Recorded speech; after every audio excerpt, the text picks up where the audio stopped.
for small or large businesses with the goal of being flexible and scalable.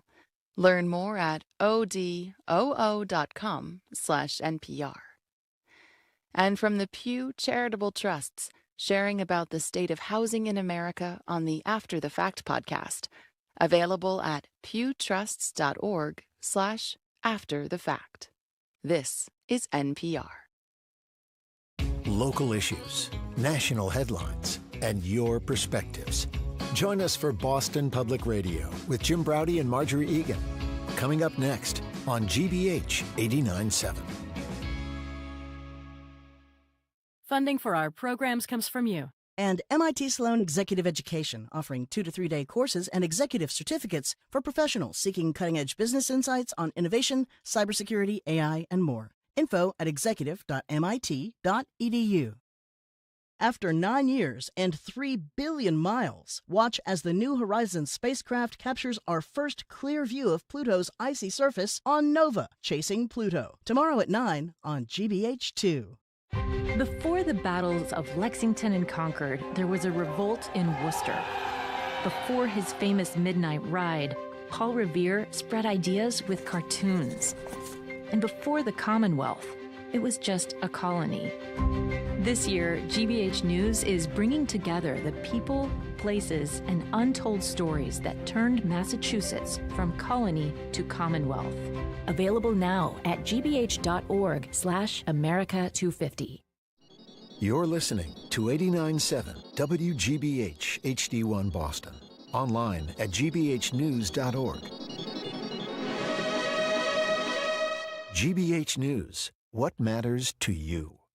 I'm Jim Braude, head on BPR on GBH and NEPM live from the library. We'll start the show with you. From the endless Iran war to calling iceberg lettuce a health threat or not. Can you trust a thing our government says? And what's lost when you cannot? Call or text. Then it's CNN's John King and Boston Medical Center's Dr. Katherine Gergen Barnett and Dr. Vicki Jackson on the conversations we should all be having about end of life. I'm Marjorie Egan. As the city of Boston unveils a new plan to protect the city's coast from rising waters, we'll check in on the work being done to make the harbor more resilient. Plus, we'll hear about Boston Landmark Orchestra's 25th anniversary season, and we'll end the show with more confusing health news. Apparently, 5 cups of coffee, 8 ounces apiece, are good for you. 1 minute eggs is okay. The next, they're going to kill you tomorrow. Whom can you trust? It's all ahead. BPR live from the Boston Public Library. Live from NPR News in Washington, I'm Janine Herbst. President Trump wants to impose 50% tariffs on an array of Canadian goods. It's both retaliation for Canada itself retaliating against U.S. tariffs. It's also a part of an attempt to reimpose tariffs after the U.S. Supreme Court ruled many unlawful earlier this year. NPR's Daniel Kurtzleben has more. The new action by the White House constitutes a high tariff on goods from one of the U.S.'s biggest trading partners. The new fees are set to take effect in a month. The White House says Canada is among the only countries, along with China, to retaliate against U.S. tariffs, and that these latest levies are in response to the continued Canadian retaliation on goods like U.S. liquor and automobiles. The new 50% fees apply to a variety of goods, including food and agriculture products, and also some types of wood. However, there is still a month until they take effect, meaning there's still time to negotiate. Danielle Kurtzleben, NPR News. U.S. Trade Representative Jamieson Greer tells CNBC he expects Trump to enact another round of tariffs for other countries soon. As Iran and the U.S. continue to exchange strikes over control of the Strait of Hormuz, Yemen's Iranian-backed Houthi rebels say they will block another water on the other side of Saudi Arabia. NPR's Emily Fang has more. It would be in this waterway called the Bab el-Mandeb Strait. It connects the Red Sea to the Gulf of Aden and ultimately the Indian Ocean on one end, and on the other, the Suez Canal all the way up to the Mediterranean Sea. And this strait lets Saudi Arabia, which is one of the biggest oil producers in the world, now get millions of barrels of oil a day out to the open ocean for export. And it needs this strait, especially because the Strait of Hormuz has been effectively closed by the U.S.-Iran war. So any Houthi blockade would rattle energy markets even more and raise energy prices even higher. NPR's Emily Fang reporting. The FDA has retracted test results identifying cyclospora on samples of lettuce from Taylor Farms in Mexico, but it says the company is still a focus of its investigation into the outbreak. NPR's Yuki Noguchi reports. Cyclospora parasites are hard to test for and trace. The tested sample might not reflect the entire crop, for example. Plus, Rutgers microbiologist Donald Schaffner says there are often unrelated cases that crop up every summer. Just because you're sick with cyclospora right now doesn't mean that you're part of this cluster of cases that have an epicenter in Michigan and Ohio. Sometimes we can figure out what's causing it, and sometimes we can't. For now, regulators recommend avoiding the recalled Taylor Farms lettuce. Yuki Noguchi, NPR News. Lebanon's President Joseph Aoun meets with President Trump today in Washington. This as Lebanon and Israel continue to hold rare, direct talks mediated by the U.S. You're listening to NPR News. Good morning with the latest from the GBH newsroom in Boston. I'm Craig Lamolt. Gas prices are up, and some analysts say it could be a while before they go back down again. Mark Shieldrop with AAA Northeast says the unraveling of the ceasefire with Iran has again brought the average price per gallon in Massachusetts to above the $4 mark. He says that's partly due to reduced supply and partly because of political volatility.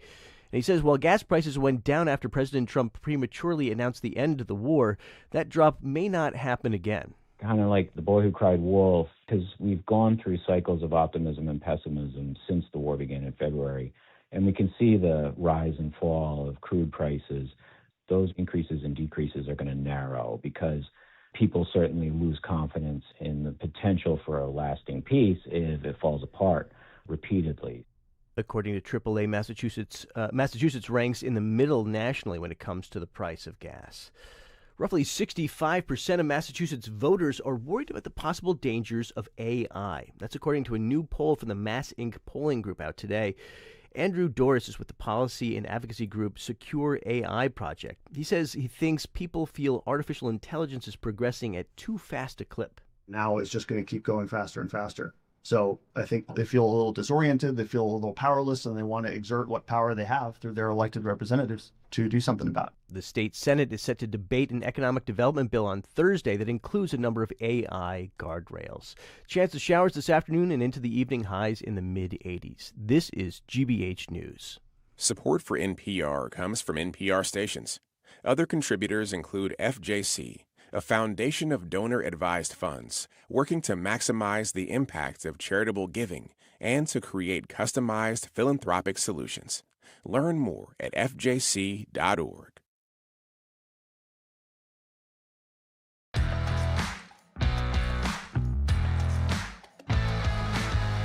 You're listening to BPR and GBH and NEPM. Jim Browdy and Marjorie Egan. We are broadcasting live from the Boston Public Library and streaming. Thank you at youtube.com/GBH News. We're going to be back here tomorrow and Friday.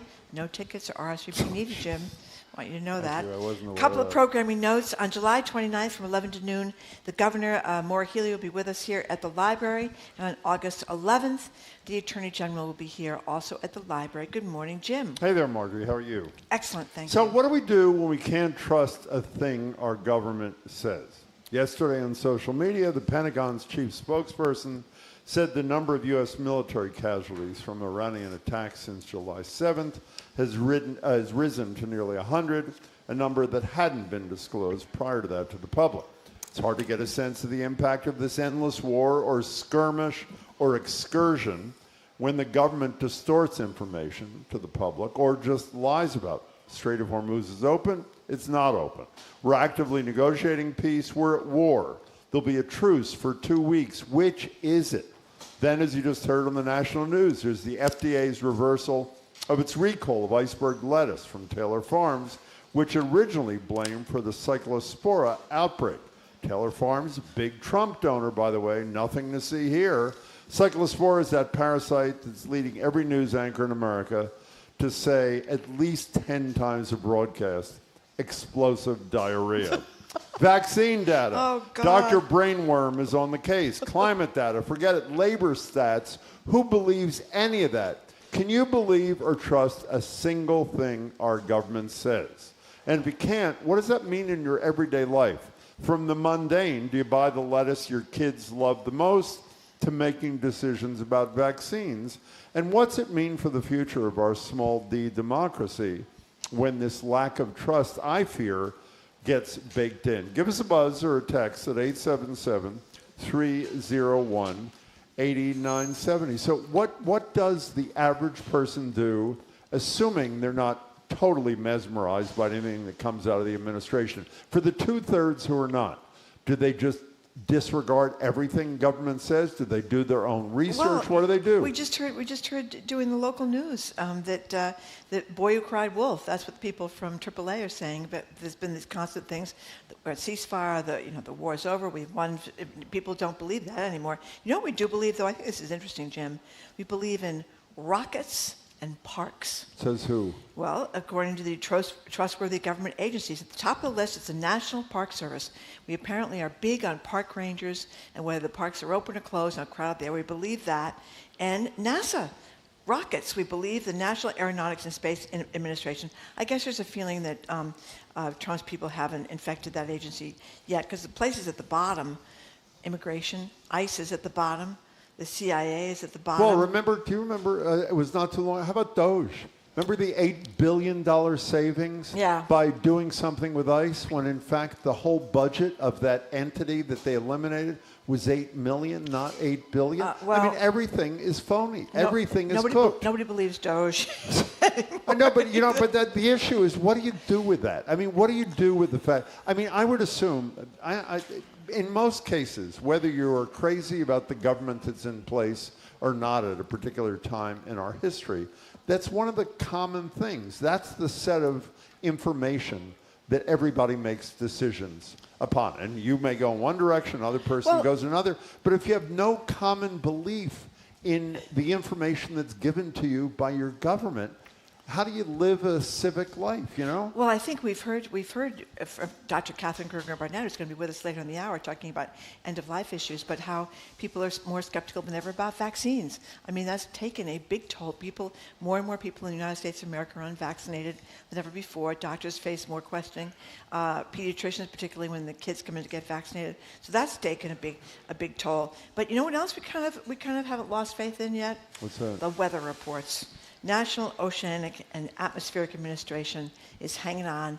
Not a majority of people. That's ridiculous.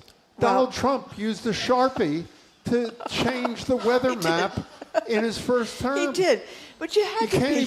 I'm serious. You can't even trust the weather reports. But you had to be. I mean, when you watch the president with this little Sharpie drawing the hurricane to hit where it wasn't going to hit, you kind of, who took that? Well, maybe some people that are fans of his believed it, but I think no, but most that's people not the point. The point is not who believed it. The point is you come away saying, what can I believe? If that's cooked, how do we know the underlying thing is not cooked to advantage Trump? How do we know that unemployment data is not cooked? Inflation last month was relatively good, comparatively speaking. How do you know that that's not cooked? Maybe it's real, maybe it's not. You can't. The point I'm trying to make is you can't make decisions and you can't live your life, in my opinion, in a reasonable fashion if you can't depend upon a common source of critically important information. People can't weigh in with their elected representatives about a war when the guy tells you it's going to be over tomorrow.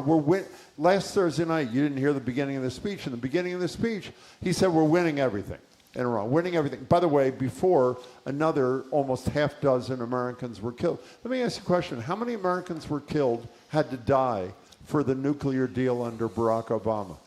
None. 0. I know. 17 or 18 Americans died for this fool's errand that Donald Trump is involved in. It's grotesque. 877-301-8970. We have to get one more thing out of the way.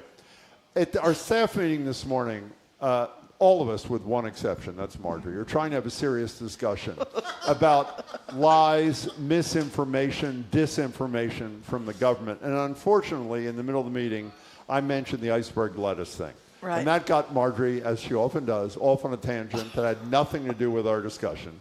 We're talking about, can you believe the FDA? Can you not believe it? And Marjorie says, I'll tell you what I can't believe. That every news person has to say explosive diarrhea every 4 seconds. We don't need the adjective. We don't need the explosive. We don't need the explosive. It turns out that we now have a montage. Thanks to our intern Charlie over there. Everybody's saying it. These are professional newscasts. This is purely to please Marjorie. We'll get it over with. We'll move on past that. Here is a compilation of professional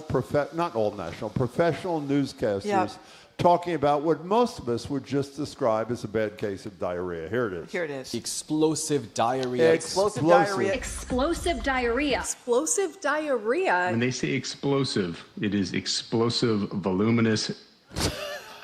Does that make you feel better? I mean, haven't you noticed this? When you're listening to the news, it's They're always getting off explosive. on it. We don't need, no, I don't think anybody's getting off on that. Well, Jim. why are they saying grossed it? out. I don't know why they're saying it. I think just simple diarrhea is enough.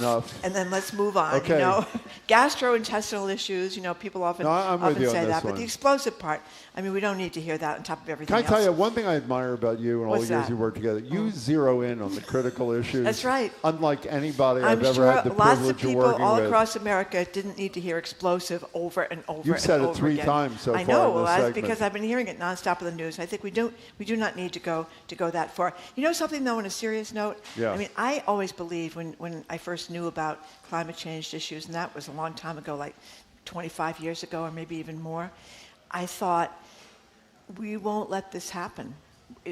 We will not, the United States of America will not let our planet be ruined because of moneyed interests.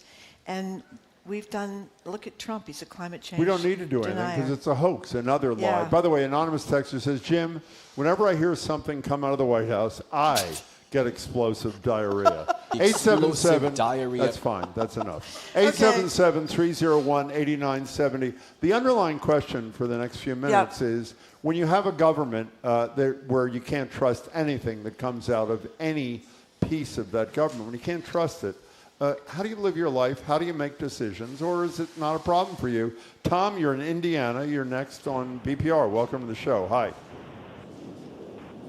Hi, Jim. Hi, Marjorie. Hi. I've been listening to you. I left Gloucester 2 weeks ago. I've been listening to you all the way out, and I'm headed home now, all the way back, and it's been fabulous. Oh, listening thank to you. Guys you. Every day. Thank you very much. And the real question that you should talk about for this segment is not whether anybody should believe what the government says. It's about whether anybody should believe anything Jim says. That should fill up a whole half hour. Actually, we were going to do that tomorrow, Tom. Can you listen tomorrow? Tom, you have really zeroed in on the crucial issue. Yeah, we'll do that. We may do the whole 2 hours on that, so stick around. Have a safe drive. Tom, thanks for your call. We appreciate it. You know, as many people have pointed out now, all this war has become, when is the Strait of Hormuz going to be open? And, of course, it was open before the war. But Bob in Rehoboth's taking the optimistic view here. He says, well, at least the Cape Cod Canal is still open. And that's true. Boats and ships and sailboats, everything else can go through the Cape Cod Canal, thank goodness. And we're thinking that, you know, within the next 20 or 25 years, we might actually have some new bridges going over the Cape Cod Canal. 877-301-89. Are you giving up on this? I mean, you're not taking this seriously, I assume, because you feel that it's just so hopeless. You know what's really depressing? I mean, down at the bottom of this list, the IRS, I get that because people think that people cheat in the IRS and they're mad at the IRS. But the Department of Justice, I used to believe, I mean, I think it's those of us who were enough to remember to Vietnam, that's when people really began to disbelieve. Not like this. Nothing like this. But vehicle was weaponized. Yeah. Speaking of ice, Yeah. that's whenever you kill somebody who's not a target, the vehicle was weaponized. Yeah. That's another incredible lie that we're supposed to be buying. And the Department of Justice that you usually did believe was legitimate, they were not tied to the president's enemies hit list kind of thing, they're way down the list too. And that's very, very upsetting because, I mean, look at the guy that put his hand into the reflecting pool. You know, he's had to go out and hire a lawyer now. There's a trial on September 28th. Yeah, he's got a trial. I mean, the Department of Justice and Fox News hosts running these things like Janine Pirro over there. It's very, she's the U.S. Attorney of Washington, D.C. Well, I mean, I'm glad you mentioned really the Department scary. of Justice. It's not just now under these sycophants. Is a guy who gets a little bit of praise because he acknowledges the Barr, the former Attorney General in part of term 1, who said in that deposition that the election was not stolen. There were not significant enough discrepancies that would have made a difference in the outcome. He's the one that cooked the books on the Mueller report. That's right. And the first information we got on the report that I think everybody in America was waiting on was cooked. And obviously Mueller didn't do a fabulous job himself. Another example of a history-changing moment because you can't trust the government. Well, and let me just say one last thing. Okay. This is another thing where the point I was trying to make at the beginning, which I didn't make with much articulation, is my fear is it's like almost everything else that Trump is doing, and I say this to almost all of our guests when we're talking about major disruption by Trump, you can't flip the switch on January 20th of 2029 and things go back to semi-normality. When you've gone through 8 of 12 years, and some people didn't trust Biden either, but this is on steroids. When you can't trust what the government says for 8 out of 12 years, that doesn't go away in January of 2029. As I said, it gets baked in. And that's, I think, a really dangerous thing for democracy. Here's something else that's optimistic, though. This is a texter who says, I believe our state attorney general, I believe our state public health professionals, I believe our governor, I basically believe in Massachusetts as the best source of keeping me safe. You do think to yourself, thank God I live in Massachusetts. I've thought that so many times during this administration. I mean, imagine if you lived someplace like Oklahoma, or you lived, look at poor Florida, between DeSantis and Trump, what a mess they've made. Now he's going after the manatees down in Florida. I didn't know that. What's he doing with manatees? Well, they were they voting illegally? Yeah, no. They probably are voting. They're so cute, the manatees. But, we used to have all these certain things on the endangered species, and we took them off endangered. Yeah, the U.S. Fish and Wildlife Service, I guess we can't trust them anymore either, could soon declare pygmy rabbits or Florida manatees no longer a concern. Under a policy issued by the Trump administration on Friday, you can kill, trap, or harass manatees. Just look up manatees. How cute I know what they are. I know. I mean, who thinks it's a good idea to harass Donald Trump. animals? Donald Well, you Trump. know what people that harass and his animals... 2 sons kill wild animals all over the world. Well, I'm not saying the Trumps have risen to this level, but people that abuse animals as children, you know what they become, Jim? I know. Serial killers. Can I tell you one other thing? And I don't. Serial killers. I am wildly anti-body shaming, but Yep. I got to be honest. What I thought of when you said it. Trump at the World Cup, manatee. I mean, I'm serious.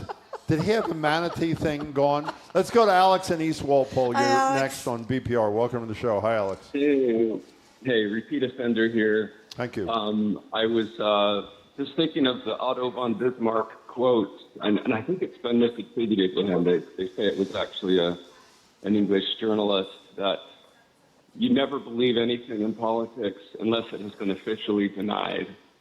And I think one part of the Trump administration is that they're quite artless and clumsy about their lying. I think lying has taken place, probably with just about everybody out there, but not to the extent or to the kind of the clumsy degree that the Trump administration has done. Yeah, And but when I you say, Alex, let me like, interrupt you, and then you can continue. Okay. Clumsy, I think, is a pretty good word, but the problem is that judging it clumsy doesn't get you out of the conundrum. Let's take a very mundane example. When I was a kid, and I assume I'm typical, the only lettuce I would eat is iceberg lettuce.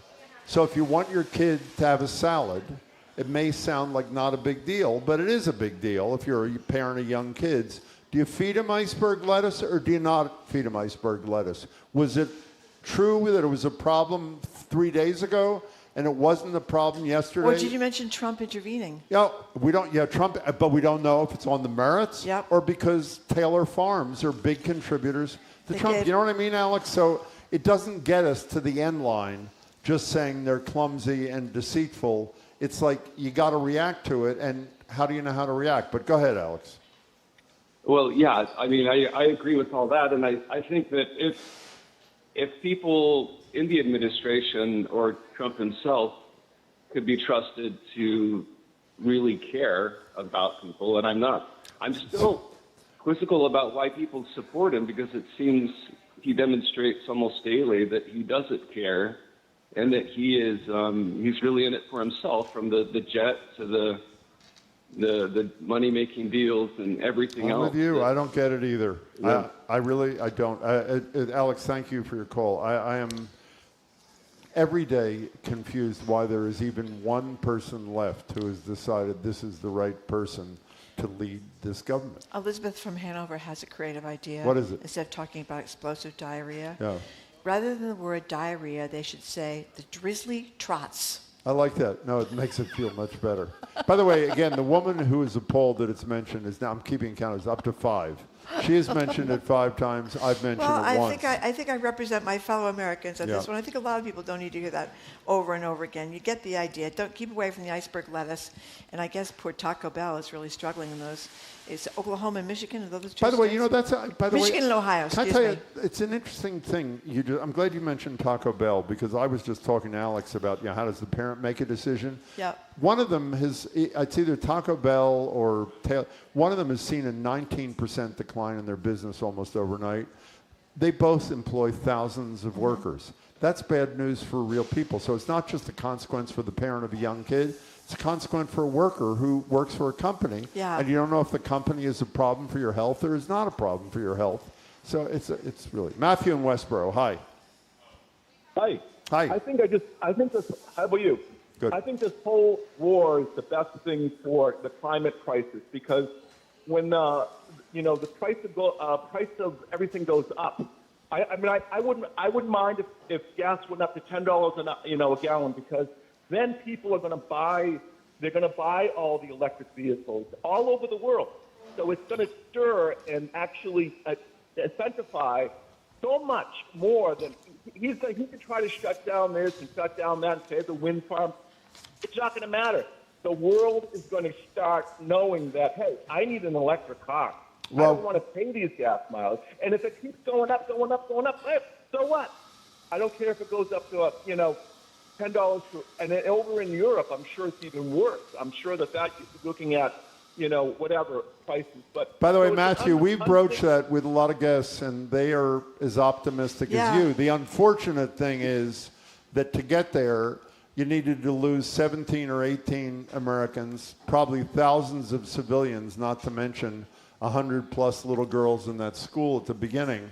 So, if you didn't have a climate denier in the White House, you wouldn't have to go to war to convince people that the oil market is undependable. But, Matthew, thanks for the call. Merritt in Somerville texts, you missed the update from the White House.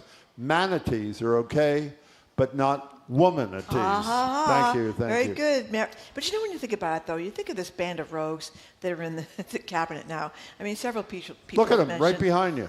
Yeah. Look at it in the Seth. Oval Office. I mean, who would believe that? As we've said a million times, not even his mother. His mother thought he was a creep of a guy until she had to change her mind when her email to him was publicly revealed. And you look at Mr. Brainworm, RFK Jr. I mean, who would believe anything he says? But what's really depressing is thousands of people did. But the MAHA movement, those mothers that are the healthy mothers that were big with RFK, they've turned on him now that he decided he was going to take a dive and say that there was nothing wrong with Roundup. All the suits about people getting cancer from Roundup, the weed killer. Why is that? Because the head of the company is a big supporter of Trump? I don't know what happened, but one day it was a big supposed cancer causer, and then the next day it wasn't, and RFK Jr. turned around on that. He's turned around on lots of things. But I mean, Pam Bondi, I mean, why would anybody believe her? Todd Blanche, he wants to be the Attorney General, and he's running down to interview Ghislaine Maxwell. We know you can't believe him. What do you do with the lack of belief is the question. You don't believe them, and people should never believe these people on vaccines. I mean, Robert F. Kennedy, come on. What are you laughing at? Here's anonymous texter. Did you see a wildlife photographer took a photo of a family of manatees? Trump got in the picture. Obviously, that's a World Cup reference. We'll talk to John King about that. Okay. Did you see the Spanish team or whoever? They whitewashed airbrushed him out of the and his good buddy, Mr. Peace Prize, the head of the head of FIFA, literally grabbed his arm and tried to pull him out of the photograph. Which was incredible, considering that FIFA gave him the Peace Prize. I know. Okay, we got to go. We got to go. Yes. John King is coming up next. We're going to talk to John King. I think very few people seem to be terribly distressed by the fact that none of the information we get And you're not concerned. You're only concerned about explosive diarrhea. I mean, that's seriously. No, I think it's terrible that no one believes the government anymore. Fine. But how can you believe? I mean, how many lies has Donald Trump? Remember the Washington Post? Washington Post used to keep tally. It was like 40,570 or something in his first year in office. I'm exaggerating, but it was a lot. So I think you've learned by this time not to believe the guy, although apparently some people still do. Anyway, CNN's chief national correspondent John King is zooming in. We're going to talk to him about the war in Iran, the number of the government hiding, speaking of not telling the truth, the number of injured troops, and the latest on the Maine Senate race. I'm Marjorie Egan. He's Jim Browdy. Listen to BPR, GBH, and NEPM live from the Boston Public Library and streaming at youtube.com/GBH News.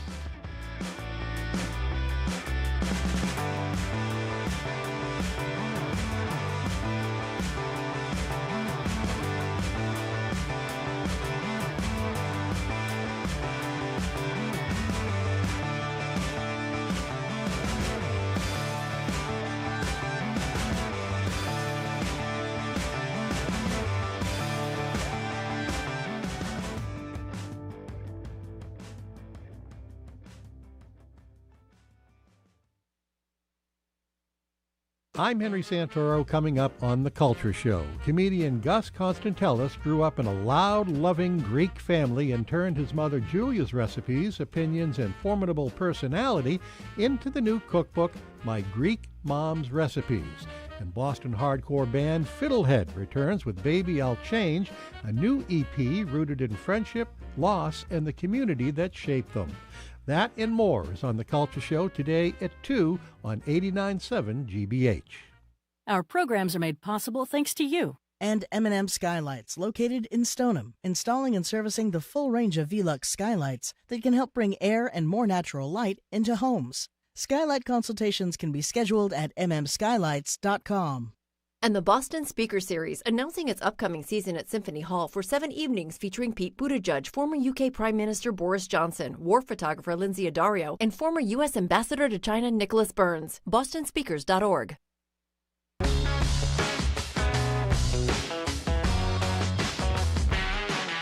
Welcome back to BPR and GBH and NEPM. Jim Browdy, Marjorie Egan, live at the library, streaming at youtube.com/GBH News. We're back here tomorrow and Friday, July 29th at 11 a.m., 11 to noon. The governor joins us for an hour.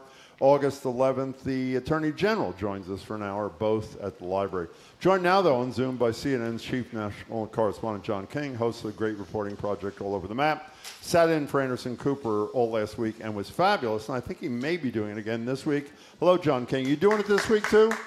I am. Greetings from the home of the evil empire, New York City. You really were terrific last week, John. Mark and I think, caught it every night, and you're really great. So, John King, it just seems every day we're looking like we're facing more of a quagmire in Iran. There seems to be no way out. Is there something that smarter people than me are saying, the experts, and how to get out of this mess? No. In a word, no. If you were watching the show, filling in for Anderson last week or last night, every time we have a different mix of experts on, and they all say that, number one, what the president says he's doing now is not what the president said he was intending to do at the beginning of this, more than 4.5 months ago. But remember, the president said it would be over in a matter of days, or at the most a couple of weeks. And here we are approaching 5 months. Maybe we'll get some answers. Secretary Hegseth is up on the Hill today. I know there are going to be some tough questions for both Democrats and Republicans, perhaps some answers there. But as of yesterday, Jim and Marjorie, the Pentagon was deploying more assets to the region. The president keeps saying that, Iran's military has been wiped out, and there's no question the U.S. military has delivered some punishing hits. However, you had the fatalities over the weekend, and you had Iran still proving that it can have missiles and drones reach U.S. bases in Jordan and Bahrain and elsewhere. And so the president's going to go to Dover Air Base tomorrow to do one of the most somber things any president has to do, and that's welcome home the remains of Americans killed in combat. And there's no end in sight. Speaking of end in sight, I remember almost every topic that is actioned by this president that is disliked, which is a euphemism, by the American public. We ask you, when's the point that Republicans worry more about their own future and maybe even the country than they fear Donald Trump? well, maybe closer to the election. Maybe it's now getting really close to the election.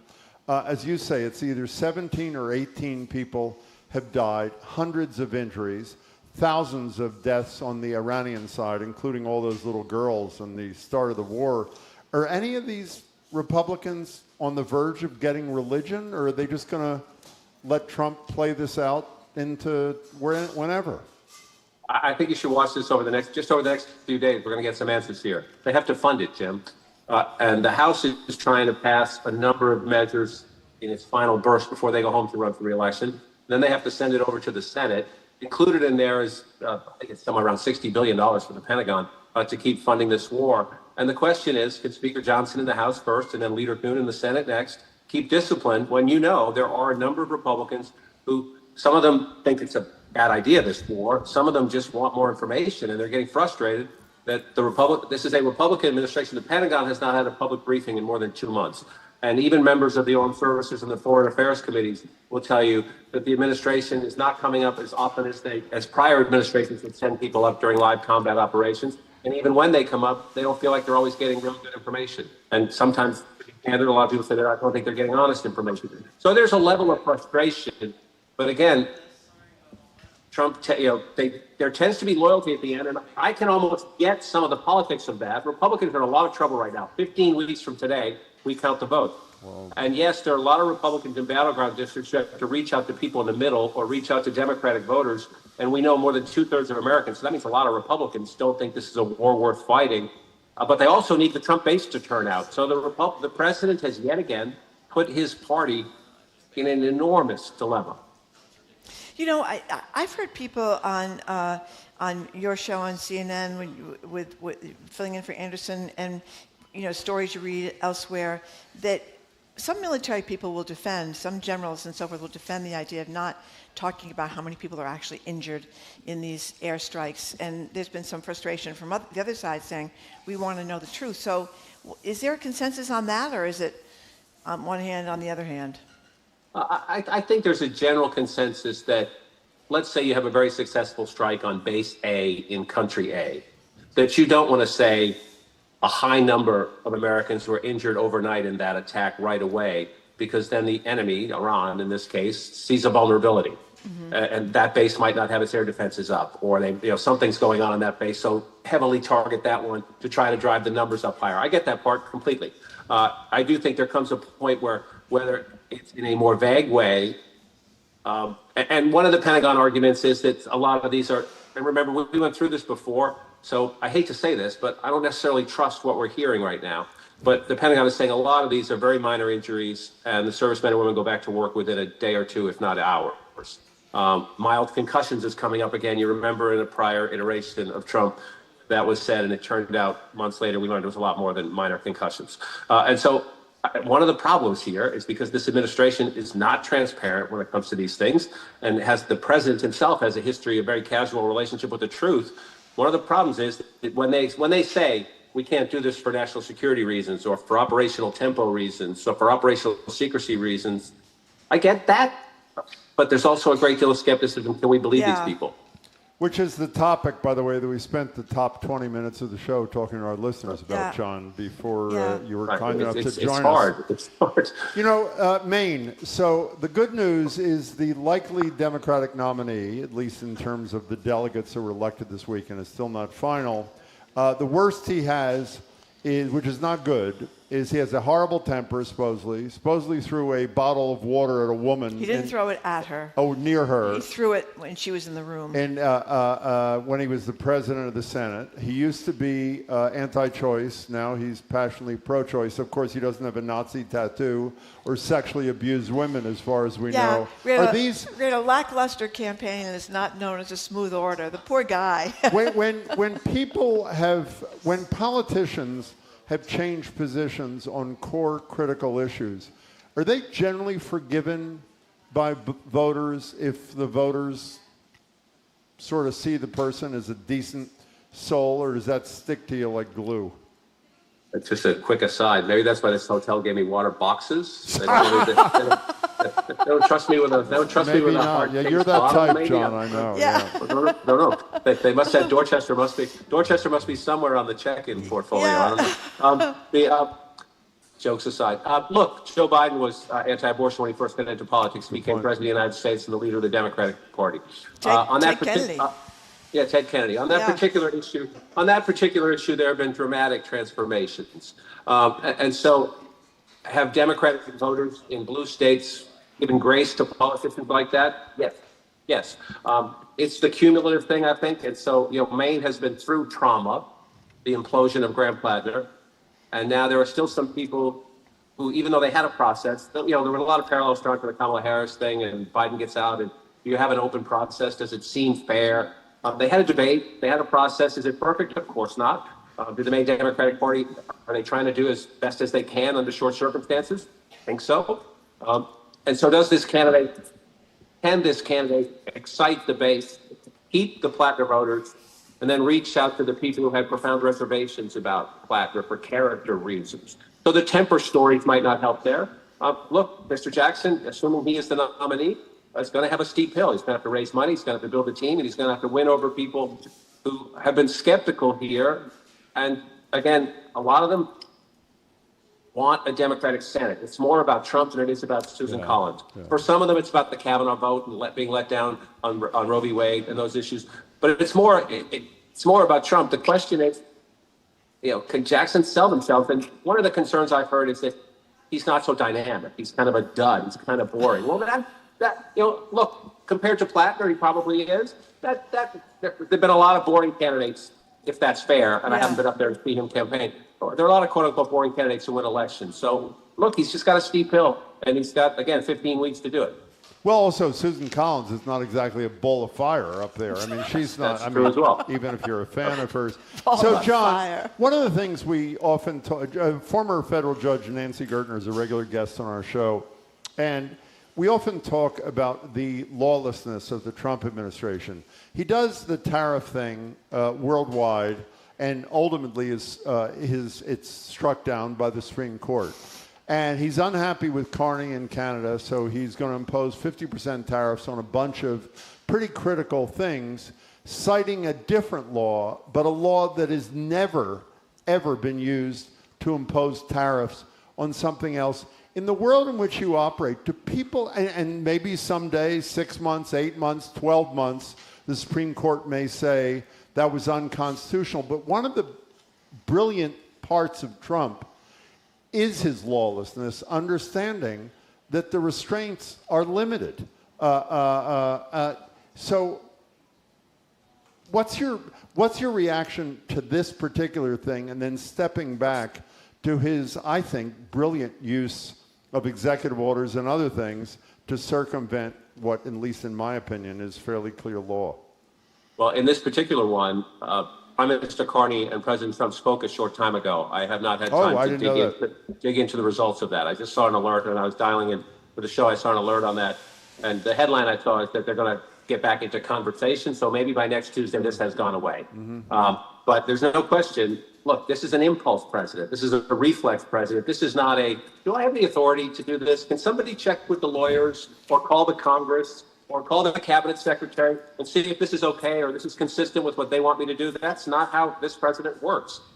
He's mad at Carney, number one, because Carney has become a rising star among the NATO leaders. He's trying to teach people how to deal with Trump, when to stand up and when to ignore. And then Trump was mad about the wildfire smoke coming down from Canada. And so this is an impulse reflex thing, and we'll see how it lasts. But to your broader point, Jim, look, this president, whether it comes to personal ethics, whether it comes to policy, whether it comes to just about anything, he does what he wants and deals with the consequences later. And a lot of people are repulsed by that. But I think the point you were making is he often gets away with maybe on this issue 20% of it, on this issue 40% of it, on another issue 70% of it, because by the time the system and the courts react and respond and maybe say, no, sir, you couldn't have done that, weeks and months or more have passed, and he's achieved something that he wanted. You know, by the way, you mentioned Trump saying that maybe we should consider the United States suing Canada for the horrible air. The Borowitz report, our good buddy Andy Borowitz, the headline today is Canadian Prime Minister tells Trump that orange air is a tribute to him. So there you go with that. You know, one of the reasons we wanted to talk about the tariffs, we figured that was a clumsy way to get into the World Cup, because as people saw, it was the head of FIFA, and then Trump, and then Claudia Sheinbaum, president of Mexico, and then Carney to her left. You're a sports fan, too, in addition to being a political wonderkind. So the head of FIFA, who obviously loves Trump, had to pull Trump out of the photograph, literally grabs him by the arm to try to pull him out of the photograph.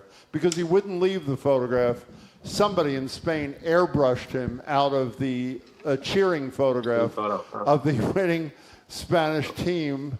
And by the way, the White House photograph was different. It showed the team, and you could see Trump at the end. Oh, I didn't see that. Yeah, they put out one where he was actually in the picture because they were upset about it. No, they also put out a photograph of him scoring the winning goal. Did you see that?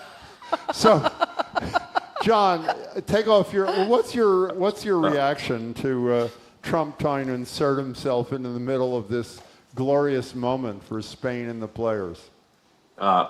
Well, when it comes to corruption, FIFA might be giving him a run for his money. Good point. But look, he likes to be the center of attention. He was booed pretty heartily when he walked out on that field. Yeah, he was. But this is part of, again, sometimes it works for Trump, sometimes it doesn't work for Trump. This is part of the entertainment, the television background. This is part of what a big ego, some people call narcissism. I'm not qualified on that one. I'm not a psychiatrist or psychologist. But when there's a big event and he knows the world is watching, he wants to be center frame. He just does. And I think Spain won the World Cup, not Trump. That's my memory. That's my memory of Sunday. Good memory. Yeah. Yeah. You know what was my your golfer story? Tell the golfer story. This is my favorite story of the morning. This is a good one. It's sort of obscure, but nevertheless, everybody knows that Trump tried to fix the situation with the Americans when the player got the red card, and then he was allowed to play. Allegedly, he didn't order it. He just called to the head of FIFA. Now, Bryson DeChambeau, who is a golfer, who's one of a number of golfers, John is smiling if you're not watching on YouTube, who is fairly close to Trump, was assessed a 2-stroke penalty in the British Open the other day. And in his discussion with officials, DeChambeau threatened to call Trump in his dealings with them. I assume the implications being that if I call Trump, he will call whoever the head of the PGA or the British Open is and get the 2-stroke penalty repealed. Is that what the implication is? I guess so. Look, this is connecting dots that maybe don't deserve to be connected.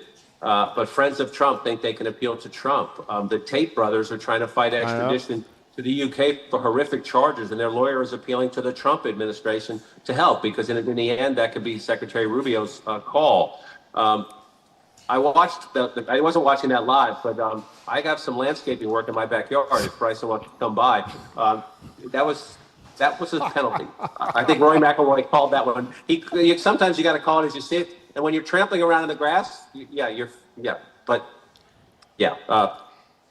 we'll be watching tonight, John. It will only get more dangerous. The best thing I can say, Jim, is nobody on the winning streak Red Sox has called the White House, I promise you. That's right. 14 in a row, going 15. John, great. It's great to see you. Thank you, John. We'll be watching tonight. John King, thanks so much. You've been speaking with John King, Chief National Correspondent for CNN, host of the great reporting project All Over the Map, where he runs around the country interviewing all these people about their political views, which is great. I'm Marjorie Egan. He's Jim Browder. You're listening to BPR, GBH, and NEPM. Live from the Boston Public Library, streaming at youtube.com/GBH News. Coming up after this quick break, we're going to talk with Boston Medical Center's Dr. Katherine Gergen Barnett about end-of-life care, including hospice and palliative care. We'll be right back.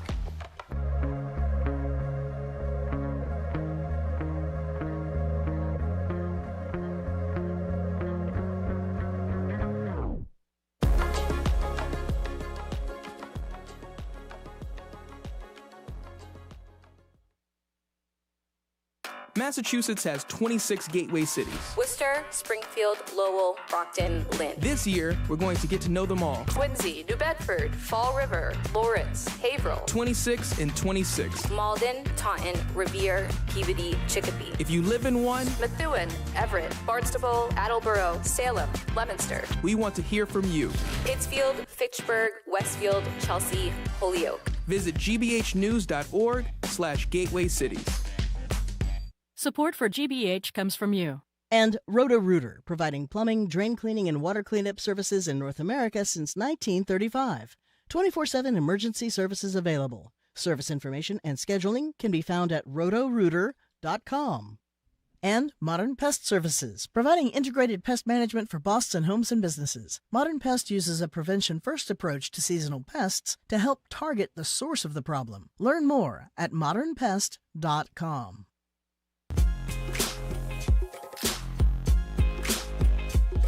Welcome back to BPR, GBH, and NEPM. Marjorie Egan, Jim Browdy, live at the library, streaming youtube.com/GBH News. Back here tomorrow and Friday. On July 29th from 11 to noon, the governor will join us for an hour here, take your questions and ours. And on August 11th, the Attorney General will join us at the library to take your questions and ours. We're joined now at the library desk by Dr. Katherine Gergen Barnett. Sadly for Marjorie, she is not here to discuss explosive diarrhea. Not today. Not today. I've already had that conversation. Good. We don't want to have another one. She is the vice chair, that would be the doctor, not Marjorie, of Primary Care Innovation and Transformation at Boston Medical Center, associate professor at BU School of Medicine, and communications fellow at Primary Care Collaborative. A year ago, she wrote an incredible piece for the Globe where she shared some of her conversations with her late father, who we knew quite well, David Gergen, who was suffering from Lewy body dementia. She joins us now to talk about the difficult but critically important end-of-life conversations we should be having with people we love and the care that goes along with that. Doctor, it's good to see you. It's wonderful to be with you all. Well, Thank you. Let's talk about end-of-life care, what we should know, because I learned a lot in preparation for talking to you today. But start with your dad, what you learned there, and then move out for what we need to know. Well, first, before I begin, I want to just honor my mom, who's here? here in the audience. Oh, my goodness. So nice to see you. Who, despite, me having been with you all many times, I finally got her to come join us live. So we're really happy. And I say all that, A, obviously, to give her a shout out, but B, to say that this is really a family process. So, as we're thinking about palliative care and hospice care, just wanted to recognize that July is actually Chronic Disease Awareness Month, so just kind of tying it back, because these are the conversations. We know that we have a very heavy burden of chronic disease in our country and in our communities and people we love. And yet the conversations around end of life are incredibly difficult and frequently don't happen early enough, if they happen at all. Very briefly on my father, because I know I want to get to more kind of bigger public health questions around it. As you shared, I had written a piece, I write for the Globe, and I had the honor of penning a piece about my father's illness and his journey through Lewy body. And because he was a public figure, that was also complicated. We've talked about this a lot. It's like, what do you owe the public? Yes. If you're ruling versus if you're commenting, and and how do you balance, when you do have something like Lewy body, which not just strips your body, it becomes like a Parkinson's-like symptoms, but also your mind. It has Alzheimer's-like symptoms. Again, I think because we as a family were so aware of the ways that we could get more support around like palliative care and hospice care, we had that conversation pretty early. In fact, because my father's illness went pretty quickly, we were able to get hospice engaged early, but I want to just remind listeners that palliative care and hospice care are very different. Yes. So just to kind of put a fine point on those. So anybody who has been diagnosed with a chronic disease, especially if it's an acute illness. So think about cancer, think about renal disease, think about congestive heart failure. You can start to have the conversation around palliative care. Okay, so that's really different than hospice, because you should absolutely still be seeking out the curative medical parts of your care, such as chemotherapy, for instance, if you have cancer. But then with palliative care engaged, you also get a lot more support around nausea and fatigue and thinking about around advanced care directives, which we can talk more about, helping with insurance, helping with housing. So I'm just Can we put the care on the back burner for the second? I grew up my parents were divorced, but after they were divorced, they got along 10 times better than when they were married. So they talked a lot. We all talked a lot. I think. Yeah. We talked about nothing in this family. Nothing. Anything that was even marginally unpleasant or might make someone sad, we glossed over. We moved on to something else. Let's watch television. Let's have dinner. Yeah. That sort of thing. I think that's sadly a fairly typical kind of situation. It's too depressing. I don't want to talk about it. I'm not going to be able to do anything about it. Who should have those conversations? When? And if you're seeing someone like you, do you initiate the notion maybe you should have that conversation, or does the patient initiate? How does that even happen? So both, but I think just to say that absolutely, Jim, you are correct. We live in a culture that is very afraid of death. But again, these conversations are not just about death. It's how do you live well, right? So there's actually evidence to show that 12 million adults and 400,000 children have some sort of acute illness that makes them eligible for palliative care. And 60% of people do not seek palliative care. So why? First of all, not even knowing what it is or that it's available. B, not having those conversations. C, we actually have massive gaps in palliative care, in sort of the middle of the country. We do really well in New England, really well in the Pacific. But to your question, Jim, this is the exact kind of important relationship that needs to happen with you and a trusted healthcare professional. So, for How does healthcare professional help? I go to you and I say, just as I said, we don't talk about anything. Yes. I don't want to depress anybody. How do I even start this conversation? So if you are somebody who is living with a disease, or you have a loved one who's living with a disease, there's actually wonderful handouts. It's called the Conversation Project, helping you think. Is that Ellen Goodman? It comes through Institute for Healthcare Improvement, IHI. Very easy to find, very important questions that you can start to either ask yourself and have your family around the kitchen table having these discussions. But then actually telling, if you are going to be bringing it up, tell your healthcare provider, I am coming in because I want to talk about my illness and what it means for me and what matters to me. So boom, the healthcare provider has it on their radar. But really, in my mind's eye, as healthcare professionals, we don't do a good enough job bringing it up with a patient, right? Are you trained in medical school how to deal with this kind of thing? You are it's very glossed over. So this is a problem. We're not trained enough, and we don't have enough time, right? But there is a Medicare billing, so something called an annual wellness visit, where physicians, so anybody who's listening who's a healthcare provider, doesn't just have to be physicians, nurses can do it, NPs, APPs, et cetera, can ask questions around kind of having these conversations around goals of care and what matters to you conversations. But as a provider myself, there are great resources for providers. One comes out of Ariadne Labs, which is right down the street at Harvard. It has trained thousands of physicians. That's not Gwande's thing, is it? Well, Gwande, yes. Gwande actually formed Ariadne Labs, and it's now run by a friend of mine, actually, Dr. Asaf Biton. And they have 5 very basic questions that they encourage physicians, healthcare providers to ask. One is, what's your understanding of your illness right now? What are your fears or worries? What abilities are so important to you that you cannot imagine living without? And what are you willing to go through for more time? And with those questions, we also know that as a healthcare provider, we should be talking less than half the time, and we should be listening before we make recommendations. So I can say, Jim, what I hear you saying is that no matter what, you want to be able to sit on the beach with your dog. So as a result, let's think about these things to make sure you can do that. What if I say I don't want to talk about it? Then you can say, okay.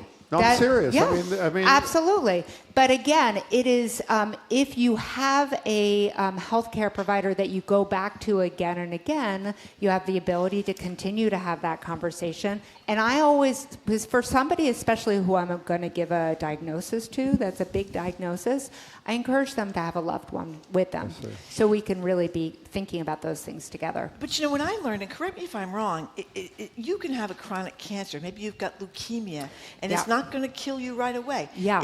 Something else may kill you, but you've got to deal with leukemia. So you get advice on palliative care to ease your ability to deal with this, and you may never die from that leukemia. And actually, what's so remarkable is the data that has come out around palliative care. You're better off. There was a landmark study in 2010, and it has been reproduced by several other studies saying that, especially for cancer care, people not only feel better, where their quality of life improves, but they live longer with palliative care. Less depressed. And with less depression. Yeah. So no matter what, even if you're not, quote unquote, living longer, the quality of your days is better. And actually, interesting, palliative care comes from the root, Latin root, pallium, which means cloak. So this idea of that you're cloaking somebody's pain and nausea, right, while you're still allowing them to receive care. And you might get some coverage insurance-wise for Yeah, this. so that goes through your insurance, and in fact, almost all insurances cover, including Medicaid, Medicare. Very briefly, just to talk about why it's different from hospice, think of it as a continuum, right? They're all focused on comfort. Hospice is towards the end of your life, really last 6 months. It's 24/7. It's really focusing much more on all the symptoms, and it no longer, at this point, offers the curative aspects of what you can receive when you're part even of though palliative Jimmy care. Carter was in hospice care for almost a year and a half or Absolutely. whatever. Yeah, you don't. It's not like they have a stopwatch on you and they say it's been 6 months. You better get off now. We're talking to Katherine Gergen Barnett. One of the things I don't think most of us think about is I do, about how difficult it would be for me or somebody to have that conversation with me to have it with somebody else. How hard is it for you to have a conversation when you first tell somebody the likelihood is good that you're not going to make it? I don't know what words you use. Yeah. And then how hard is that? Yeah, very. But it's also, for me, it's part of when you're walking with somebody as their physician, it's not just about living well, but it's about dying well, right? And that's part of the commitment that I really think we in healthcare should all be making, right? Because it's not just, again, it's really important that we think about people's lives holistically. But there are frames, again, I'm also a teacher of residents, so there are frames where you can say, what's the worst case? What's the best case? What's the most likely? And how do we make your plan of care based on those things? And it's totally fine to say to your healthcare professional, I really can't do this myself. Can I bring that person 100%. in? And the three of us or the four of us have that conversation. Yeah, and this is not something that is written, in ink or permanent marker when you have those conversations. There are, though, legal documents that every person should be thinking about filling out, which is the healthcare proxy and what's called living will. And so palliative care can help you fill those out, but so can your clinician, and you can also do it with a loved one at home. One last thing. Can you say one more time what good resources are if people want to read about things? Yes, I'm say so one glad more time. So Conversation Project is something you can easily look up. It comes through IHI. There's all kinds of Don booklets. Berwick founded that, speaking of... and actually I pulled those worksheets out for both of my parents as the pandemic was getting bad, because I actually felt like that was an important set of materials for me to have. So it's never the wrong time to do it. It's always a good time. And for providers, there are all kinds of worksheets as well, or information. Serious Illness Project, which comes out of Atul Gawande's original place, Ariadne Labs, has great resources as well. There was a bit of good news coming from the government. We've been criticizing all day. Centers for Medicare and Medicaid are asking, I don't know if they'll get it, these rule changes that will make these conversations more common. So is this going to happen, or is Yeah. this going to be? Well, that's what we hope. Yeah. Again, one of the barriers we just talked about is the lack of time. So how do we actually work on making sure that doing time-based coding is easier for these conversations? How do we ensure that there's more training that happens? Going back to your question, Jim, so across the board, people are trained on this. And then one of the other things that CMS is considering is how we actually can have a system where we have wraparound like hospice care, but we can still have treatment for people in the same way we do palliative care, because hospice also has amazing outcomes. We only have a minute left. Let me Yeah. say two things. We don't have time to discuss today. We'll do it next time you're back. You wrote a great piece the other day in the Globe.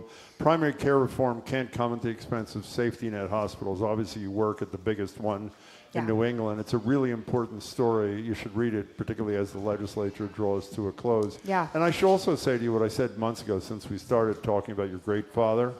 That interview on Greater Boston where I had the two of you together was in my top list of most beloved things, and the audience felt the same way. Seeing father and daughter, both incredibly accomplished people, and how they related to it was so beautiful. Well, I thank you really for great. that. We really cherished it also. And on a less high note, I like starstruck. I followed David Gergen and your mom Ann.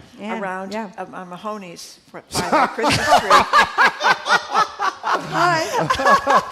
Yeah, that crazy stalker. That's right. He had no idea who I was, but that was okay. I love that. Thank you very much. Oh, so wonderful being with you. Take care. Thank We've you. been speaking with Dr. Katherine Gergen Barnett. She is a Vice Chair of Primary Care Innovation and Transformation at Boston Medical Center, Associate Professor at Boston University School of Medicine, Communications Fellow at Primary Care Collaborative.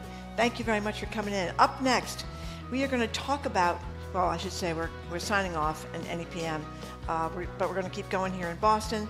We're going to talk about the health of Boston Harbor up next and efforts to keep it fishable.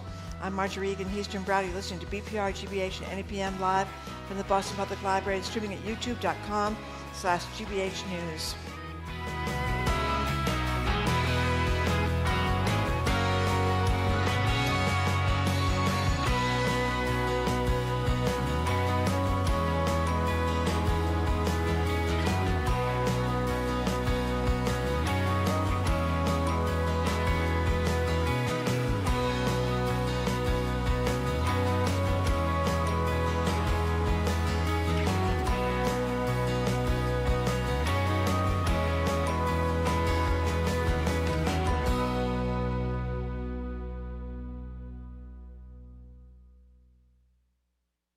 Make a lasting impact by joining GBH's Champion Circle today. Champion Circle gifts are an integral part of strengthening our community by helping ensure a GBH for all. Learn more at gbh.org/champion-circle. Funding for our programs comes from you. And Newbury Court, serving Concord, Massachusetts for 30 years as a not-for-profit continuing care retirement community dedicated to older adults. More at newburycourt.org. And Brighton Farmers Market, Wednesday afternoons from 1:30 to 6:30 on Brighton Common in Boston, June through October, featuring a variety of local foods, farm fresh produce, children's activities, and live music. You're listening to 89.7 WGBH HD1 Boston. Online at gbhnews.org. GBH News. What matters to you?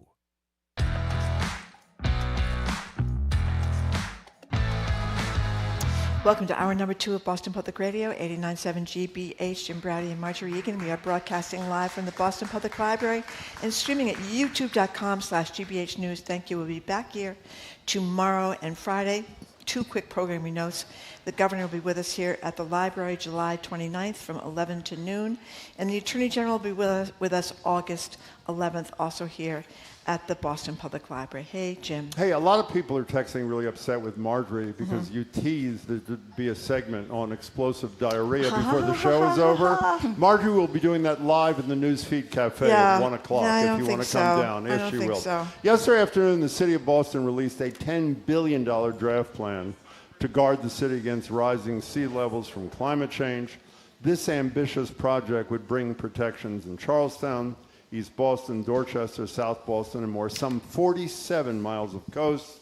If the plan gets authorized by the feds, the feds could cover around 65%. The city of Boston would have to fund the rest. Protecting the coastal ecosystem while protecting the city is something our other guests are focused on today. So the three of them joining us are Brian Swett, is the Chief Climate Officer for the City of Boston. Brian, nice to have you. As well as two directors of the Stone Living Lab, Joe Christo, Catherine Dafforn, UMass Boston professor. Welcome to you two, too. It's great to have you all. So let's start with you, Brian. Elaborate on what you just said. What is this $10 billion coastal flood defense plan going to do if we get it? Sure. So just taking a step back to describe the challenge that this study and the projects it proposes are trying to meet. Boston is a city where we have a tremendous amount of land that we've actually built out into our water over over hundreds of years. So even where we're standing today, right now, yeah, go back 200 years, sink. we're standing in mud. And so actually 1/6 of Boston's landmass is filled tidelands from the Charles River, from the Boston Harbor. What that means is we have lots of low-lying land that we've built on over the previous several hundred years that now houses 40% of Boston residents are in areas that could flood by the end of the century. 20,000 commercial buildings are in these zones that could flood by the end of the century. So when the Army Corps is looking at is there a federal interest in protecting cities around the country, what they look at first is the do-nothing scenario. And the do-nothing scenario in Boston means that there's over $54 billion in expected economic losses between now and 2090 if we do nothing. From flooding events like folks saw in Superstorm Sandy, but we know we have flooding events today in Boston Harbor, and the storms are getting worse.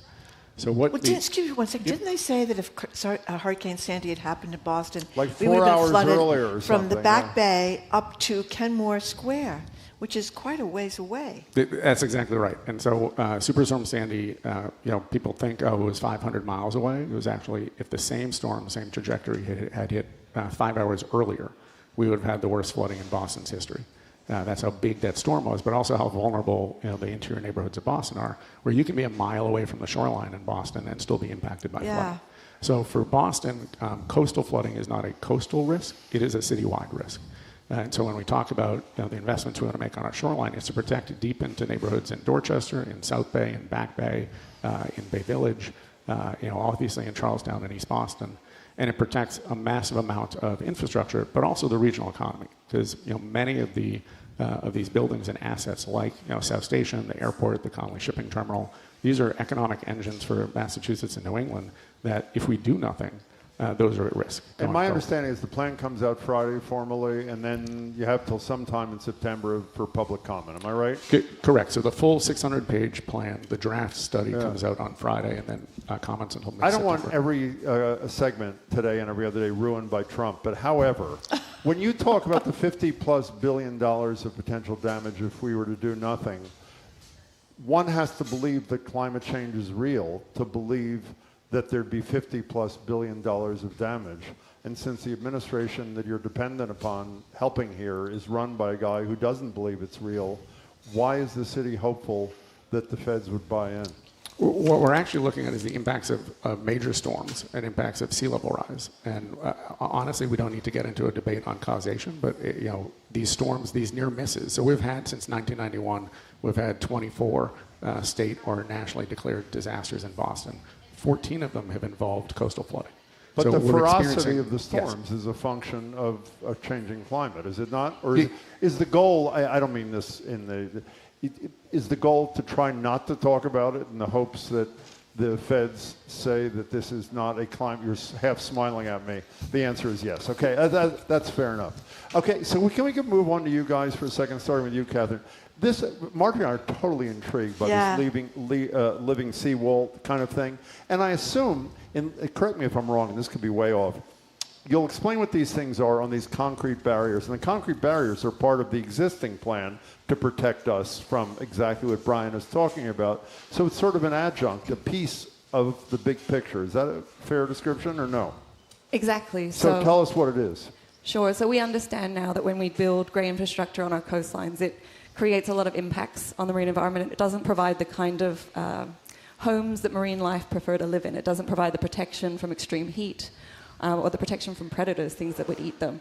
And with living seawalls, what we do is we recreate the kind of complex habitat that's missing from seawalls. And with that complex habitat, it provides that protection and it increases biodiversity. And you do it on 3D printers? Is that how you create this? Is that true, or? We actually 3D print molds and then we cast them. So it's a slightly different process. But hopefully in the future with innovation in 3D printing, there'll be an option to print them directly onto the surface of the wall. And is it working so far? Yep. Joe, you want to, I mean, either of you can take this. Go ahead. I'll defer to Katie. Go ahead. Go ahead. So we've just gotten results in from our first year of sampling, and overwhelmingly the habitat is increasing biodiversity. What it's also doing is increasing the area on the wall that things like seaweeds and shellfish can live. So we're giving them a lot more space. Well, Joe, describe what they look like. I saw this picture here. They look like, I don't know, shells with holes in them or something, so the little mussels or whatever it is can get in there. Is that the idea? That's exactly right. And they almost look like public art, right? They really beautify the waterfront, too. But yeah, they're designed to mimic the intertidal zone that marine life is used to living in, and so it creates a way for them to sort of migrate upward along the wall in a wall that would typically not be a very good habitat for them. Okay, let me ask you a stupid question. I presume this is low tide. The water has to get up there for the little animals to get. Okay, I just wanted to be sure about that. Well, I thought otherwise they're going to have to get a ladder. Well, one important feature is that we create tide pools on the panels, and that holds water at low tide, and so you still get things living in them when the water goes out. That's part of the beauty. That is so exciting. I mean, it's really cool. How scalable, upable? I know that's not proper English, but you know what I mean. I mean, this, I don't know if you want to call it experiment, but whatever, I don't mean that in a disparaging way. It's great, but this is fairly small scale. I know it's happening in other countries too. Is it scalable up enough that it can be a major part of what, well, you're nodding, so let's ask you, Brian. Yes? Yeah, I mean, I think the study that we were talking about earlier identifies 16 miles of projects that we're going to be building out over the next couple of decades. Many of those are seawalls. And so the idea of actually bringing back seawalls as ecological features for ecosystems to grow on is absolutely something. You know, it seems to me that one of the problems that all of us face when we're talking about catastrophe around the corner, we started the show with this, is does the public trust that our projections are real? Let's go down the line, Katherine. Does the public believe that we're this close to these catastrophic events that people like you are all trying to protect us from, or is there a lot of convincing yet to come? I think there's a certain amount of fear and a request for more knowledge about what is going to come. And we do a lot of that through public programming, through the Stone Living Lab. We have events where we talk about high tides and what they mean in terms of what we'll see in the future with sea level rise impacting coastlines. For whom? Who's the audience for that? Anybody who's passing by the waterfront, actually. Really? We have people out at major flooding locations during high tide events, and they communicate the data and the information that the Stone Living Lab is collecting. You know, Joe, what I thought was just one last thing that was really helpful in terms of the public education thing. I'm assuming you all saw David Abel's inundation district, which, you know, Seaport Innovation District, inundation district. And I think that is, well as anything, particularly in light of the fact that it's the two homeless guys who understand the issue in some ways better than the experts. Did that do anything for you, Joe? It did. I thought it raised awareness in important ways. And, you know, in addition to working with Katie at the Stone Living Lab, I serve as the Chief Resilience Officer at Boston Harbor Now, one of the nonprofits that collaborates to lead the lab. And we do this type of waterfront programming that Katie's talking about to really continue to educate, build that awareness, and build stewardship, right? Because Brian mentioned Hurricane Sandy earlier. I got my start in this field responding to Hurricane Sandy in New York. And it doesn't always take those type of events to create awareness and create stewardship. In fact, it's better when it doesn't, of course. And so that's what Boston Harbor Now and the Stone Living Lab are partnering with the city to do. And I just add, Jim, we've been privileged.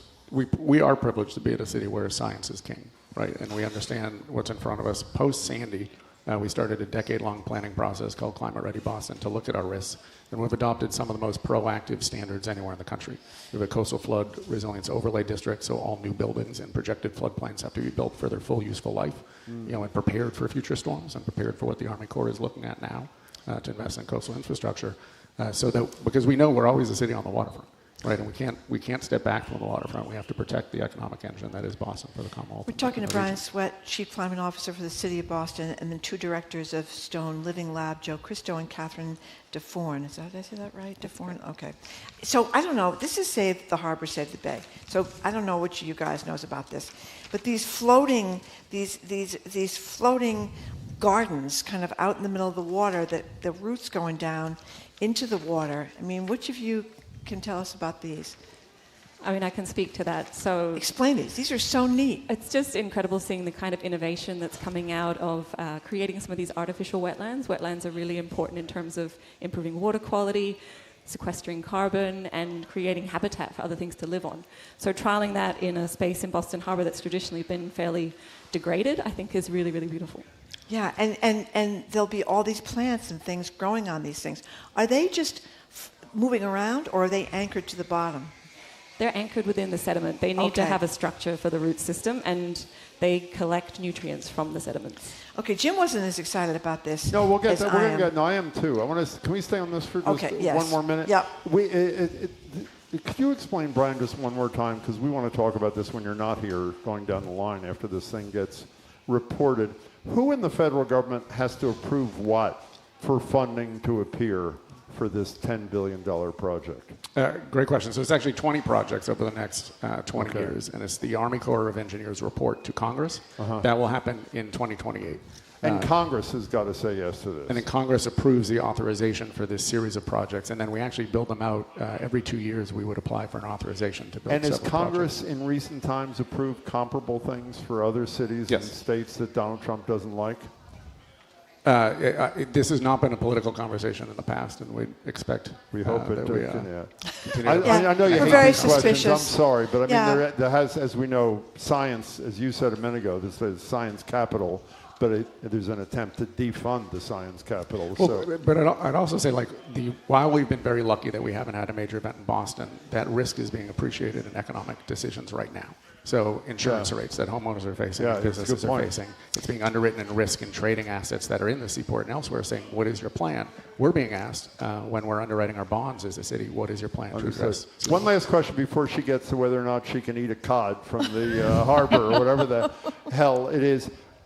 Can real people go see these beautiful things that you guys have, these living seawalls? Where do they go to have that happen? Both of us want to go see them. We actually have regular tours now. Oh, you do? That's for members of the public to sign up, and we pick the time when the tide is going to be low and it'll be accessible to go and see them. And what's the website to find out about the tours? We advertise it on the Stone Living Lab website, and it's also on our Eventbrite page. Fabulous. Stone Living Lab website. Okay. Go ahead, Marjorie. So I read this story, and I'm old enough to remember Billy Baker from the Boston Globe described it 40 years ago like this, that the bottom of the harbor was a oily black mayonnaise of sewage, fetid. And I remember going out on a tour, and it was like a chemistry experiment where the water was bubbling up. It was so disgusting, and it stunk. Now, we've apparently become the premier fishing spot in New England. People are catching 50-pound stripers in the middle of Boston Harbor. This is unbelievable. Tell us. Yeah, I mean, it's spectacular. I mean, the cleanup of the Boston Harbor continues to amaze. And for those of us who are around, if you go back to the early 1980s, everyone was betting against us. They thought it couldn't be done, and even if it could be done, it would break the bank. And everybody was. There was huge opposition to it right here in Massachusetts. Paul Levy was the most hated man in Massachusetts, the head of the MWRA. People's water rates going to go up. And now the best sports fishing in Massachusetts is in Boston. Is that really true? I read the same articles you guys did. Have you eaten any of the fish? I have not had a privilege. Anybody eaten any of the fish yet? Okay, well, there's two teenagers are out there. Billy Baker's got a story. He's a very good reporter. Talks about how they're out there and they're catching stripers, and I don't know if they're all 50 pounds, or bass, flounder. So do you just one of the kids is in the ER now. Did you read the end of? No, that was not. I mean, true. do people just stand out with a fishing rod and Carson Beach? Yes, that's fishing. I mean, what kind of question is that? They go fishing. The bottom still feels a little funky out there, you know. We're not encouraging folks to dive down and touch the bottom, but they're animal centers. Okay. And so this was just cleaning up the sewage from...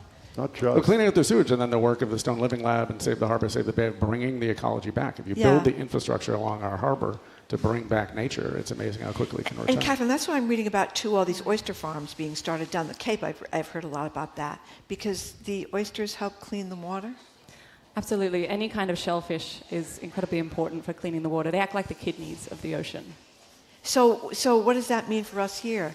This is where they're going to come from the seawalls.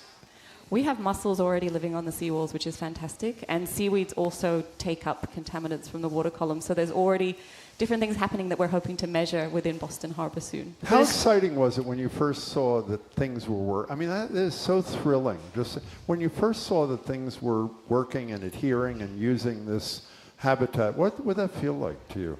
Oh, it was fantastic. I mean, things move in as soon as you put the panels on the wall. The fish are starting to live in the little nooks and crannies.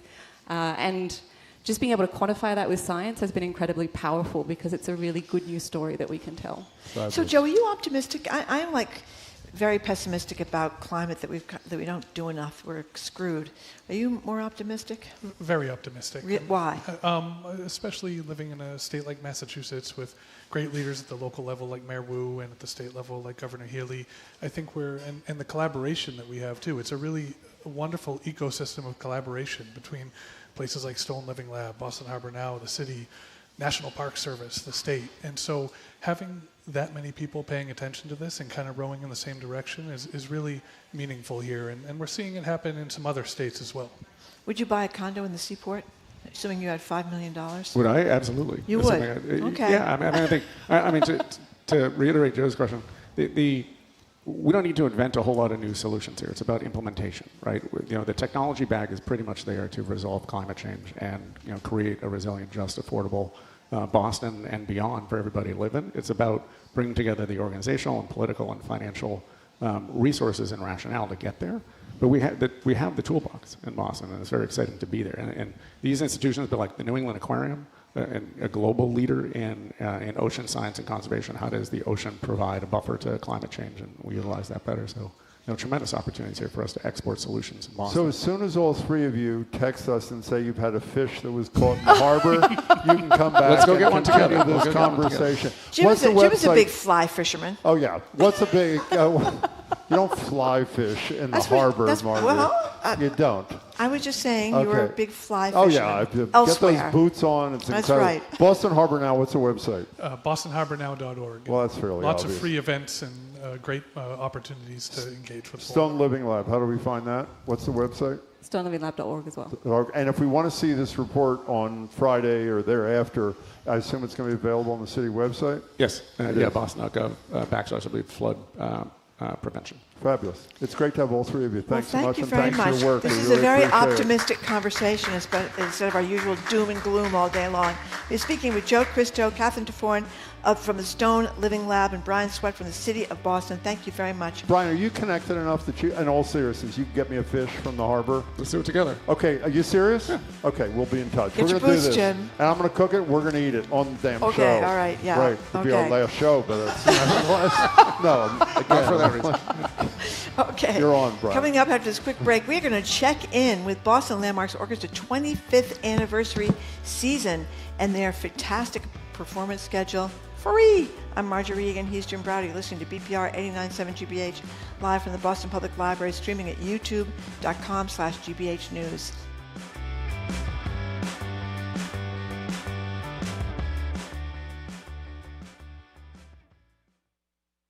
I'm Edgar B. Herwick III. Today on the Curiosity Desk, lightning bugs, fireflies, Lampyris noctiluca, whatever you call them. There's nothing quite like seeing them twinkling in the skies on those warm summer nights. So, how do they do it? And how are they adapting to the modern world and everything else lighting up the evening skies? That's the Curiosity Desk today at 1 on GBH 89.7. Support for our programs comes from you. And Maine Maritime Museum, offering oyster-tasting cruises throughout the summer. Visitors can learn about aquaculture from Maine's oyster farmers and experience freshly shucked oysters. MaineMaritimeMuseum.org. And the Massachusetts Educational Financing Authority, committed to simplifying college planning for families over 45 years with trusted guidance, interactive tools, step-by-step videos, and more. MEFA.org.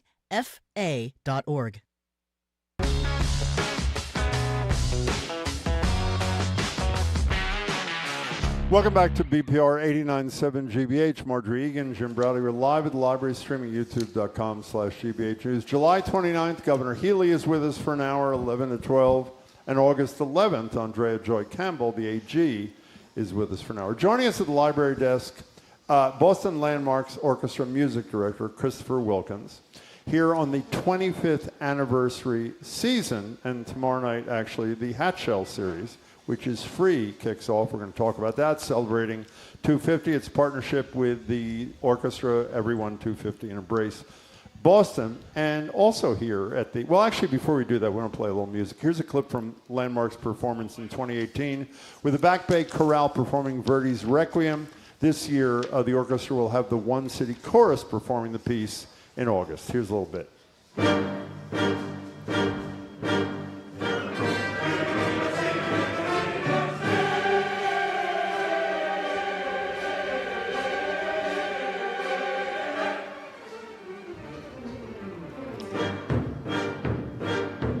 That is rather exciting. Whoa. Also here is Kimi Tajuddin, who performed on our show. You sang. I here. did. Oh, I my did. God. Here with Gabrielle Goodman. I remember. Oh, wow. Welcome Yes. back. It's great to see you. Thank Conductor of the Reverence Gospel Ensemble of Berkeley. They're performing at the BLO's opening performance tomorrow night. More info at landmarksorchestra.org. Welcome to you both. Great to see you both. Thank you. Yes, thank you so much. So, Christopher, tell us what people are going to see when they go to the Hat Show. We get a little taste of it, but tell us more. Well, we'll be out there tomorrow night, weather permitting, and the program is called Best of Boston, and it's some names that we all know, Leonard Bernstein, and some favorites of Leroy Anderson, but some things that most people don't know, like featuring the Reverence Gospel Ensemble of Berkeley in a amazing, powerful, and inspiring work by Omar Thomas, who was one of the youngest faculty members ever hired at Berkeley. It's inspired by Lift Every Voice and Sing. And very much so. This iconic song also was a tribute created by Mr. Thomas for the 2015 African Methodist Church shooting in South Carolina. Oh, wow. So it's a collaboration of amazing ideas, amazing harmonies, amazing chord progressions, and all the things that us Berkeley students love, but also it impacts the heart and the soul in the way that it's communicating the spiritual aspect of the song. What is tell us more about the Reverence Gospel Ensemble. So we are the oldest ensemble at Berklee College of Music at the time, or at least right now. And we are a gospel group that travels the world, travels the country, spreading the good news, but we're youth-inspired, youth-led. I'm one of 4 directors of students at Berkeley who lead the choir, so it's not professor-ran, it's professor-guided. And we are so happy to be collaborating with the orchestra in this amazing collaboration and performing the music of Omar Thomas, who is an amazing collaborator at Berkeley, but also just an amazing representation for black music across the country. Let me tell you, if the enthusiasm of you right here translates to that performance tomorrow night, people are in for they are a treat. unbelievable, and they all bring that enthusiasm. Yes. I heard 2 performances by the ensemble this year, and you report in a certain way to Dr. Emmett Price, don't you? Yes, Who is Dr. the chair of the Price. board, one of our favorite people on the planet, Yes. Emmett G. Price III, Yeah, chair we of the love board him. of the We love him. Landmarks Yes. Orchestra. But you know, the Hat Show is, I mean, it's family. You can sit there with your blanket. You can bring your dogs. Right. I mean, We you can encourage just that. show up with your stuff and have a lovely evening. Yeah. Well, you can bring your dog, but I have to warn you that one of the Leroy Anderson pieces that we're performing is the Waltzing Cat. Oh. So we're potentially in for some conflict. Okay. But yeah, I mean, our programming emphasizes Boston, the place and the people. We offer meaningful experiences, we hope. So Omar Thomas type piece, but also sense of fun. And just, it's casual, it's family, it's just Well, hang it's out. also, you don't say free often enough, because talk about making things accessible. Yes. 25th anniversary. I know. How does an orchestra survive Well, a quarter of a exactly. century What providing odds would you have given? No, really, A I mean professional it. symphony orchestra whose business model is to give everything away Yeah. for free.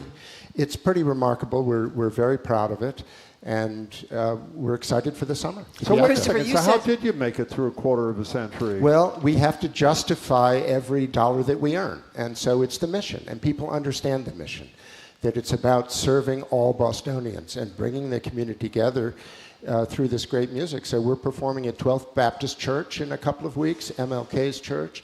We're performing at Bethel AME Church. We move around the city, and that's part of what our name is, landmarks, lots of different places in Boston. But we try to invite participation from community members of all stripes.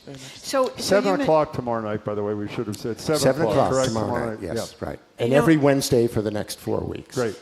Kimi, I read where you started performing at 5 years old. I did. That's rather young. It is. I have a 4-year-old who's almost 5. I don't think she could just sing do, re, mi. Yeah. So how did this happen for you? Well, it originally started, I was in pre-K, and I was in circle singing as a kid, and we were singing This Little Light of Mine, and I guess I just shined the most. And my teacher had invited me to come perform at her church. And ever since then, I performed ever since then. So doing choirs, doing orchestras. I play the violin as well, and the piano. So just traveling and doing music, it's been my whole life. So you were actually performing at 5? Oh, yes. Oh actually my gosh. performing, actually singing. Like my this mom eye. talks about the first time I ever started learning to speak, I actually started singing Happy Birthday to everyone. And whenever we would drive around the city, I'd sing Happy Birthday to whoever I saw. So, yeah. You know, one more thing about tomorrow night, Chris, is the program is really a diverse spectrum of West music. Side Story. It's great. It's what it's all about, but everyone who has a Boston connection. So Leonard Bernstein first stood before a professional orchestra when he conducted the Boston Pops at the Hatch Shell. That's a beautiful connection. We're doing what we believe is the Boston premiere of William Grant Still's 4th Symphony, which is about America. It's sort of a definition of American music. He studied with the director of the New England Conservatory here in Boston. So, yeah, it's a little bit of everything. And it will open with a setting of the national anthem and then collide right into Lift Every Voice and Sing in Omar Thomas, and then right into the Bernstein. So it's exactly a musical definition of what you just said. Christopher, you said you had some memories that were important to you over the last 25 years. Give us a couple. I actually brought a top 10 list. How many time do we have? How much time do we Give us have? a couple. Okay. Performing South Pacific in the Charlestown Navy Yard. Oh. That's great. Right? Featuring students who write music themselves. The live syncing of a performance of Copeland's Quiet City with video from our trumpet and English horn player playing from a rooftop in Beacon Hill during the pandemic. Wow. You remember that one, Jim. Performing to whale songs provided by researchers at the New England Aquarium. Performing David Arnold's images of climate change, receding glaciers to music. Recording a children's work about John Adams, narrated by David McCullough. Celebrating the 50th anniversary of the I Have a Dream speech with Deval Patrick and the 54th Massachusetts Infantry Regiment. Wow. Fully staged production of Midsummer Night's Dream with Commonwealth Shakespeare Company. Appearing on Boston Public That's Radio right, of every course. one of those 25 years. I was waiting for you to get to that. Thank you. Pandering, but I know, 100% it's what true. you gotta do on this show. And number 1, performing the Beethoven 9th live in Fenway Park. Oh my God. To That connect is to great. That current is totally- events. And before you go, every Wednesday through when? Through August 12th. And is this sort of a rain or shine tomorrow, unless it's... If it's raining tomorrow and we have to call it because there's lightning in the area or something, we'll move it to Thursday night. Oh, I didn't know and that. Thursday Fabulous. looks perfect. I know it does. Good. Great. Yeah. Okay. And if I may add, it is so important now for music to be live and Amen. be played by actual musicians and be played by composers who are writing this music. I think in a time where so much music has become AI, Yeah. it is so important that music like this exists and lives in our city. Beautifully put. Yeah. You're so right. Thank you very It's much great for to see you coming in. both. And I Thanks hope so it's much a for being here. fantastic season. Tomorrow night, 7 o'clock, a Hatch Shell. That's great. Thank you. We have been speaking with Boston Landmarks Orchestra Music Director Christopher Wilkins and Kimi Tajuddin, I got it. You got it. Conductor of the Reverence Gospel Ensemble of Berkeley. The Boston Lyric Opera's 25th anniversary season starts tomorrow night at the Hatch Shell. Info at landmarksorchestra.org. Let me say it again, landmarksorchestra.org. Thank you very, very much. Thank you both. It was Coming great up to see after the you. quick break, we've been continuing. We started the show with asking if you can believe anything the government says. We're ending the show kind of the same kind of deal, but this time it is about health advice. One day coffee is good, one day coffee is bad. For years eggs were terrible, now eggs aren't so bad. Wine, who knows? Alcohol's not supposed to be good. What do you believe? Whom can you trust? Call or text next. 877-301-8970. I'm Marjorie Egan. He's Jim Browdy. This is BPR 89.7 GBH Live from the Boston Public Library and streaming at youtube.com/GBH News.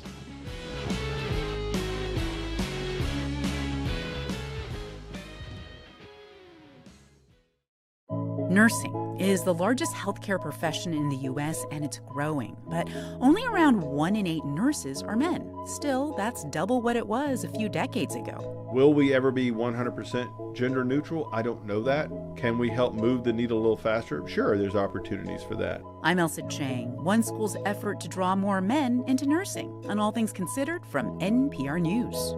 Today at 4, here on GBH News 89.7. Our programs are made possible thanks to you. And MIT Federal Credit Union, believing the right home starts with the right support. More at mitfcu.org. Federally insured by NCUA, Equal Housing Lender, NMLS number 699225. And Morningside Music Bridge, returning to Boston. The summer program shines a spotlight on young classical musicians from around the world, with concerts now through August 7th at New England Conservatory. mmb.international.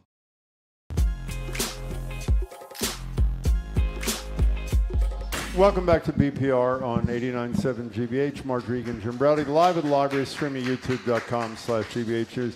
Well, good news for caffeine addicts this week. I am among them.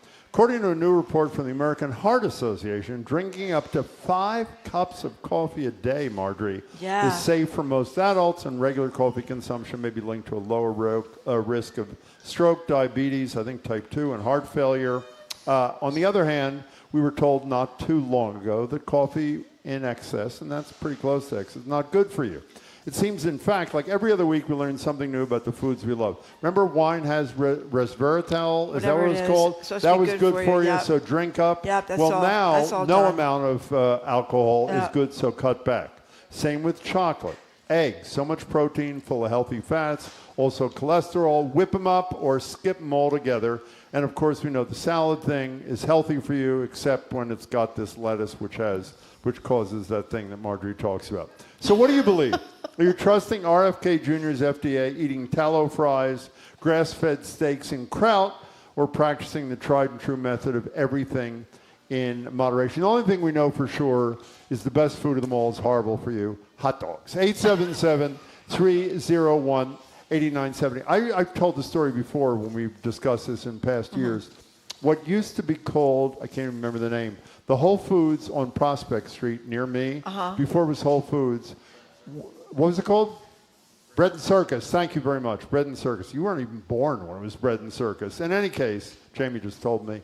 Remember, they banned chocolate and coffee. Oh, yeah. And talk about people rising up because allegedly they were not so hot for you.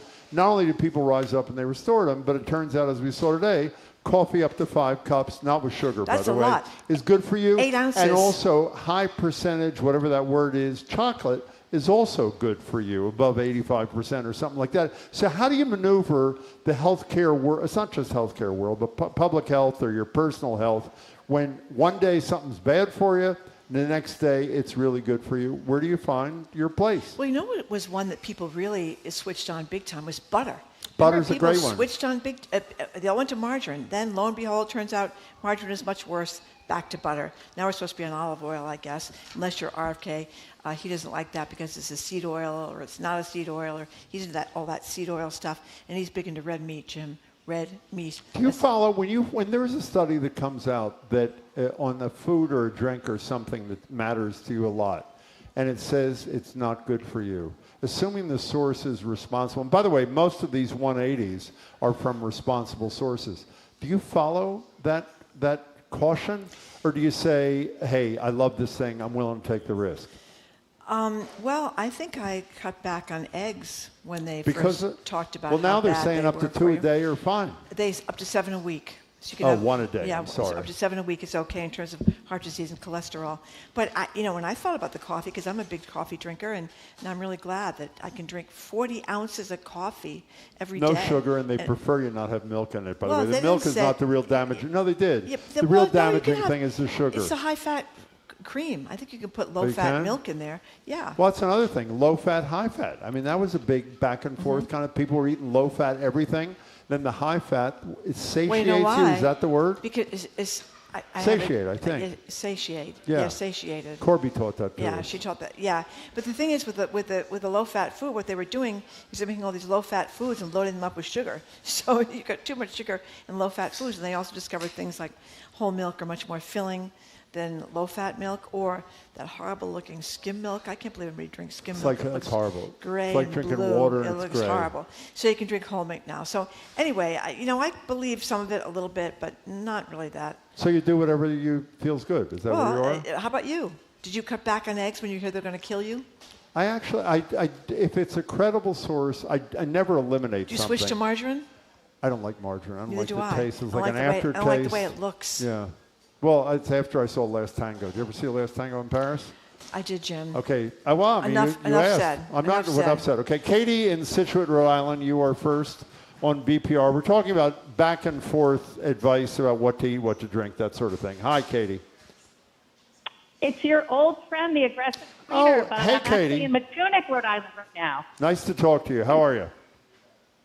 I'm down at the beach house on a family vacation, and there's been a lot of soggy hot dogs, which is the Rhode Island hot dog with the thick casing. Yeah. That's key. That is It's fabulous, huge. but it's not great, and I get to go to my primary care annual appointment on Friday. So And I feel perfect. like Too I'm gonna bad. Walk in there By the way, that's the perfect after first eating call. clam chowder and stuffies. Wait, don't go away, because this is from the University of Michigan. We talk about it all the time. University of Michigan concluded 5 or 6 years ago that every hot dog reduces your lifespan by 36 minutes. They put the amount of time that your life was either reduced or added to by particular foods. Does that loss of 36 minutes per dog have any effect on your behavior? Actually, Jim, because you like to talk about this a lot, I only had one soggy on vacation this week because of the Really? hot dog research I heard on your show. I'm so sorry to ruin your good time. Hey, Katie, thank you for your call. You talked about those kind of hot dogs from Rhode Island to us ages ago? Who? Who's from Rhode Island? Andrew Cabral. Oh, Andrea She Cabral. mentioned She's those from dogs. East, Yes, she's from she East is. Providence. Now, here's a texter who says, I just follow whichever advice food study fits whatever I already believe. I like eggs, butter, coffee, chocolate, and they're fine, according to me. And then here's Marina from Ashland. I've heard this many times. Michael Pollan's advice. Yeah. I think he says eat real food. Isn't he, to qualify it, eat real food, mostly plants, not too much? I think that's what he says. Anyway, she says that, she does that, and it saves her a lot of trouble. That's like the Tom Brady thing, eat a lot of plants, plant food. I don't think so. Yeah, but I think people sort of knew for a long time that eating cheeseburgers every day is probably not a good thing. And by the way, It's actually, in some ways, it's a great thing. It's the problem. I mean, that is the problem. It's I mean, because there's a they're direct delicious. correlation. The worst, I know a lot of people who eat really healthy disagree with this, but the worst foods for you are often the ones that are most enjoyable. Would you not agree? Yes. I mean, things like ice cream with hot fudge and whipped cream, No, those aren't very good for what you. did Zeke Emanuel tell us with his book? He said What- eat your ice cream, And just why not did he too say much. eat your ice cream? Do you Why? remember why? Why? Because ice cream consumption, even though it's not great for you, is so connected to social engagement that social engagement will prolong a high-quality life more than the consumption of ice cream will reduce that longevity. Do you remember I don't that? want to go backwards Obviously here, not. but we're getting a lot of texts from people who talk about fishing in Boston Harbor. Yeah. Yeah, listen to this one. I fish Boston Harbor for striped bass weekly. There's a huge community of anglers out there. One of my friends today caught over 10 huge striped bass outside of Quincy Bay. And do I eat them? Absolutely, from Erin, and I'm still alive in Jamaica Plain. And somebody else said a lot of people fly fish, Jim, for striped bass in Boston Harbor. I thought to fly fish, I don't know anything about fly. Don't you have to have boots on and stand in the water Yeah, to do but fly you fishing? can do that in the harbor. Where on Boston Harbor can you do that? About 4 feet out in the water. Or That's a 3 good feet out point. in It the goes water. like that? Is Yeah, that you the can point? do that. Okay, let's get back to the topic at hand. Changing advice like coffee in the last 24 hours. And how do you react to the fact that one day coffee is good for you, then it's bad for you? Alcohol was bad for you, then it was good for you, then it was bad for you again. How do you react to the changing messages that you get from people who allegedly have some expertise? Do you remember the Woody Allen movie Bananas? Of course In that I movie, do. he's put asleep for 20 years, wakes up in the future. Yes. This is from a texter. Oh, John it's said it's sleeper. It's Thank you, John Parker. Okay, thank you, John. This is from CD in Rhode Island. Anyway, he says in that movie, he's put asleep for 20 years, wakes up in the future, and everybody's smoking and eating red meat. They're also eating, I remember that movie, they're also eating hot fudge sundaes all the time, too. And then they found out that everything that they said was bad for you was actually good for you. That clip would be hilarious to play. So Ted in Marshfield says, before accepting advice on whether a food or beverage is harmful or beneficial, I always check to make sure the advice is not coming from someone with a dead worm festering in his brain, which I think is probably fairly good advice. You do think, why would anybody take advice? I don't get it from RFK Jr. I mean, the story about the whale head in his roof apparently was not true, but he did find a... Well, his daughter, Kit, is the one who told the story, for whatever it's worth. Yeah, she did tell the story, but I think that has been debunked. The idea was the whale head was dripping down. Well, the dead bear is true. Yeah, he picked up a dead bear, a little baby bear, left it in on Central the side Park. of the road and drove it in his car all the way to Central Park and left it there. Yeah. I mean, who does that? Who works out in a pair of jeans in a cool tub or a hot tub or something? No, he dunked himself in an ice plunge in jeans after he'd worked out. Yeah. I mean, why would you think, and he looks like he's kind of a road rage kind of guy. You think know so? What I mean? Roid rage to you. Roid rage, Thank I should you. say. When all the hearings he has before the Congress, he's always blowing up and screaming at people. His poor wife, she would have been better off staying on She seems to be Curb Your pretty happy. Enthusiasm. Let's go to Mike in Wilmington. You are next on BPR. Welcome to the show. Hi. Hello, Jim and Marjorie. Just a couple of things on Boston Harbor. First of all, they do a lot of fly fishing there. It's a good activity. It's a real sport to catch a blue or a stripe on the fly rod. And secondly, Marjorie, 50-pound bass, you can't even keep those. They call it slot fishing. You can only keep a bass that's between 28 and 32 inches long. Oh, so he said it's it was a a narrow window for catching striped bass. So good luck with that. Yeah, that's what they claim. And though. hot dogs taste great when you're fishing. Hey, Mike, have you actually done this, or you just know that people who have done this, the fishing in the harbor thing? Mike? I know it's a tough I'm sorry, question. Jim, I missed that. Oh, have you actually done the fishing, or you just know people who have in the harbor? I've fished the harbor, and I know people that fished the harbor for years. Oh, okay. Well, And now but now there's limits on the stripers of what you can keep. I got it. Before you go away, Hannah, our coworker, is working on a story, and she'd like us to ask you a question. Do you fish for smelts? Well, of course, if you're fishing for smelt. And it's about catching, not fishing. Okay. Well, there you go. For me, Obviously, it's about we're both big fisher the people, fishing. me and Marjorie. No, I Mike, thank like you the for fishing. call. It's the catching part I hate. You 'cause bring then- a kid along, they bait the hook, and they take the fish off the damn hook. My kid does that for me all the time. Yeah, well- I will not. I'm not touching a worm or something like that. Are you kidding me? Well, it's the fish flopping around. It's Your kid gasping takes it off for the breath. thing. Yeah, that's the part I don't like. I don't like that at all. Okay, Jay from Attleboro says, whenever I get the frustrating, confusing news about food, I turn to my trusty standby, a piece of chicken, a piece of broccoli, a tortilla, and one other thing. In Jay's case, it's a shot of testosterone. That was with the exception of the testosterone. Yeah. That, of course, was the Secretary of Agriculture. And here's somebody else who says, I'm getting sick of the neo-prohibitionists claiming that the alcohol is pure evil. Every day is a new hair on fire headline. It's all clickbait designed to get attention. I'm 54. My health is perfect, despite maybe or because of a glass of wine every night. As always, moderation is key. I mean, the whole thing is that they say you should be doing real foods, right? That's the deal. Real food. So butter is a real food. Margarine is not a real food. You know, meat is boiled potato in your case. The problem with meat is, you know, the I know they had to kill the hormones thing. and- Well, they also had to kill the thing. They have to kill the thing, and it's pretty brutal, and the hormones and the additives. You know what I mean? Did I tell the story on the You air? don't want to go into puberty at age 6. Did I tell the story on the air, or did I say it to you off the air about the, and again, you don't know if it's real, but I think it is, about the cow who used to get really upset when the guy went to work. So the guy took the cow to the train station with him, left him at the train station, and the cow stood at the train station all day and waited for him to get home when he got off the train, and they walk home together. Are you going to eat that thing? Is that a true? I don't know. The cow wailed at the train station? The cow. You sure it wasn't a dog? It was a cow.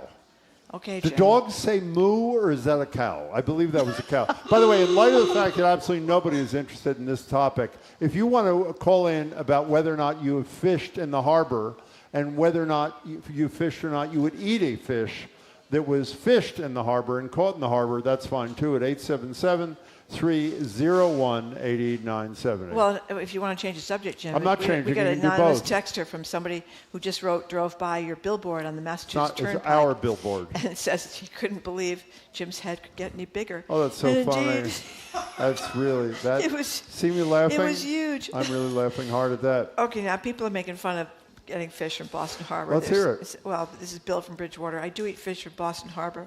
It gives me explosive diarrhea. Explosive diarrhea. Yeah, Okay, thank you. Yeah, that's something else. That's the lettuce. We don't know where the lettuce came No, from. we don't know. Maybe it came from Taco Bell. We don't Maybe even know it if it's a didn't. We're not lettuce, sure. according to the FDA. Okay. Next. Oh, if you bait your fishing line with a little liverwurst, it's possible to catch an anchor Oh, man. that is so. I'm a baby. I'm a man. By the way, speaking of catching, anchorman. okay, fine. Speaking of catching fish, I don't know. We have told you this before, but there may be new listeners. Margaret and I went ice fishing. We did. Once. You remember that? Yes, I do. With the fish nerds. I don't know if they still have a podcast. I don't know. It was very clever. Who caught a fish? You did. Who did not catch a fish? I did not. You did not? Nope. Who used the, whatever that thing is called, the awl or whatever you call it, to do the whole thing in the ice to catch the fish? You didn't do that. I didn't do that. We had I to- thought you might have forgotten. We all Tim had did to. it. We got 5 people together and we pulled Jim No, out. it's not 5 people. On a toboggan. I couldn't walk on the ice. We all walked I was out slipping. except for Jim. They put me on a sled and they pulled me out. Why is that funny? I couldn't walk on the ice. I couldn't stand up. It wasn't ice. It was about a foot of snow on Whatever. the I ice. couldn't walk on that either.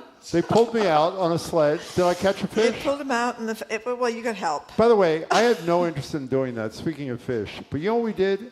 They had a little bob house. Remember the little bob house? I do. And they had a little grill in the bob house. We grilled it And after I inside caught the the fish, bob house. we're drinking beer in the bob house on the iced-over pond and having grilled fish of some sort that I happened to catch. Remember that? I do. The fish actually, I'm not a big fish person. We know that. But the fish freshly caught was unbelievable. It was Okay. unbelievable. Oh, Jim, we have a We special have bad caller. news. This is 2 Special days in caller. a row. Yeah. This is our former colleague who obviously is really busy at her new job because she has called in 2 days in a row. This would be Nicole Garcia. How are you, Nicole? I'm okay. I have a story on mixed messaging with food I'd like to share. Thank God. Oh, Thank we're ready. goodness. Go We're ahead. ready, Nicole. All right, so a while ago, Jim had said he had outdone himself with his banana bread that he brought in, and he was like, everyone has to try it. And then a minute later, everyone's grabbing a piece, and then he says, like, proceed with caution. I didn't mix the flour properly. I didn't. And so I mean, he had said that too late, and so I took a piece of the banana bread, I ate it, and it was just flour. So that was very unpleasant, and I was very misled. So why do you feel you have to share that with people, Nicole?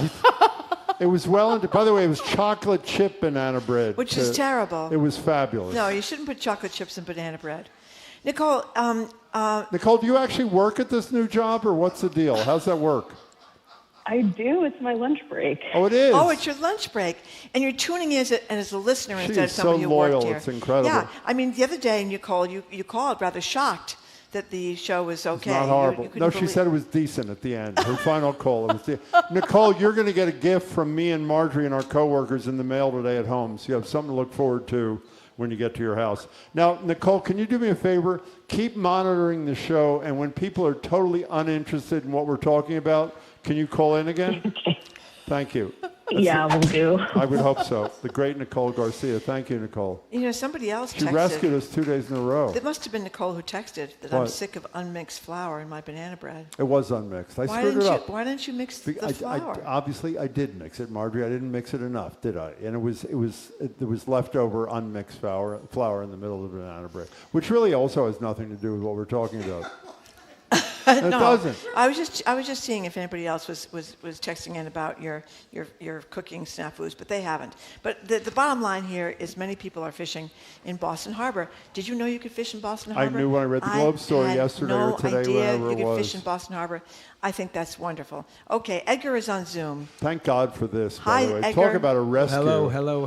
A Yeah. sinking Now- ship Now, would you eat a fish caught in Boston Harbor? Yeah, sure. I have a more important question for you. So, What is in it? your memories of going ice fishing that day, was there anybody else there with Whoops, you and Marjorie I and just the realized folks? There might have been do you one cast other your person. mind back? I don't know. The reason I didn't mention him is I have no idea whatever happened to him. Yeah, I mean, great point. Great He point. was, Edgar was there. I Edgar forgot. was Edgar there? I was there. You were two. there? I was. Edgar was there. Any audio and That's right, I video forgot. evidence of the fact that happened was recorded by yours truly. Were you there when we had to pull Jim out on a toboggan? Yes.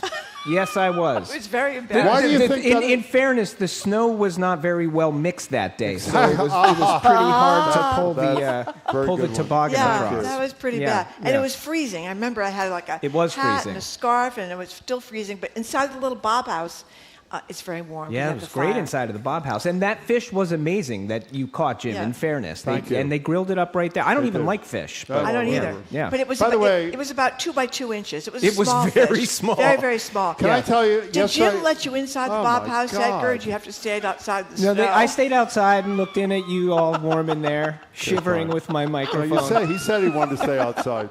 Now, before you go away, I'm listening to your show yesterday. Yeah. The end. You had a fabulous conversation with a guy. Is his real name Scooby. Scooby. Scooby Leposky, yeah. That's How not unbelievable possible. was he? Scooby Leposky. I didn't ask him the tough question of whether he was born Scooby or not. Next time we have him on, By I'll the way, ask. this guy recorded sound of plants It's and unbelievable, trees. right? It was Yeah, unbelievable. it was great. What are you Super cool. doing today? Is Scooby back again, or was that one and done? One and done, but we'll try to get him back sometime. No, but sort of a little bit what you're talking about. We're going What to is take it? a look at what when you get a beach that's closed for this reason or that reason. We're going to do a little deep dive into how they find that, what's in there, how dangerous is it really, all of that stuff. A little look at the health of the water in the summertime around here, and we'll probably touch on your favorite subject, which is algae. Perfect. Thank you.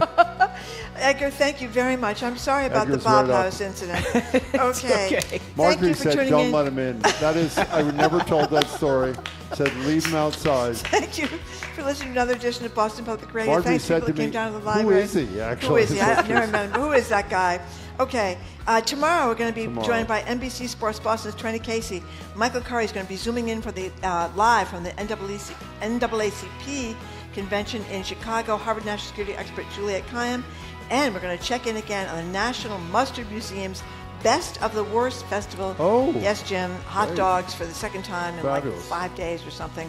I want to thank our crew, Zoe Matthews, Hannah Loss, Ariana Gonzalez, Charlie Desjardins, John McCloud Parker, Jamie Bologna, our BPL staff, Maddie Gar, Bill Francis, Sandra Lopez Burke, Darius and Derek, our host of the Newsfeed Cafe, and across the street at the next hotel. The Curiosity Desk is next. Thanks for listening. Hope you have a great afternoon and hope you can tune in again tomorrow.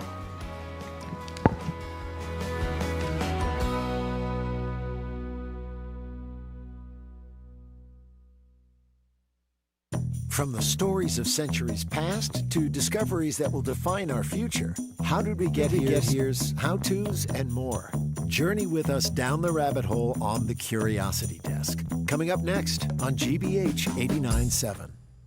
Support for GBH comes from you. And Mass General Brigham Health Plan, providing coverage plans for individuals, families, employers, and retirees with benefits that help you live in your moment. More at massgeneralbrighamhealthplan.org. And Cornerstone at Canton, an assisted living community with wellness, care, and support services designed to help seniors age in place, including a Compass Memory Support Neighborhood. CornerstoneCanton.com. You're listening to 89.7 WGBH HD1 Boston. Online at gbhnews.org. GBH News. What matters to you? I'm Edgar B. Herwick III. Today on the Curiosity Desk, if your beach plans were ruined this summer due to a water advisory, this one's for you. Burst sewage pipes and harmful algae blooms have forced closures for beaches across the state over the last several weeks. But what is actually going on in the water when a beach is closed? And what risks are you taking if you do decide to take a dip? After that, we keep riding those summertime vibes.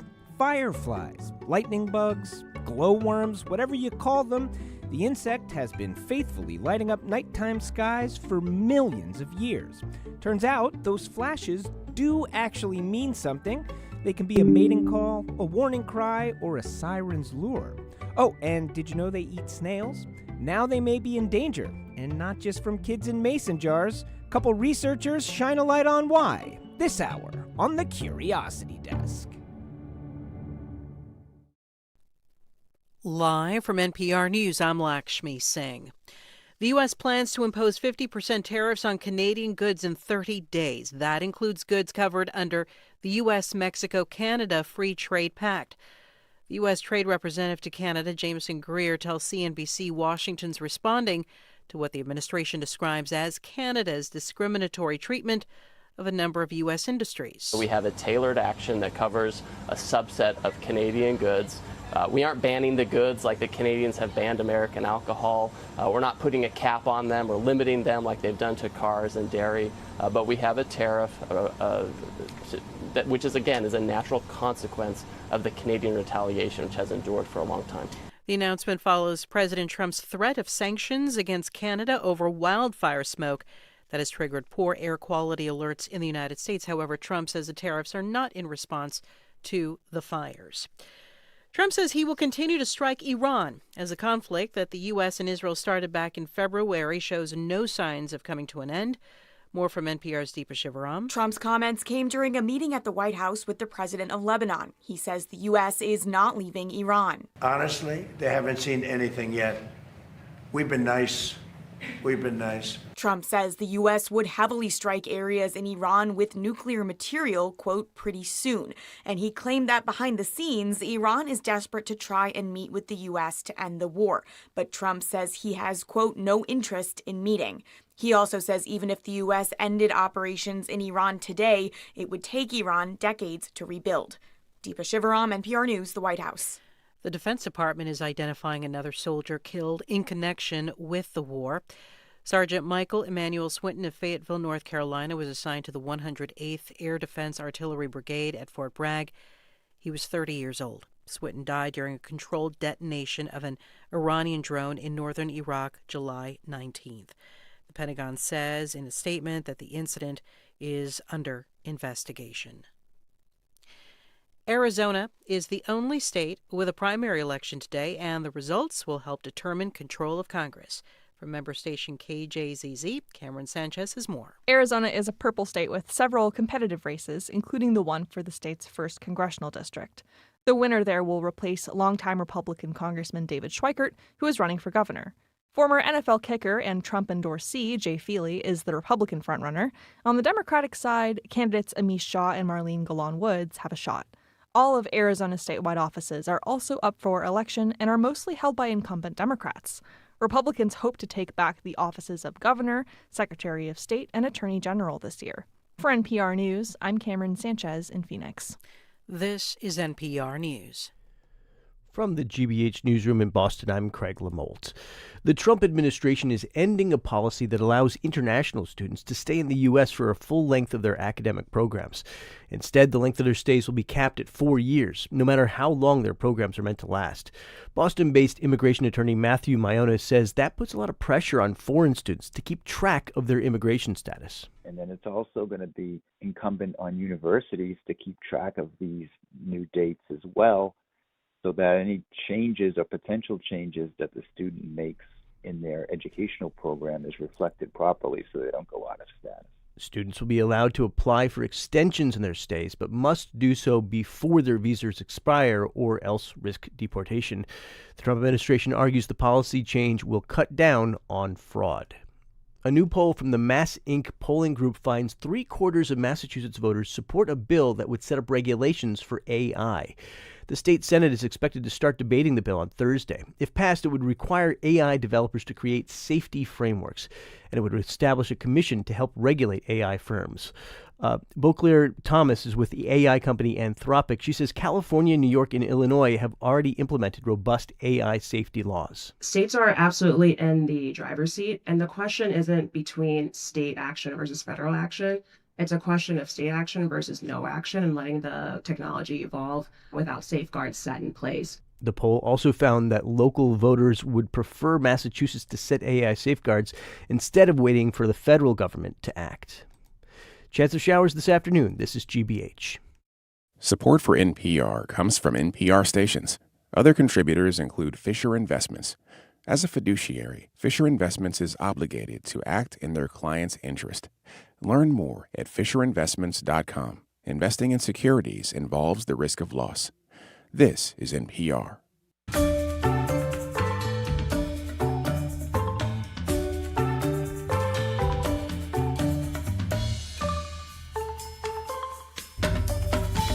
Welcome to the Curiosity Desk on GBH 89.7. I'm Edgar B. Herwick III. We are streaming live at youtube.com/GBH News. Why not join us there?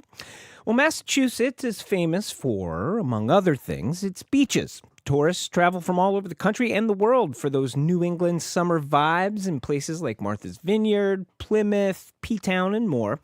But sometimes bacteria crashes the party, with things like burst sewer pipes and harmful algae blooms triggering swimming advisories for local beaches. What's that smell? Oh, that would be me. I've been swimming in raw sewage. I love it.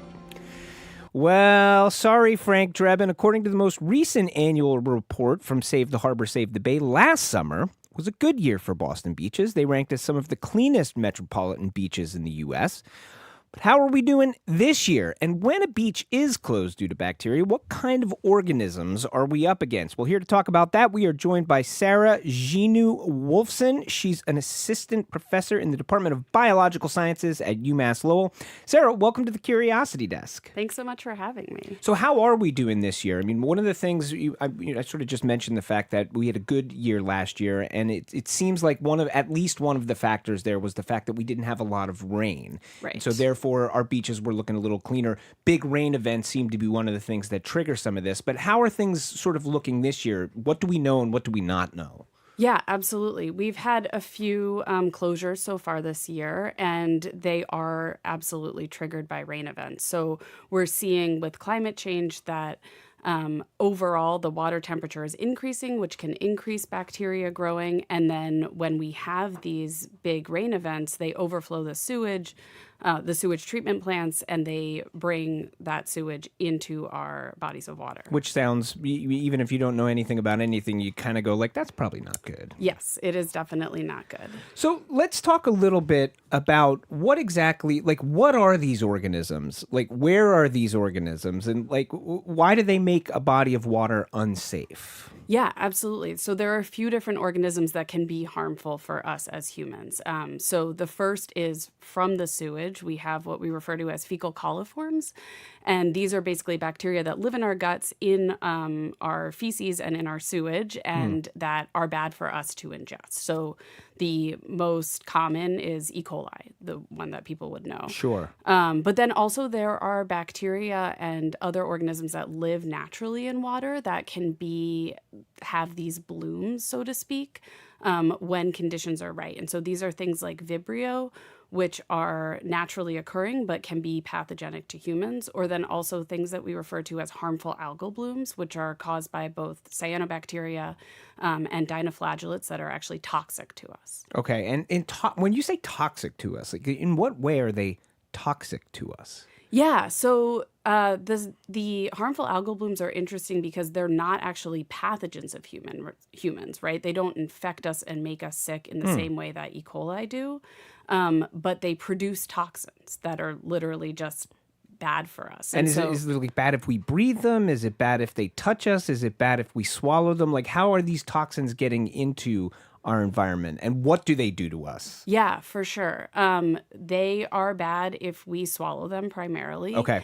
And also eat them. So the cyanobacteria can be concentrated in fish or other marine animals that we eat. And so people might have heard the term red tide, specifically with shellfish, that there can be red tide outbreaks, and that those are dinoflagellates that are producing this toxin. I see. Okay. So it sounds like whether we're talking about, kind of E. coli, which is getting into the water because, as you say, primarily there's been a lot of rain, the sewage system gets overfilled and that the overflow ends up going into our bodies of water. Or if it's an algal bloom or one of these other things you're talking about, it is the ingesting that is primarily the dangerous thing. So is the danger like if we go swimming, whether we're trying to or not, some amount of this stuff is going to get into our mouths. We're going to swallow it, and then that's how we get infected. Is that what the danger is primarily? Yes, absolutely. The primary danger is ingesting it. The other way that these bacteria can infect us is through open wounds. So definitely never go swimming in the ocean or a lake if you have an open wound. Whether there's a bad bacteria outbreak or not. Yes, I think that's a good rule of thumb no matter what. What about people who are not people? Which is to say, like, for example, there was a dog that recently died in West Roxbury, and they think it was because it had gone into the water where there was an algae bloom happening. So there's like your pets, like dogs who like to swim in the water. But then also there's other wildlife out there, right? There are wild animals that are out there. Does this impact them the way that it impacts humans? It can, yeah. So I think the dog was a harmful algae bloom that it ingested. And dogs are not that dissimilar from us. So they can absolutely be affected by these toxins. Also, marine organisms can be affected. The harmful algae blooms in particular, they cause a lack of oxygen in the water. And so then sometimes we'll see, especially in Florida and warmer water, we'll see these huge fish kill-offs, basically, because there's not enough oxygen in the water for the fish to breathe. How concerned should we be about this kind of stuff? I know we know here in the state, there's a website you can go to, you can kind of check it. Presumably, because beaches are being closed, I think people can kind of go like, well, somebody's kind of looking out for this and they're keeping an eye on this. If they're closing the beaches, they're obviously watching that. But just in general, what is the mechanism by which we are keeping an eye on this, and how concerned or worried should people generally be? Yeah, absolutely. Here in Massachusetts, we are fortunate to have a robust state government that does that work to keep us safe. And so they are going out and testing the water and implementing closures when necessary. Is that generally proactive the way it's, it's sort of they're testing through the summertime on a regular schedule. It's not like they're sort of waiting until something smells bad or somebody says, hey, I think I might have gotten sick. No, they are testing on a regular schedule. I don't know all of the specifics of everywhere in Massachusetts, but yes, they are testing on a regular schedule. And then also we know that with these rain events, we are likely to see outbreaks. And so they are paying a special attention when there are rain events. And when we get sick, what is the level of sick, or what is the level of sort of caution? Obviously it's sort of like nobody wants to get sick, but there's such a range of like what sick is, right? Is sick like you don't feel well on your stomach or you throw up, or is like what is getting sick from things like E. coli or something like an algal bloom? Yeah, absolutely. It varies. It varies by person and by what the organism is. So yes, it can just be indigestion, the usual stomach symptoms that are associated with E. coli, but we have also seen instances of, especially with the open wounds and Vibrio, they can cause basically flesh eating, and so you can have decay of your body, which is bad. Yeah, sure. That's generally not recommended. Not good. And then also the toxins from the algae bloom, they can lead to all kinds of symptoms, including neurological symptoms. Really? Yeah. Wow. You listen to the Curiosity Desk. We're talking with UMass Lowell Assistant Professor Sarah Gignoux-Wolfsohn about the bacteria that cause shutdowns of local beaches.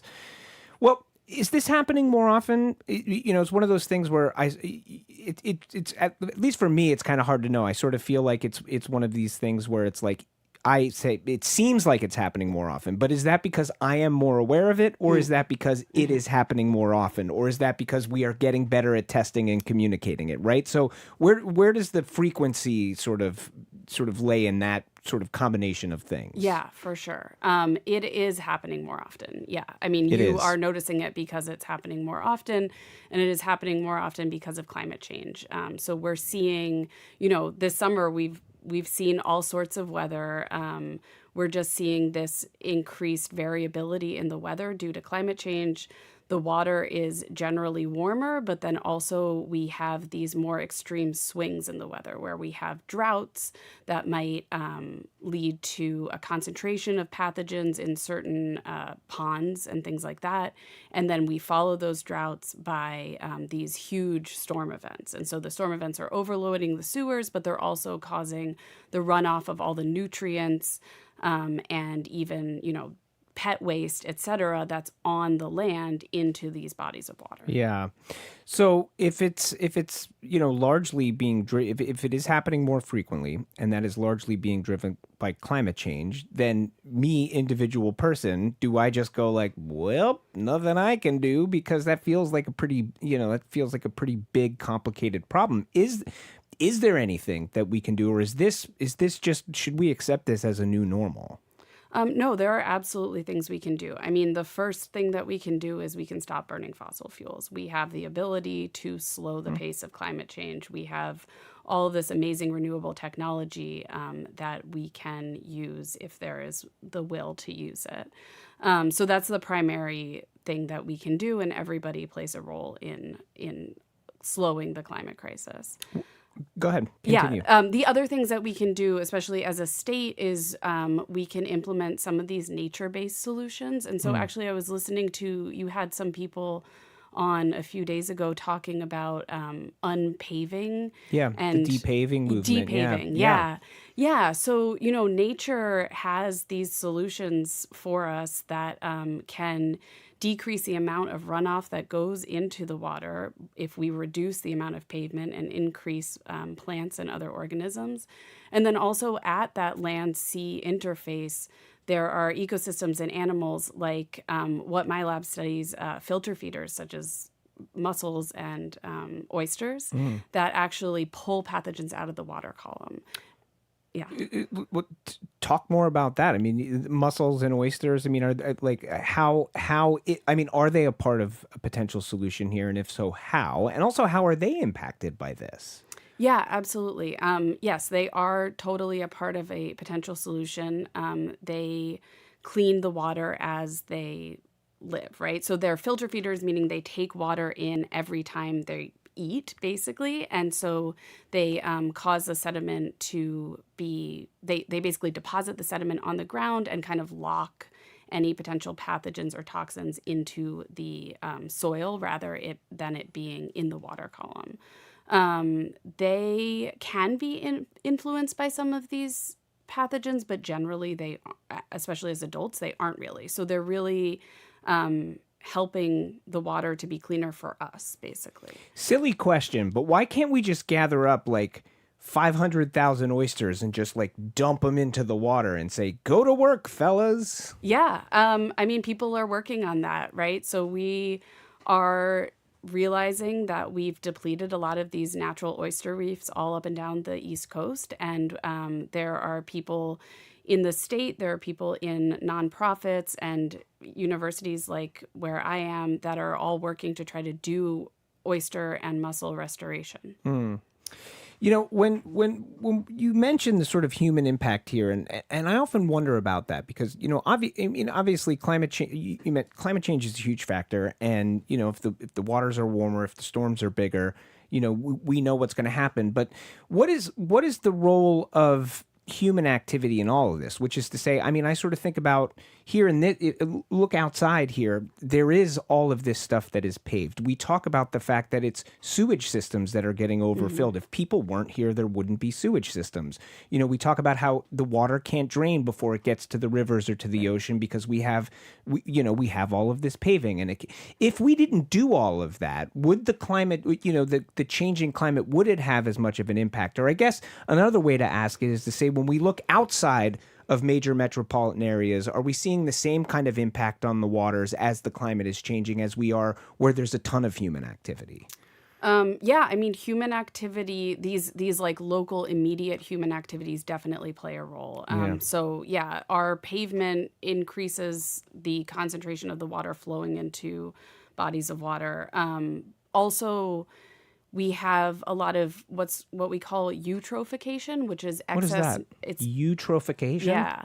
It's a funny word. Yeah, it's a cool word, yeah, though. yeah. How do you spell it? Like EU. Yeah, eutrophication. Yeah, Okay, yeah. go ahead. What is it? It's excess nutrients in the water. So I hesitate to say that it's necessarily always better in places that aren't urban because we have a lot of agriculture. And so then we are using a lot of So fertilizer. if you have a lot of fertilizer on a farm and it's near a river, Yes. you can have just as big of a problem or maybe Right. worse of a problem. Yeah. Oh, Yeah. interesting. So that's another compounding factor that we have. Yeah. So again, I sort of circle back to like, are there any things that a single individual can do, to sort of, have some sort of impact on this? If I hear this conversation and I say, we should be able to swim more often in our beaches. I think it would be a good idea to have cleaner waterways. What can a single person do, if anything? Yeah, I mean, we can advocate for our government to increase testing, to increase some of these solutions,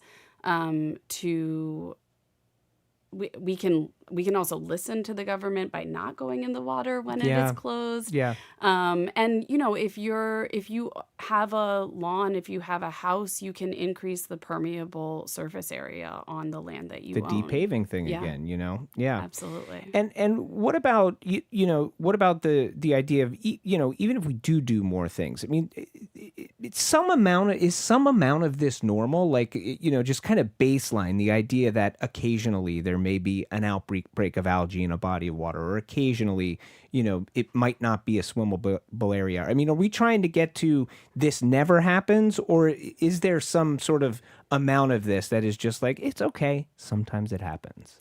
Yeah, I mean, with the harmful algal blooms in particular, like these are species that naturally live in bodies of water, and so we are not going to get rid of them.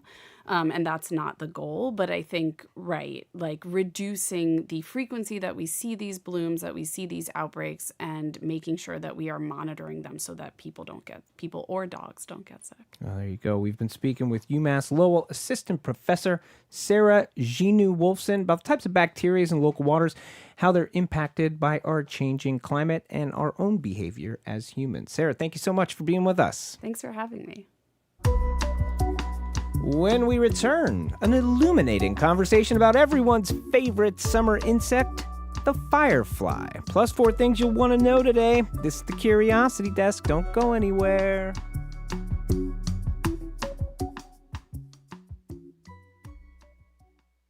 I'm Henry Santoro. Coming up on The Culture Show, comedian Gus Constantelis grew up in a loud, loving Greek family and turned his mother Julia's recipes, opinions, and formidable personality into the new cookbook, My Greek Mom's Recipes. And Boston hardcore band Fiddlehead returns with Baby I'll Change, a new EP rooted in friendship, loss, and the community that shaped them. That and more is on The Culture Show today at 2 on 89.7 GBH.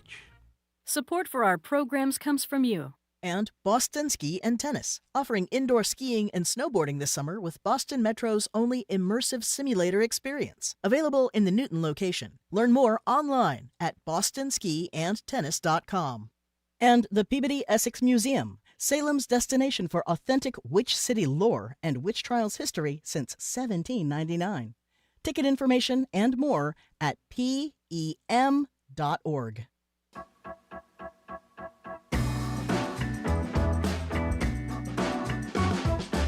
You are listening to the Curiosity Desk on GBH 89.7. I am Edgar B. Herwick III. We're streaming live at youtube.com/GBH News. And with me right now in the studio is senior producer of this very show that you are listening to right now, Aidan Connolly. Where is he? Aidan, good I to have some see you. thoughts on the show. Good to see you too, Edgar. Well, Aidan, I did want to say a very happy National Day to you. National Day. What a holiday. Happy National Day. And with you as well, Edgar. Happy Thank you. National Day. How do you plan to celebrate National Day today, Aidan? I am going to get through another day working on this show. Edgar, this is what it was, one of those fake holidays, national. No, it sounds like butter blasphemy. pecan You are gonna do nothing to celebrate National Day. Not doing a thing. Well, I mean, if I knew what it was, I would, but I'm not don't really have plans. It's not a real holiday again. It, in fact, is a real holiday. It is just not a real holiday here in the United States. You're being very American-centric right now, Aiden. It's another one of your riddles. Okay, all right. So there is a nation that's celebrating today. Yes. Of course, that really narrows it down. There's something like at least 30, 40 nations on Earth, 200 nations on Earth. So unless you and I want to go back and forth for the next, what do we got, about 45 minutes next in the show, and skip what I know is going to be a great interview about fireflies that we have on the way. I'm going to need a hint from you. Come on, just give me something. Here's your hint. What nation is celebrating National Day today? Your hint is the Smurfs. Edgar, the Smurfs aren't real. The Smurfs don't live. Okay, I'll give you another hint. Not helpful. Chocolate. Okay, that could be any. There's 25. I mean, like Switzerland. All right. A nice dinner of mussels and fries with a tasty Trappist beer, and then for dessert you have a waffle. That would be the International House of Pancakes. I don't know. Okay, tell them to waffle. Belgium. There you go. Indeed, okay. Yes, Belgium. It was today. It was on this day, July 21st, back in 1831. Pat myself on the back. Okay. 1831. Leopold I was sworn in as the very first king of Belgium, and that solidified that nation's independence from the Netherlands. Right on. Okay. Yeah. So now today's their national day. So July 4th. It is National Day in Belgium. Okay, and give me a fun fact. How do they celebrate National Day in Belgium? I have no idea. Okay, all right. Well, thank you, Edgar. We'll call that a slightly incomplete look at this day in history. But right now, of course, I think it's a good idea to turn our attention to today, this day in news in 2026. And when it comes to that, we don't need Leopold I or the second. Frankly, we don't need Edgar B. Herwick III. Who we need is... Is that the Belgian national anthem? It just might be. I really hope it is. It just might be. I'm getting a nod from the producers. That is beautiful. With us, we have Gal Tziperman Lotan. You know Gal from the GBH Daily newsletter. I don't know if Gal is Belgian, but I'm so glad that she is here. I've never been. I'm so sorry. Regardless. How dare you? Taking us off our theme. You know, if I had gotten more of a heads up, I would have tried to apply for a passport or something. So hello. Hi, what's happening in the news today, Gal? So we're going to start with AI. Specifically what people think about it. So the Massic polling group ran this poll asking Massachusetts voters what they think about a law the legislature is considering right now. I have an idea what people might have said. Keep going. You might. That would put some more regulations on this technology, and about 3/4 of the people they talked to said they would support the regulations in that law. Zero surprise. But what kind of regulations are we talking about here? Yeah, so maybe not what you would think. It's things like making it mandatory for AI companies to report safety problems within 24 hours of discovering them. Also protecting whistleblowers, having a safety plan that they update every year, and paying $1 million per violation. $1 million. Exactly. Okay, but these companies are worth like a zillion, trillion. Yeah. How much is $1 million to them? Right, exactly. So I did some of the math. The company that sponsored this poll is Anthropic, which is an AI company. Which is an AI company. Interesting. Exactly. In May, they reported their valuation at $965 billion with a B. Yep. $1 million is 0.0001% of that. Yeah, so that's a 0 followed by 3 zeros. And a 1. And then a 1. Okay, yeah. So, all right. Well, at least it's something. Yeah. What else is happening? Yeah, so it's been a few years now that we've been hearing a lot about misconduct at the Massachusetts State Police. There were criminal charges related to troopers claiming overtime for shifts they didn't work. There were racist and sexist text messages that came out during the Karen Reed trial from Trooper Michael Proctor, who has since been fired. There's the killing of Enrique Delgado Garcia. He was a state police recruit who died after an unsanctioned boxing match at the academy. And now there are some reports that 2 off-duty troopers were involved in a bar fight in Quincy. Wow. Now, the head of the state police, Jeffrey Noble, said that the agency, quote, clearly has a misconduct proliferation problem. Whoa. He joined the agency in October 2024, so a little after some of this stuff has happened. Last week, he told the State House News Service that he's been talking about reforms and retraining every day, and that, quote, we understand that the Commonwealth expects the Massachusetts State Police to operate at the highest levels. We expect Massachusetts State Police to operate at the highest levels. And we certainly do. And so we'll just have to wait to see what those reforms are. Mhm. Gal, what else is going on? So the Red Line is out of service from Alewife to Park Street. Red Line always delivers some news. Always delivers some news, but maybe not passengers, at least this and next week. Not bad. Crews are going to be fixing up tracks. They'll be working on signals and on infrastructure to reduce some of the noise across along the line. Enter the shuttle buses. Yes, exactly. You can take shuttle buses. You can take a bus to the Green Line or the Orange Line, or this is a little hack if it works for you. Go on. The commuter rail is free between Porter and North Station. Oh, nice. So if that gets you to where you're going, that can be much faster. Good tip. I know things have been slow, so we just give it a little extra time. Right, Be patient. exactly. And I have one more story to leave it off on a good note. Oh, please do. Yes. do it. So the Red Sox are on a 14-game winning not streak. bad. This is amazing news because, as you know, they got off to a rough start this season. 10 weeks, 17 loss record, and then they fired their manager, Alex Cora. Yep. But now they're third in the AL East, and a lot of fans said they're feeling cautiously optimistic. What is this feeling? Here's what Red Sox fan James Clark told GBH's Esteban Bustillos. It's been incredible. I never imagined that they'd go on a streak like this, but I'll take it. I'm glad that they are, no doubt. So we're not going to jinx anything here because we know better, but I'm just saying. Yes, the team's longest ever win streak is 15 games, which they set back in 1946 when Ted Williams was baseball. on the team. Exactly. Wow, yeah. So they're almost there. Yeah, well, I mean, we don't know what to say I'm about not going to that. say anything Let's start about celebrating, anything. baby. Play that horn Exactly. again. But they play the Baltimore Orioles tonight, so we'll see Okay. what happens. Yeah. Edgar, you got that? we And that's all we have to will say. not watch the game. We got that Exactly. wooden trunk behind you. Give it a little knock for me. Yeah, there you go. And while you do, I'm going to Perfect. announce Knocking on that wood. we have been speaking with Gal Tziperman Lotan, who writes our newsletter, GBH Daily. You can subscribe for it absolutely free. You go to gbh.org/daily. Gal, Aiden, thank you both. Thank you so much. You're very welcome.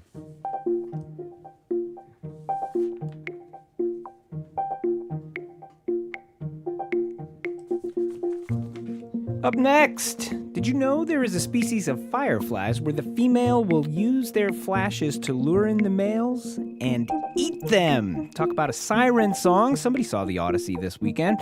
Well, the whole rest of the hour is on the firefly, the old lightning bug, the third shift mosquito. I could keep going, but I want to get to the segment. This is the Curiosity Desk. Don't go anywhere.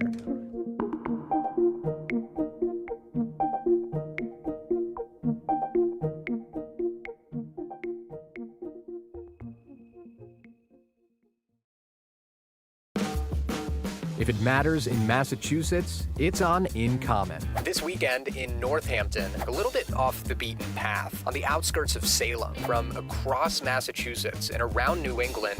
With reporting from 3 newsrooms across the Commonwealth, you'll get a statewide perspective you won't find anywhere else. What's happening, why it matters, and how it connects us, from the Berkshires to the Bay. Listen to In Common, Saturdays at 2 on GBH 89.7. Support for GBH comes from you. And the Museum of Science. From live science demonstrations to hands-on exhibits, families can explore the wonders of Earth's evolution and the frontiers of space this summer. Learn more at mos.org. And 360 Public Relations. For 25 years, committed to helping brands connect and grow through culturally relevant storytelling, thought leadership, influencer marketing, and more. Learn more at 360pr.plus.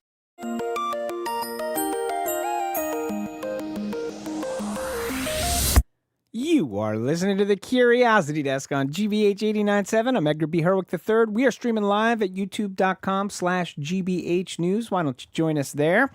Well, summertime is unequivocally the season of the bug. Think of all the bugs we associate with this time of year. Smeared on windshields or generally buzzing about. You got your mosquitoes, certainly. June bugs, I guess.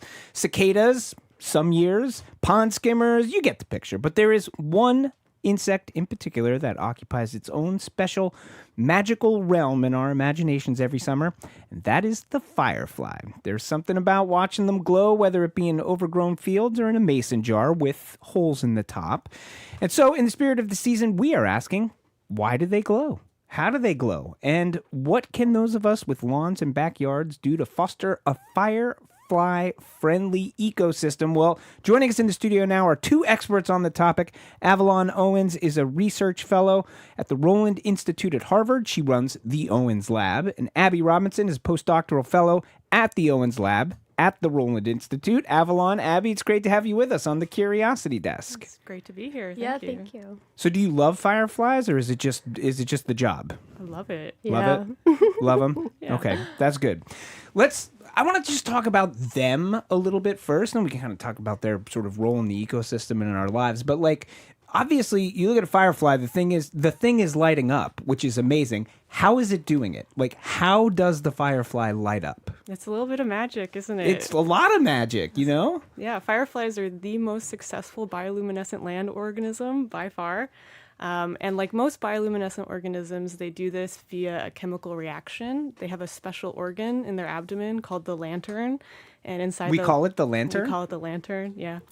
And inside the lantern are these photocytes, which contain the components of a chemical reaction. It's a enzyme substrate reaction. We have an enzyme luciferase, which breaks down a protein luciferin, and in that process produces light.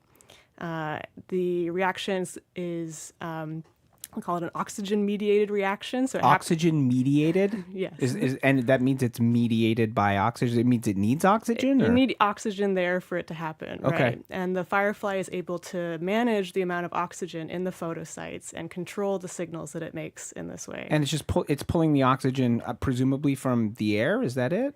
It's a little more complicated than that. Is it? Well, okay, tell us.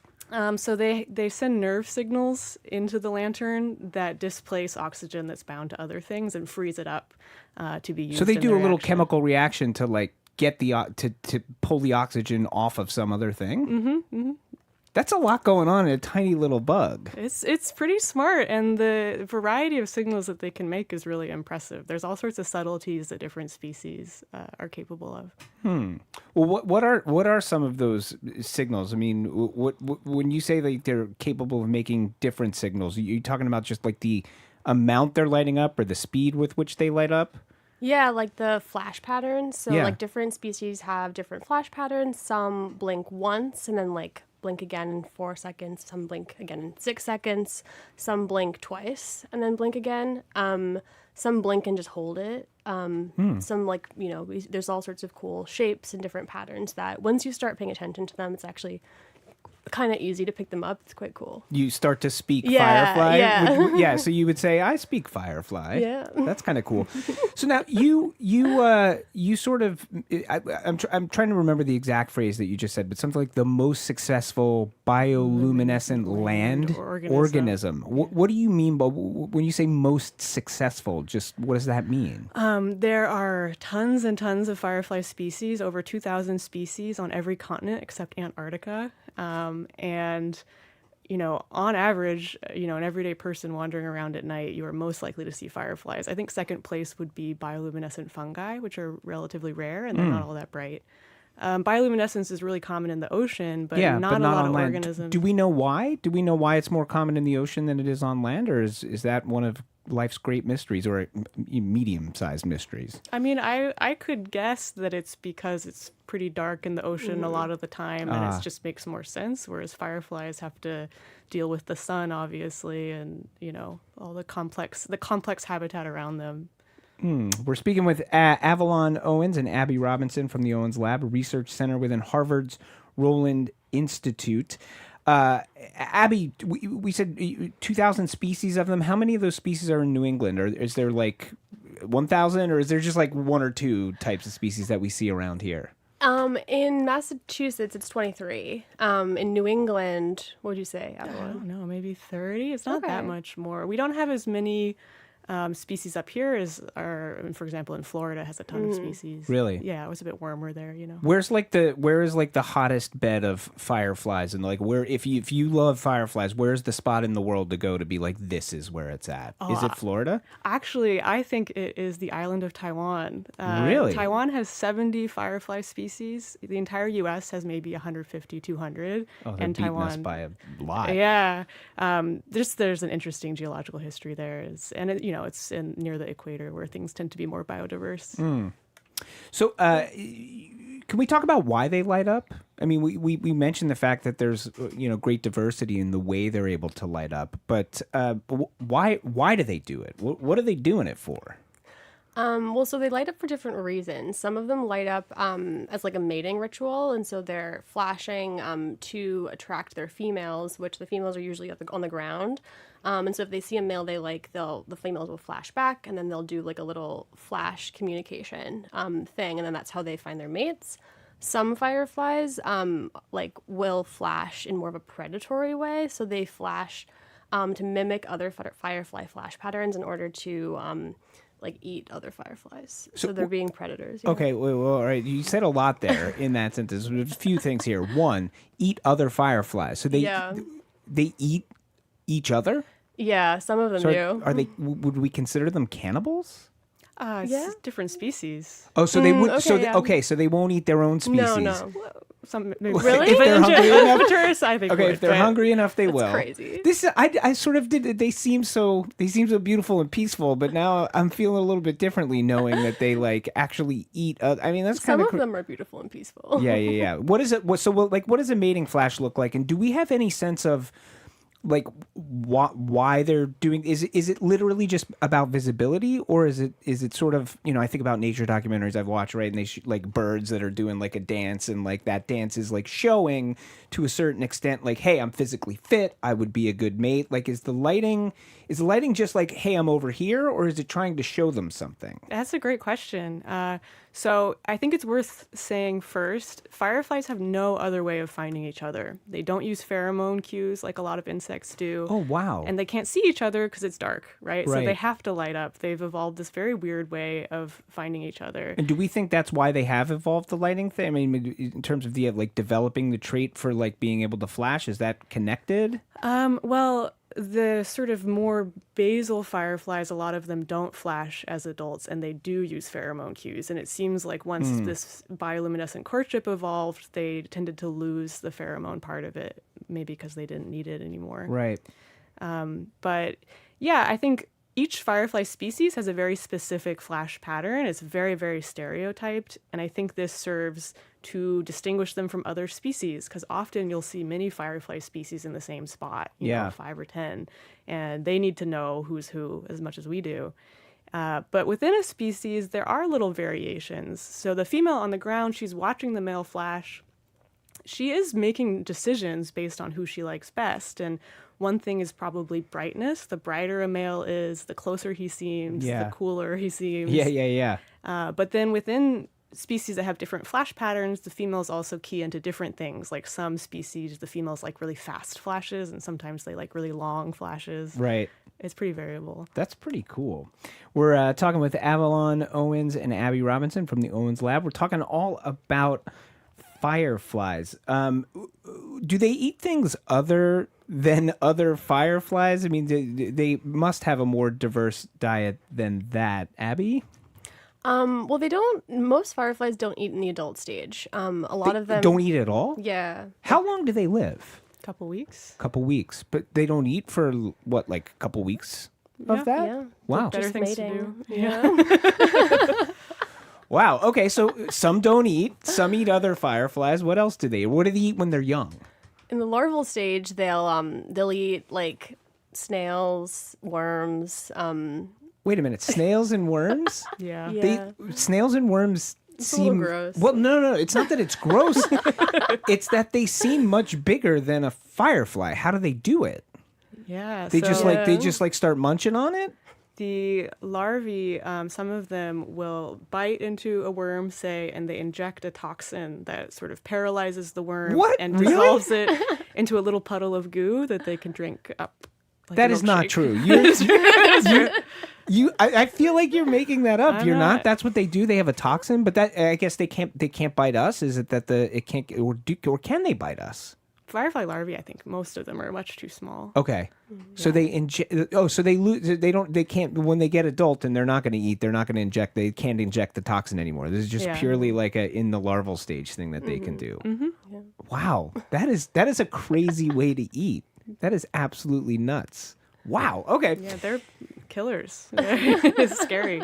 So, Abby, what is it like? I mean, how do you study these things? I mean, what's it like out in the field? It seems to me like if somebody says like, oh, like I'm working on a study about fireflies. In my mind, I'm like, that sounds like the best summer ever. Like, what's it like out in the field studying? And what kinds of studies are you doing, like when you're trying to understand more about fireflies? Yeah, it is cool. It is quite magical doing the firefly field work. So this summer, we're trying to do a project looking at how firefly flash behavior adapts to like urbanization. So we're finding like field sites. We're finding populations of these fireflies in really urban areas and really rural areas.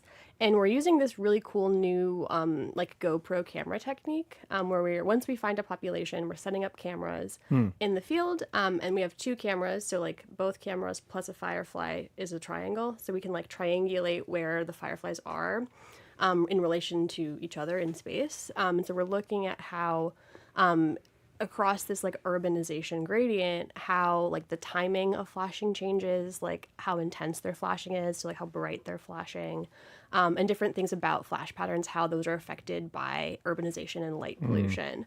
Because yeah, like Avalon and I were just talking about this, but like birds, for example, will sing louder in order to like be heard over noise pollution. Will they really? In cities? Yeah. So like city birds are louder than country birds? And a bit more high-pitched often. As Really? well. Yeah. Cool. Yeah, so we're trying to look at like, okay, are fireflies flashing brighter or flashing differently in order to be seen over like light pollution in cities? Oh, fascinating. Interesting.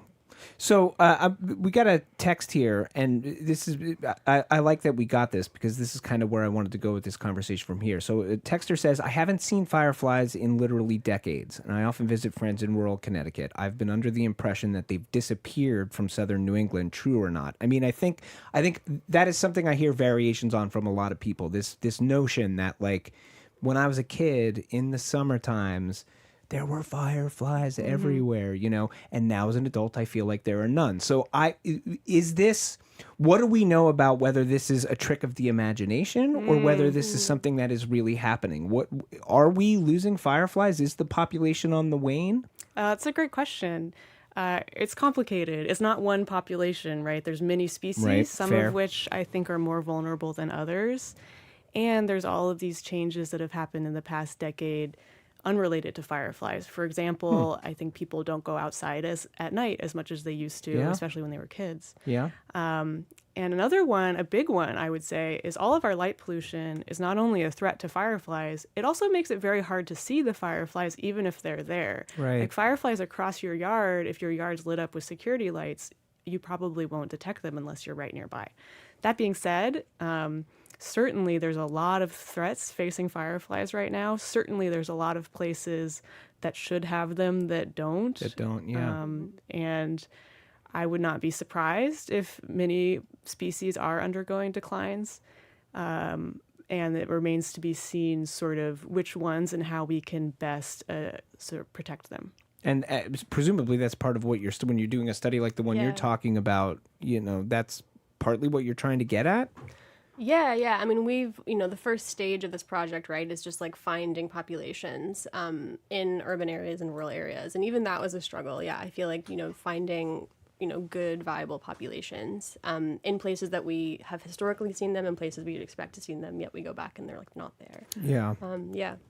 We're talking with Avalon Owens and Abby Robinson from the Owens Lab, Research Center at Harvard's Roland Institute. We're talking all about fireflies. It's if I think about like people who like make pollinator gardens or butterfly gardens because they want to attract them to their backyard or their area or something. Is there anything that like if a person like wants they're like, I want more fireflies in my yard or in my area. Is there anything they can do in terms like is there stuff that might attract fireflies that we can do? So there's sort of a good and a bad side to this. Go ahead. Fireflies are not very... Such a scientist. You're like, well, there's some good and there's some bad, and we have to measure the two of them. Fireflies are not very mobile. Not like butterflies or bees. They don't migrate. They are very, very site-specific. the females, we've measured female dispersal before, and night over night, they're moving like 10 inches, 20 inches. They're not really going anywhere. And they only live for a few weeks, right? As adults. So they live, do they like basically live their whole life in like one spot? Are they like living in the same backyard, for example, for the entirety of the... They are? And so this is the good thing, which is if you have fireflies in your backyard, they are your neighbors. They are your fireflies. And the things that you do to help them, you can watch them take effect in this really cool way. And so what are the things you can do? Well, a big one would be turning out the lights and and not using pesticides, which are a threat to all sorts of insects. Okay. So the kinds of pollinator gardening tips that people give, a lot of them apply to fireflies as well, even though they don't pollinate, because pollinator gardens, they've got nice habitat structure. People leave the leaves, and fireflies live on the ground or under the ground as larvae. So that kind of habitat's really good. And just, letting things be a little more wild is always going to be better for wild insects. Yeah, it makes sense. I want to go back to light pollution a little bit. Like there were, I think it was recently there was a piece in the Globe about city of Rockport where they have a good, firefly population, and there was this deal on the table where an energy company was going to be like, hey, we'll replace the town lights. We'll put these, you have incandescent lights. We'll put these LED lights in. We'll cover the cost. And the town voted against it because they were like, well, no, because we think, potentially, the sort of temperature of those LED lights are going to be bad for, among other things, fireflies. But what do we know and not know about light pollution and what it means for fireflies or frankly, other insects? And like this notion, like I think in the State House, there's legislation out there that's saying like we're trying to pull together some recommendations statewide that say things like maybe your lights ought to be at 3,000 Kelvin or lower. And when we look at things like this, I mean, what's your reaction to this kind of stuff? What do we know and not know about like light pollution and how it's impacting fireflies? Do you want me to take this? Sure.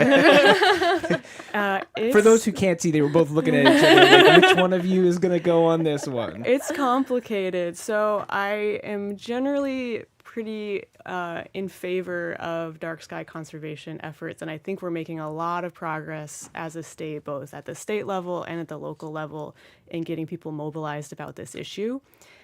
In general, any sort of action that cuts down the amount of light in a habitat is going to be good for the nocturnal animals that live there. The things that I'm most enthusiastic about are shielding that direct light at pathways and not, on lawn or on trees. So wait, what do you mean by that, shielding? Shielding of a shielded fixture is when you sort of put a covering on top of a light and sort of direct it. So put a little box around it, so that you are basically focusing the light into one spot. Exactly, where it is needed. So the walkway that people are using. So you're just not like a wash-in light. Exactly, yeah. Exactly. Okay. And I think even one level above that, we have to think, do we need this light at all right now? If nobody's outside using it, can we put it on a motion detector or a timer so that it's not on when nobody's there? So those are all great things. There is this kind of overwhelming focus on color, and color is complicated. Unfortunately, there's no universally ecologically friendly color of light because all sorts of different animals and plants see all sorts of different colors of light, and they mean different things. And for fireflies in particular, one thing I've seen, which is somewhat upsetting, is when people recommend bug lights, these yellow bug lights that they attract fewer moths and other insects. That's good. But yellow light is the worst for firefly communication because fireflies are yellow, and it's hard for them to see each other over a yellow light. Right. But speaking of yellow light, though, we have a YouTube comment. Chloe's asking, do they have different colors when they light up? The different species, is there variations in the yellow, or is it kind of pretty much all lightning bugs are the same color? There's slight variation. I feel like it's hard to see, just unless you're, really good, right? Fully at night. Yeah. Once your eyes are dark adapted, it's tricky. But if they go from green to orangey. Yeah, that's kind of that's at least how I think of it. Again, it's sort of like in my memory of being a kid where I grew up in Pennsylvania, and the lightning bug is the state bug, a state insect of Pennsylvania, and I grew up in a fairly rural area. So there were tons of lightning bugs. And I will admit this. This is my older cousin taught me how to do this, but we would capture them like you do. And he was like, if you smear it right on your shirt, if you just squish it on your shirt glows up, and it does. So do you know where that works? Why? No, I don't know why. Wait, no, of course I don't know. Why does it work? It's an oxygen-mediated chemical reaction. Oh, there you go, oxygen-mediated. It's like breaking a glow stick. You expose all the components and to so each all other. the oxygen, it just gets a rush of oxygen, and it's just like. Yep, and it all spins itself. That's pretty cool. So I wonder if you could make a case. I mean, you mentioned something when we were just talking about light pollution, Avalon, and you sort of said, I think something that really struck me, which is, ask yourself, do we really need that light there at all? I mean, presumably if you are doing studies on lightning bugs, you have spent some time out there in the dark. Make the case for it. Make the case. I think if people don't think about it, they're like, of course we need more light. You can do more things. You can see more things. But I think there is something to be said for, we are creatures, and a lot of our fellow creatures, have spent the majority of our history on this planet sometimes in the dark and sometimes in the light. So make the case for remembering that, including us as humans, we should think about spending time in the dark sometimes. Oh, yes. I think this is a great point. People are, most of the times these days, if you leave your house at, after dark, your eyes are fully light adapted. It seems really dark and scary out there. So your first thought is, well, I should put a light here so I can see. But if you spend time outside, especially one thing I like to do is, literally watch the sunset. As the sun sets, your eyes dark adapt at the same time. And by the time it's fully dark, you'll be surprised at how much you can see. And it's a really special thing, I think, to be outside at night, in the dark. I don't know if you'd agree. Yeah, what's it like for you, Abby? I mean, how much time do you spend in the dark? A few hours every night. Okay. These days, at least. Right on. So, what's it like out there in the dark? I feel like it is cool. It's really magical to see, the sunsets, things get dark, and, this whole world emerges. It's quite magical. And I do feel like, especially in really open habitats, you'll be surprised by how much you actually can move around. I feel like I rarely feel like I'm completely unaware of what's around me. You know what I mean? I think that, if your eyes are adjusted to the darkness, I think that, it doesn't feel unsafe, at least for me, in a lot of these sites. All right. Yeah. All right. We've been speaking with Avalon Owens and Abby Robinson from the Owens Lab, a research center within Harvard's Roland Institute, all about fireflies. Thank you both for taking the time and sharing your expertise with us today. Awesome. Absolutely. Thank you. Thanks for having us. Yeah. And right now, I've been joined in studio by a man who is positively glowing himself, the one and only Henry Santoro. I scratch my little legs together and I glow. Henry, so you are in the big chair for the Culture Show today. I am indeed. That's I'm exciting. honored to be filling in for Jared today, as yesterday as well, and also tomorrow. On the show today, we've got An Artist's Resolve. This is a documentary about this Provincetown painter, Ann Packard, who was 92 years old. She started selling paintings for $1. Then they went up to $7. Now she's selling paintings for $700,000. Wait, what? And if you've been to Provincetown, you've been to her gallery. It's in an old church right on Commercial Street. And she's in a wheelchair. She's 92. She's still painting. She's very feisty. And this documentary about her is spectacular. Sounds great. And then we've got Gus Konstantelis coming on. My Greek Mom's Recipes. This is the guy who is a TikTok sensation, millions of views, comedian, and very, very funny, very interesting Greek cookbook. You know, I collect cookbooks. I have 5,000 of them. And so I now have 5,001. Yeah.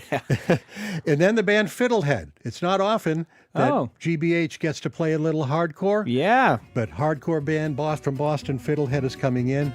They've got a new EP out called Baby I'll Change. They got a bunch of shows coming up. And we're also going to play the shortest song ever recorded. Just happens to be by this band, Napalm Death, a metal band. It's 1.3 seconds long. Perfect. We're going to play it twice. All right, we're going to tune in. That's Henry Santoro in for Jared Bone and the Culture Show coming your way in just about a minute. As for us, that about does it for now. Curiosity Desk produced by Aidan Connolly, Rachel Armani, Olivia Corcio, and Hannah Loss. Our interns, Mukta Dharma Purakar, Patty Daniels, Jamie Bologna, always light our way in the dark. John the Claw Parker, engineering. Special thanks to Andrew Massawa and Bradley Lewis. We will be right back here in 23 short hours on GBH. If you can't wait that long, we got the podcast version. Check it out. Till next time, I'm Edgar B. Herwick III. I hope you will stay curious out there.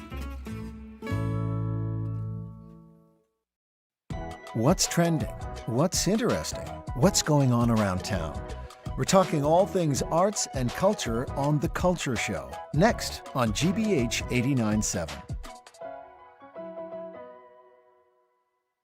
Funding for our programs comes from you. And MIT Federal Credit Union. Banking built on innovation. Guided by real people. Memberships open to the public. More at mitfcu.org, federally insured by NCUA. After 9 years and 3 billion miles, watch as the New Horizons spacecraft captures our first clear view of Pluto's icy surface on Nova, Chasing Pluto. Tomorrow at 9 on GBH2. You're listening to 89.7 WGBH HD1 Boston. Online at gbhnews.org. GBH News. What matters to you? I'm Henry Santoro, coming up on The Culture Show. At 92 years old, Provincetown painter Anne Packard returns to the gallery that changed her life. The documentary, An Artist's Resolve, traces how a single mother of 5, once dismissed by the art world, built a career and an enduring artistic home. And comedian Gus Constantellis turned his loud Brooklyn Greek family, and especially his mother Julia, into a comic universe online. Now, in My Greek Mom's Recipes, he gathers the food, stories, and unmistakable voice behind those videos, paying tribute to the woman whose cooking fed the family and whose personality shaped his comedy. Finally, Boston hardcore band Fiddlehead has spent more than a decade pairing driving guitars with big melodies and songs about family and grief. Now they return with the new EP, Baby I'll Change. Vocalist Patrick Flynn and guitarist Alex Dow join us to talk about the record and the scene that shaped them. That's all right now on The Culture Show. The Culture Show is made possible in part by a generous contribution from the Fiducia Fund, proud to support this station's arts and culture programming. I'm Henry Santoro in for Jared Bow, and this is The Culture Show, live on 89.7 from our Studio 6 here at GBH in Brighton, and always streaming on the GBH News YouTube channel. You don't need me to tell you that Provincetown is and has been a burgeoning art community. It dates back to the summer of 1899, when Charles Webster Hawthorne opened his Cape Cod School of Art. In 1914, the Provincetown Art Association was founded, and by 1915, as many as 90 students were enrolled to Hawthorne's style of Impressionist painting. Fast forward to 1988, when the artist Anne Packard opened the doors to the Packard Gallery in what was once home to a Christian Science church. At 93 years old, Anne is known worldwide as a renowned landscape artist. She paints simple, sparsely rendered scenes of the Outer Cape and of Europe as well. And now, over 30 years later, the gallery is still family-owned, it's still family-run. Anne Packard, An Artist's Resolve, is a recently released documentary film that has been packing audiences in at film festivals, most recently Sarasota, Florida. The film is directed by Arthur Egley, and Judith Richland is his executive producer. They join me now to talk about the extraordinary life of an extraordinary woman. Welcome. Tell me about how this film came to be. I mean, how did you find Anne, and how did she agree to having a film made about her? First, a few years ago, we were making a film on the beach, and I noticed with some interest that this elderly woman was watching the action. And I said to her, Anne, would you like to be the nosy neighbor? She says, that's what I am, and I will be in your movie. And that's how we met her. And we should say that you have a gallery in Provincetown, so you know the lay of the land. I have a gallery in Provincetown, and because of that, I know how special it is to have one, and what it's not only an accomplishment, but it kind of can launch you as an artist. Right. And you're also a filmmaker. And I'm a filmmaker, thank you. You've got 7 films under your belt. And I might add that Anne has had cameo pieces in at least 3 of our films, hasn't she? She has. She's a natural, how would I say, a celebrity. Yeah. In Provincetown, there's no question. But let me go with this. While her paintings are very serene, she is not. From what I know of Ann Packard, she's a pretty feisty woman. Was she really? She was open to this. You didn't have to convince her. She was like, "Come on in and bring your cameras."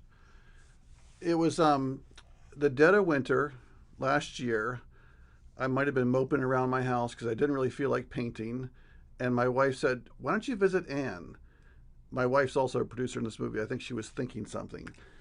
So I went down there, and she wasn't around. But then I saw that the chair, the lift chair that goes up the stairs, was upstairs.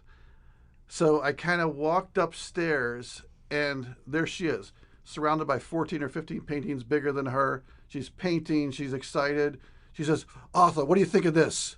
And I'm like, wow. Suddenly I felt like inadequate because I've been moping and she's been painting, and her career is going forward and mine's not. But at that moment, anyway, I said, "Ann, let me just take a little video of you." And I did, and it was about 45 seconds. And that's all it took.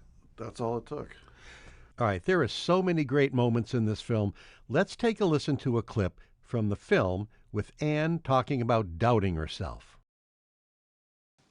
I still have a little doubt about myself. Is this just a big con game?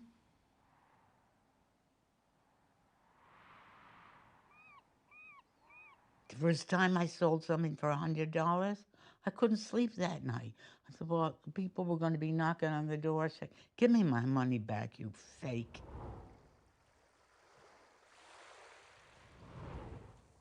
And all of a sudden, people are paying $50,000, even $100,000 for one of my paintings. Born in Hyde Park, New York, 1933, how and why was Provincetown on her radar, or was it? Ann pretty much grew up in Provincetown in the summer. Her family would vacation there, and she had fond memories of it. And I think when she got married and moved to Princeton, New Jersey, I think all she was thinking about was how she can get herself back to Provincetown. And it happened in a way she probably wouldn't have planned on.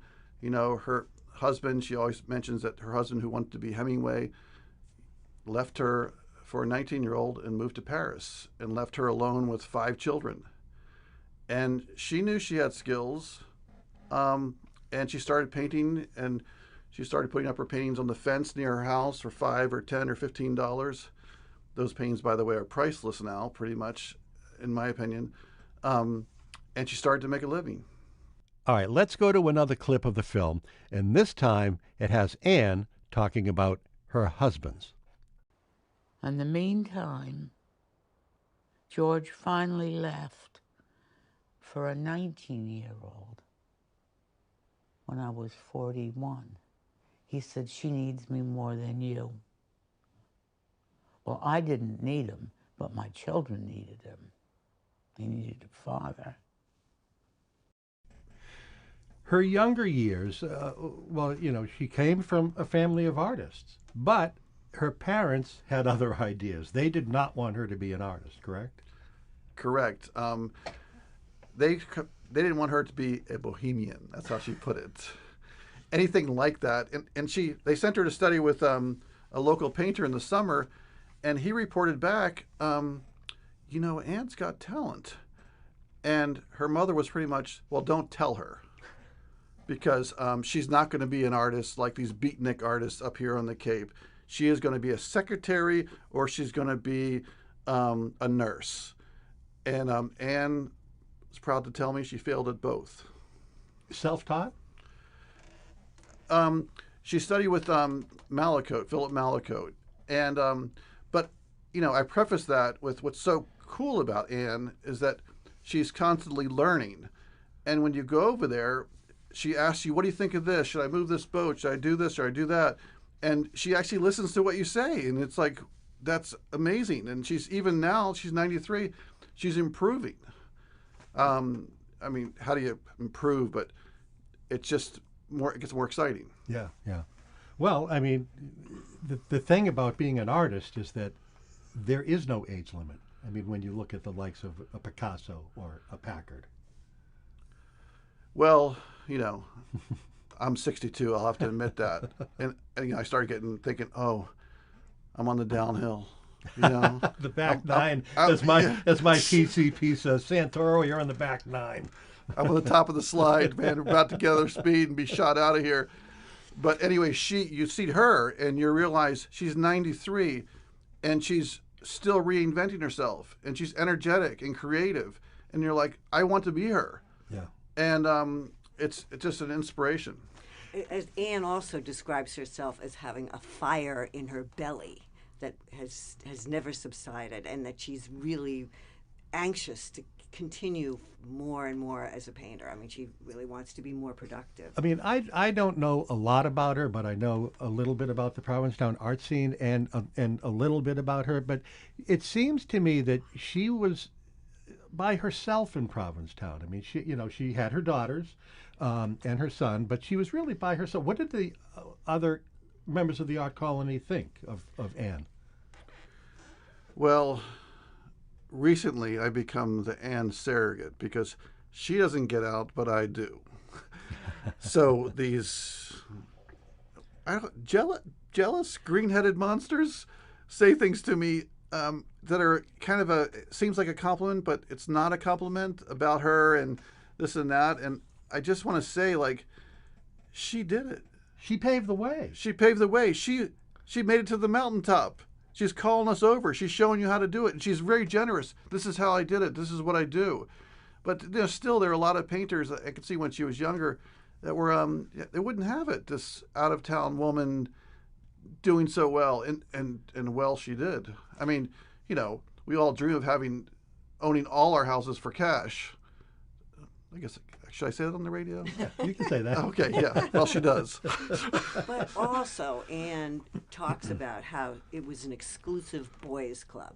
All of the people who were artists in Provincetown who were in the galleries and making money. Well, she claimed that men slowed her down. And she was right. Well, last time I was leaving there, she said, Arthur, I hate to boast, but she says, if I were younger, you'd be my lover.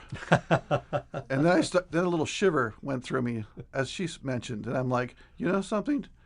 I might have been her slave. All right, let's go to another clip of the film. I love men, but I don't like what's happened to us. What happened to us? Us? Us women? We got used up by you men before we had a chance, trying to be pretty for you, trying to be interesting for you, trying to cook for you, trying to have your babies, trying to be beautiful. And all the time, you knew something was missing. And you were losing yourself in the role playing of wife. Nappy from Nappy's, the restaurant, who we lost a few years ago, was a major art collector in Provincetown. Did he own some of her work? I would imagine he did. I can't say one way or the other, but having known Nappy, that's a loaded question. Yeah. Because he was a feisty one himself. Oh, Nappy was opinionated and everything. And everything. And you just got to walk into that restaurant and you can really see who that guy is. Right. Anne, in many ways, kept herself separate from the kind of art politics of the town. And I understood why, because, as soon as you open your door to your studio, you're derailed. Yeah. And she has a way of getting into work and immersing herself. And I'll walk up to the studio and I'll be filming her for 2 or 3 minutes before she even notices. And then when she does notice, she's either irritated or really happy. She says, so either turn that off or like, Arthur, look what I did.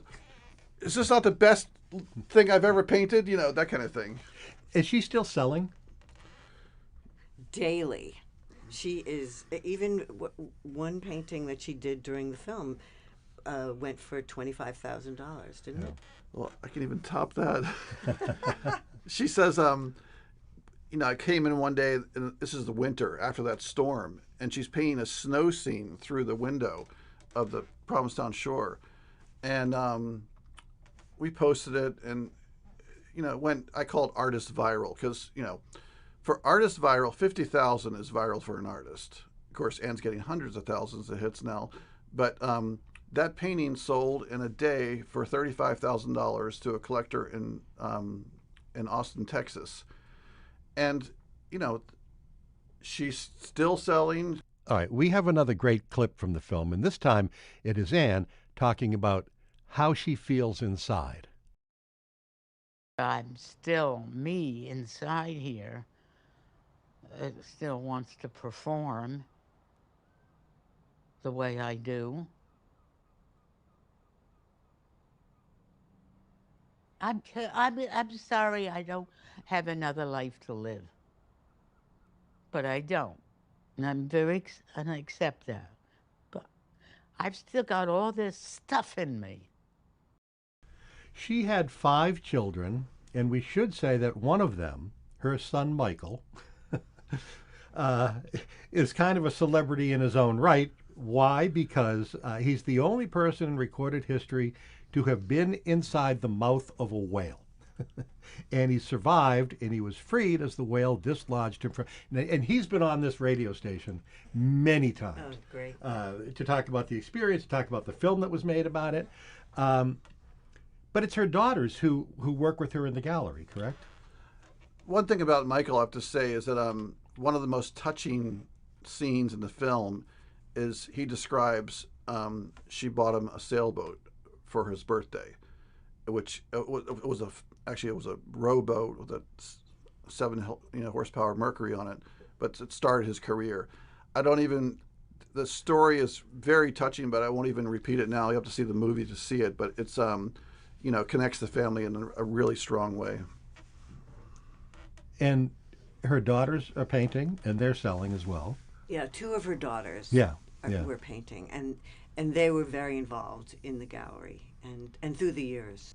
I also have to say that what is so remarkable about this film is that she's a 93-year-old woman, passionate about her art, and she has commented to Arthur, if you're in your 50s, your 60s, your 70s, your 80s, and 90s, it's not all over. There's still so much you can do. Now that's aspiration. That is so inspiring for any viewer, really. My friend Peter Wolf, the lead singer for the Jay Giles Band. Oh, I remember him. he just wrapped up a tour. He's 81 years old. He's bouncing around that stage like he's 31 years old. And when asked, when he's asked by fans and other people, how long are you going to keep doing this? His answer is, nobody ever told Monet when to stop painting. Nobody ever told Picasso when to stop painting. And apparently, nobody ever told Anne Packard when to stop painting. And I guarantee you she's painting right now. Anne Packard, An Artist's Resolve. Directed by Arthur Egley and executive produced by Judith Richland. Thank you so much for coming in. And you can catch a screening of Anne Packard, An Artist's Resolve at Woods Hole Film Festival on July 26th, and then on August 11th, the film will screen at the Pilgrim Monument at Provincetown Museum. Still to come, it's all Greek to us, thanks to comedian and internet sensation Gus Constantelis. He joins us to talk about his new book, My Greek Mom's Recipes. He's next on The Culture Show. Stay with us. The Culture Show is made possible in part by a generous contribution from the Fiducia Fund, proud to support this station's arts and culture programming.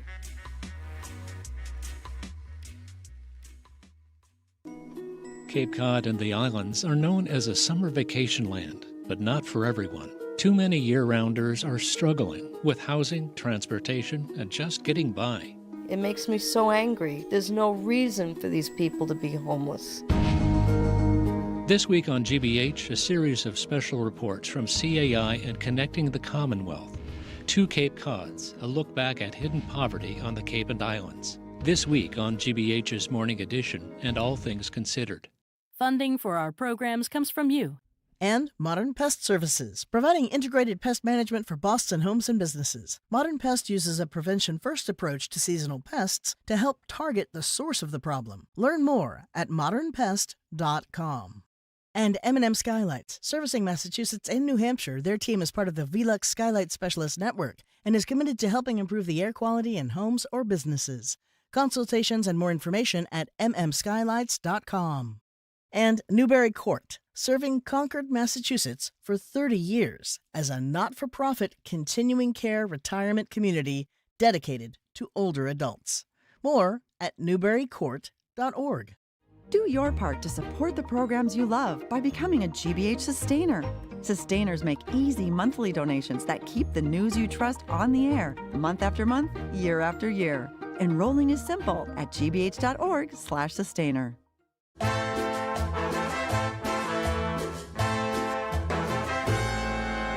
This is The Culture Show. I'm Henry Santoro in for Jared Bowen. We are live on 89.7 and streaming on the GBH News YouTube channel.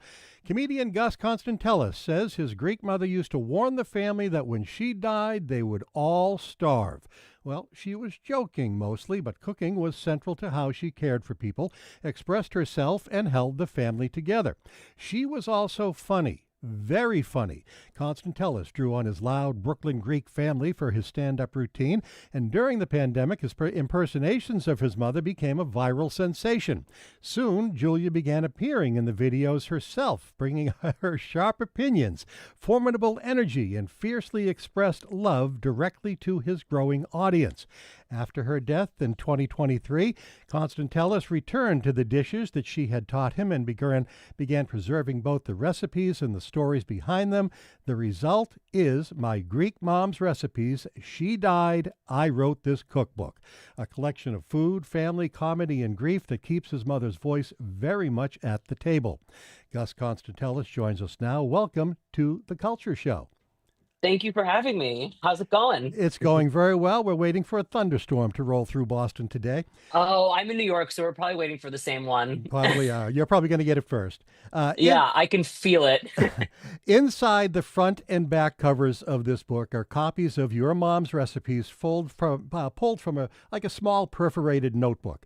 They're all in Greek. It must simply touch your heart to see them.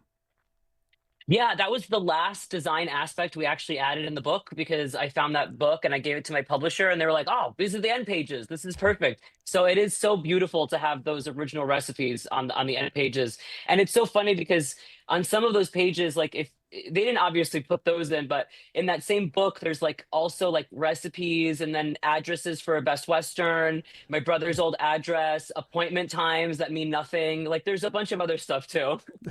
Cookbooks come in many, many ways. I know because I collect them. I have over 5,000 cookbooks. Some of them are historical in nature. Some are just, here's the dish and here's the recipe and here's how to make it. And some are very personal, loaded with family stories, loaded with love. And that's where your book comes in. Tell us how this book was born. So I started writing it only 4 days after my mom died, shockingly enough. And I was in a state of panic. I made her meatballs at home. And as I was making the meatballs, I was like, I have some of these recipes. I mean, I should start making a list. I started talking to friends. I started talking to people on social media, and every single person was like, just write the book. Who cares what comes of it? If it gets published, if it doesn't get published. And then I just started writing it. And so it started with just the recipes.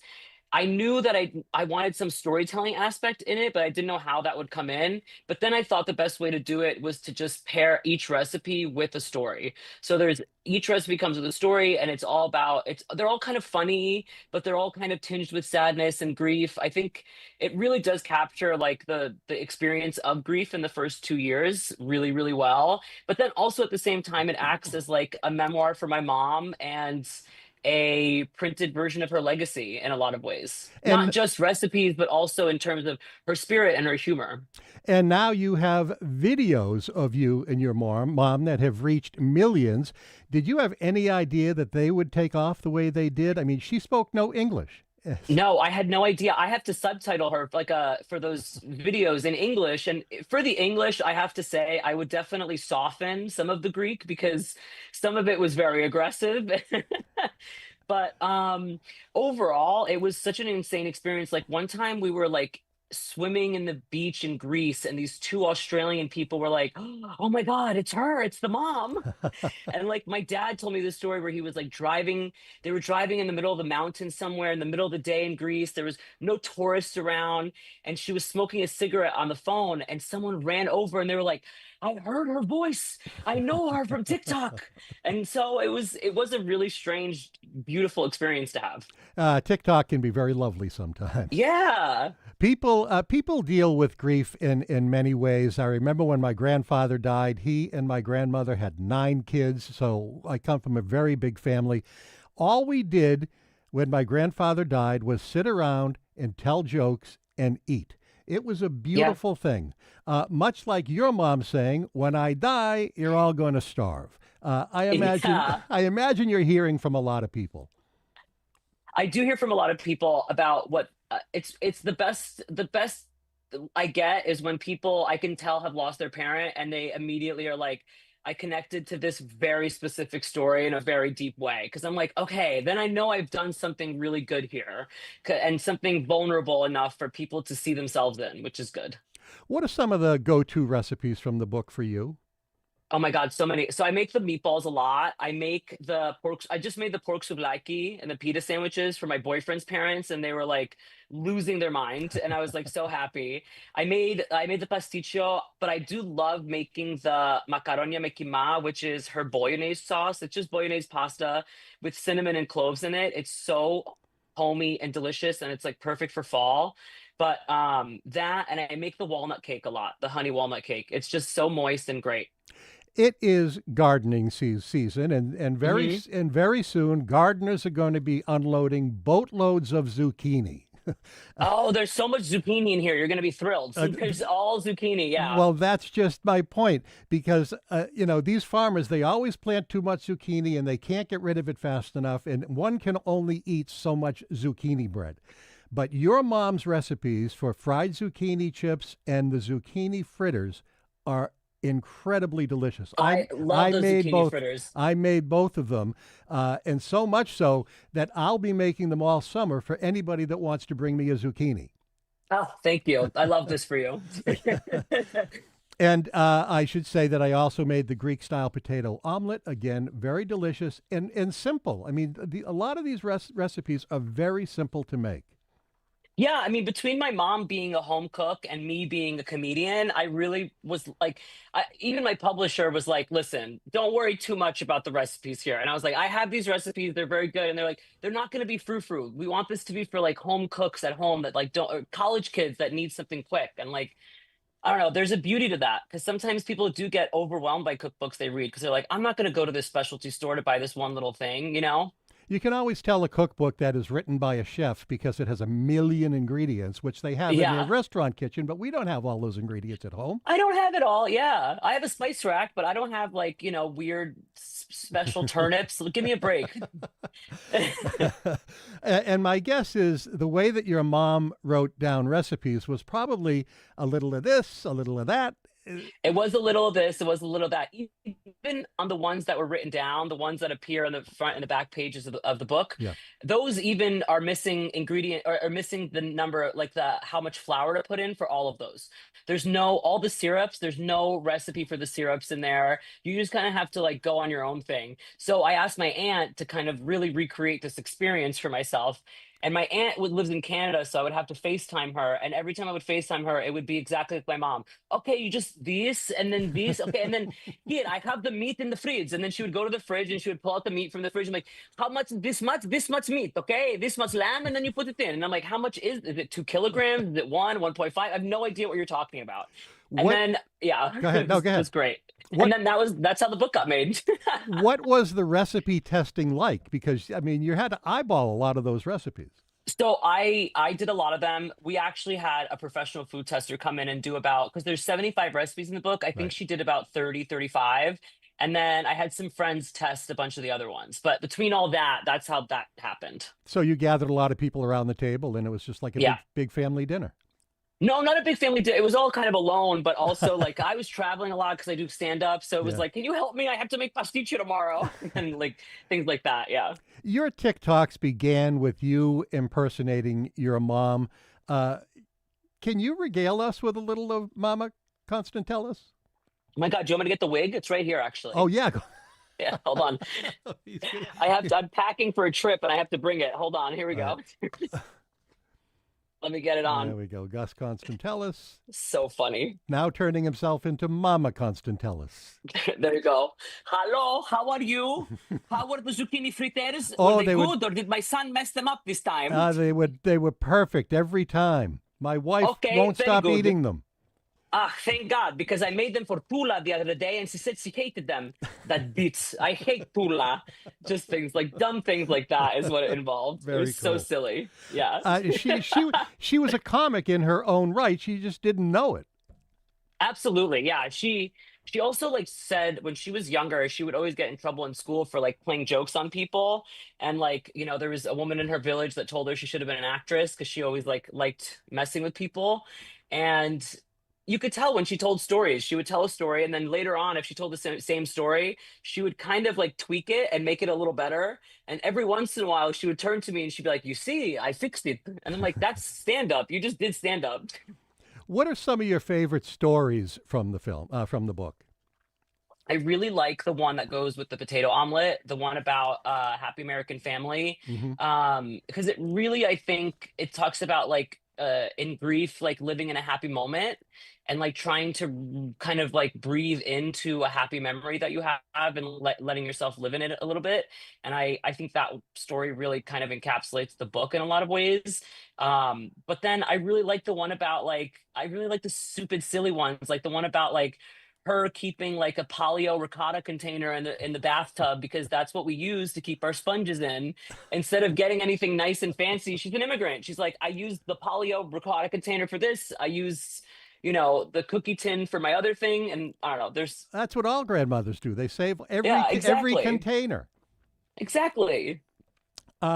Just about a comedy is very serious business. You know that. You're a comedian, and the book is filled with one-liners and lots of puns. But there's also, as we talked about, there's also some deeply heavy and emotional passages in there of how you are dealing with your mom's death from you know when she died even to now.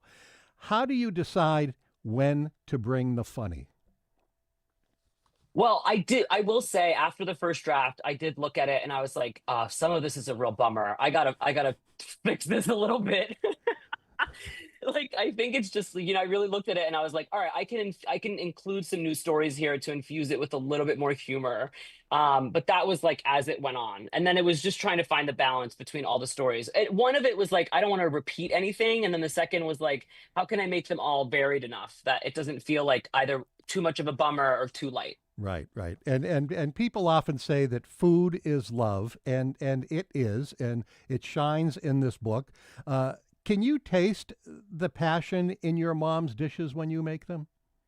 Yeah, I can, especially when I get them like right, like because not every time you're gonna get it right, or it's gonna be slightly different or whatever. But like when it does really taste like it did, I'm always like, wow, this is so nice to have this. And I think that's why I pushed myself so hard to write the book when I did, because I was like, the more time that passes, the less accurate these will be. Like, I think I just need to sit here, buckle down and do it now. So we have a pretty accurate representation of what these recipes can be. So that like, when I get older, I was really thinking like 65-year-old Gus was screaming at me the whole time to be like, listen, when you're 65, you're going to want some spanakorizo and you're going to be so pissed that you don't have it written down somewhere. And it's going to be great for like my nieces and nephew to like just have, because it's, you know, it's their grandma. So they're always going to have her with them forever. When you said you're about to go on the road, when you do go on the road, do you take the book with you? Do you do signings and you know? Like... I do. I take the book with me, and I also have crafted like a whole new show around the book where I do readings from the book and stand up at the same time, and then a bit of character work with the Greek mom. And is that done in comedy clubs, or do you do that in bookstores? Yeah. No, in comedy clubs. That's great. Any plans to come to Boston at all? You know what? I think I might be in Boston in January, but I got to double check on that. But I should be back in Boston by the end of the year or early next year. What's the hardest thing about stand-up? getting to the show. Honestly, sometimes that really it's like the logistics of it. Like, you're on a plane and you're like, you hear the pilot being like, "Oh, we have a bit of something ahead," and I'm like, I can't do a delay right now. If I'm delayed 2 hours, I'm gonna miss the show. I got to get there. So that really sometimes kind of is. It's getting there. Yeah. And where are you off to next? I'm going to be in New Brunswick and Valley Forge at the end of August. Well, Gus, we'll wait till January, and hopefully you'll come back to Boston. Would love to see you. I hope so. Gus Konstantelis is a comedian and the author of My Greek Mom's Recipes. She Died, I Wrote This Cookbook, which is out now. You can find his upcoming comedy dates and more at constantlygus.com. Gus, this has been a pleasure. Thank you so much. Thanks for having me. Still to come, Fiddlehead, Boston's hardcore supergroup, who has a new EP. That conversation next on The Culture Show. Don't go anywhere.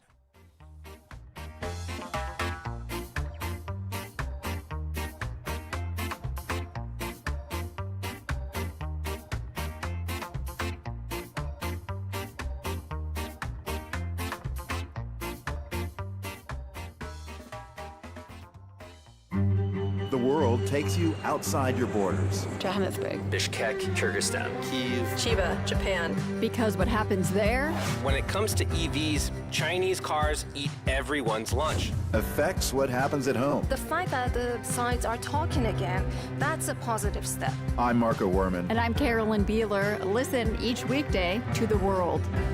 This afternoon at 3 on GBH 89.7. Our programs are made possible thanks to you. And Morningside Music Bridge, returning to Boston. The summer program shines a spotlight on young classical musicians from around the world, with concerts now through August 7th at New England Conservatory. mmb.international. And Boston Ski and Tennis, helping New England families stay active this summer by offering a range of racket sports products and services, with locations in Newton and Westboro or online at bostonskiandtennis.com. And the Cambridge Homes, a nonprofit independent and assisted living community in Cambridge, offering residents supportive services as well as cultural, educational, and social programs. thecambridgehomes.org/tradition. Listen to GBH 89.7, read GBH Daily, and watch the Boston Public Radio live stream. However you get your news, find it on the GBH News app. Download it today on the App Store or Google Play. I'm Henry Santoro, live on 89.7 and streaming on EP. Fiddlehead came together more than a decade ago out of Boston's hardcore scene.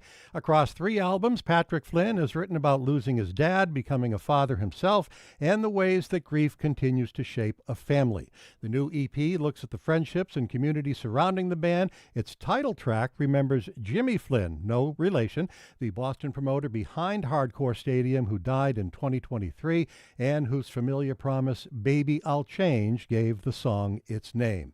Joining me now are vocalist Patrick Flynn and guitarist Alex Dow. Welcome to the Culture Show, gentlemen. It's great to have you here. Yeah, thanks for having us. Great to be here. Great honor. And well, you're a great band, and I'm a fan. You know that I've been in the rock business for a long time before coming here to GBH, and I admire what you do. Well, shout out FNX. Okay. First of all, congratulations on the EP. It must really feel great to have it finally out there and sharing new music with your fans. Yeah, we've had a lot of really kind of surprising response to. Usually EPs are kind of just things that are thrown out there for let people know you're still doing stuff, but and sometimes they're overlooked. But we're trying to work on a model of only putting out what we really want to put out there, and we just at moment didn't have the appetite to write a full length, and we're spread across the country, so it's harder to get together and write an LP's worth of music. And we've already done 3 LPs, so but this one it was great. It was a reminder of the quality over quantity, and especially in an age where it feels like things are kind of mass produced and put out there. Big time. Yeah, big time. The track we heard, "Baby, I'll Change," pays homage, as we said, to Jimmy Flynn, no relation to you, Patrick. He was a Boston hardcore legend, and we should add that he was he was everywhere that the hardcore scene needed to be. Can you tell us who he was and how that song was born in memory of him? Well, yeah, absolutely. Jimmy was a wonderful human being. He kind of reminds us all of like the iceberg concept, where like you only see like the tip of the iceberg in terms of that, but he was 95% of the iceberg that you just didn't see. Sometimes promoters tend to try to make a name for themselves, like so and so presents, but like this was just like he was just making it all happen. I met him when I was I think like 18 or 19. I had this band called Half Hard, and I was very nervous to approach him with my new band, and I had a demo, and he put on for us, and I'll never forget. Like about a year later, I went back to him and said, "Thanks for putting us on. That was like our first show ever." And I was at an Elks Lodge that he humorously called Hardcore Stadium in Central Square. It was great seeing people were all up there and be like, "This is a stadium." Yeah. It was like very small and very important in the larger or local community as well. But he was just stitching things together, and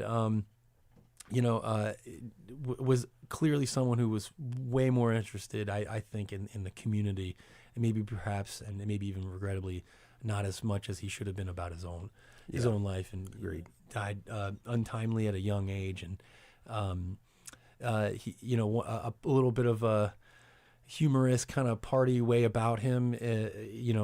After a couple of drinks, maybe at a party, he'd kind of channel the spirit of like Rodney Dangerfield or something, or some like out of place party guy. Be like, people are leaving. Like, it's time to go, Jimmy. We're leaving the party. He's like, oh, baby, I'll change. He just, and I just loved it about him, but it also kind of spoke to the.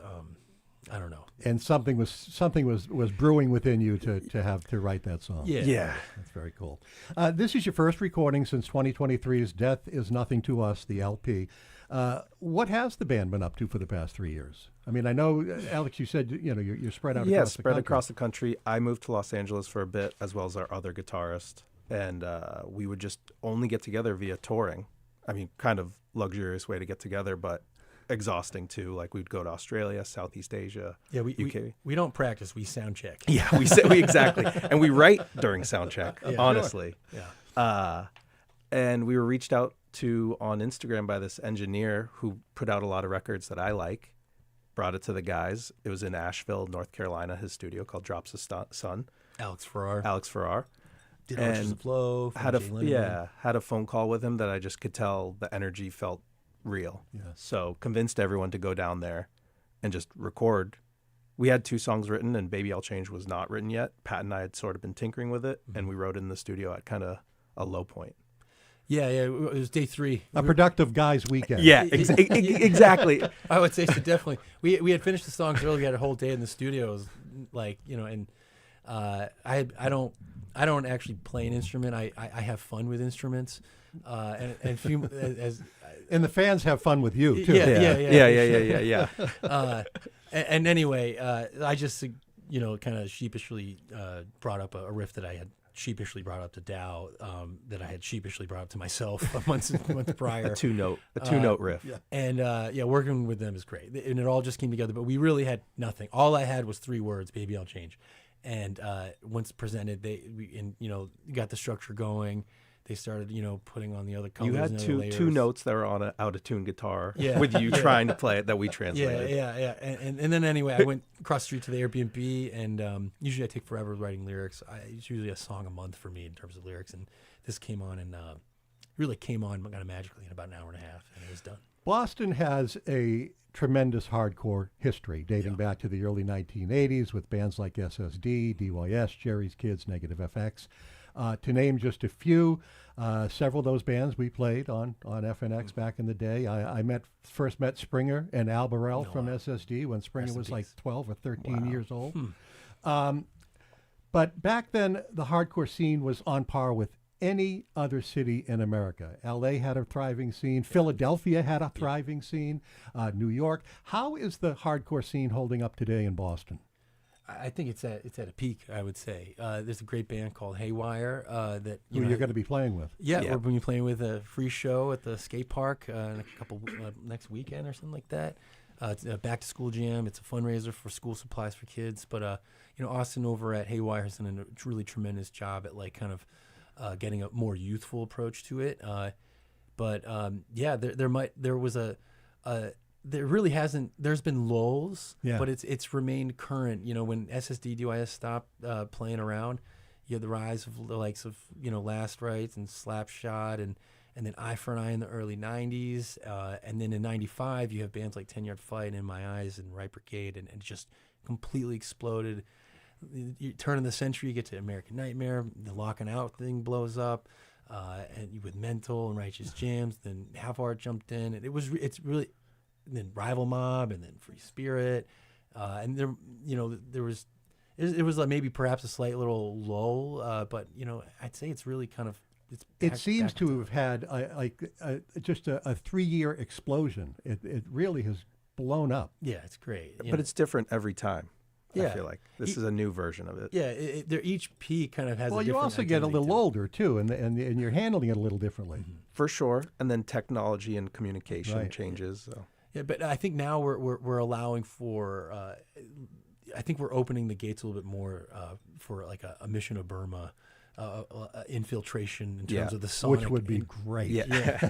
A sonic interpretation of what hardcore is. I have been I've been here for 11 years. I've Yeah. been trying for 11 years to get rock and roll in this building. Hey, we have classical, we have jazz. We were just in Seattle at KEXP. We did this live set, and the second I walked in here, I said, "I want to host an hour-long show. Do it, KEXP, please." He's I'll hard do it. selling it on air. Live. Please give me the show.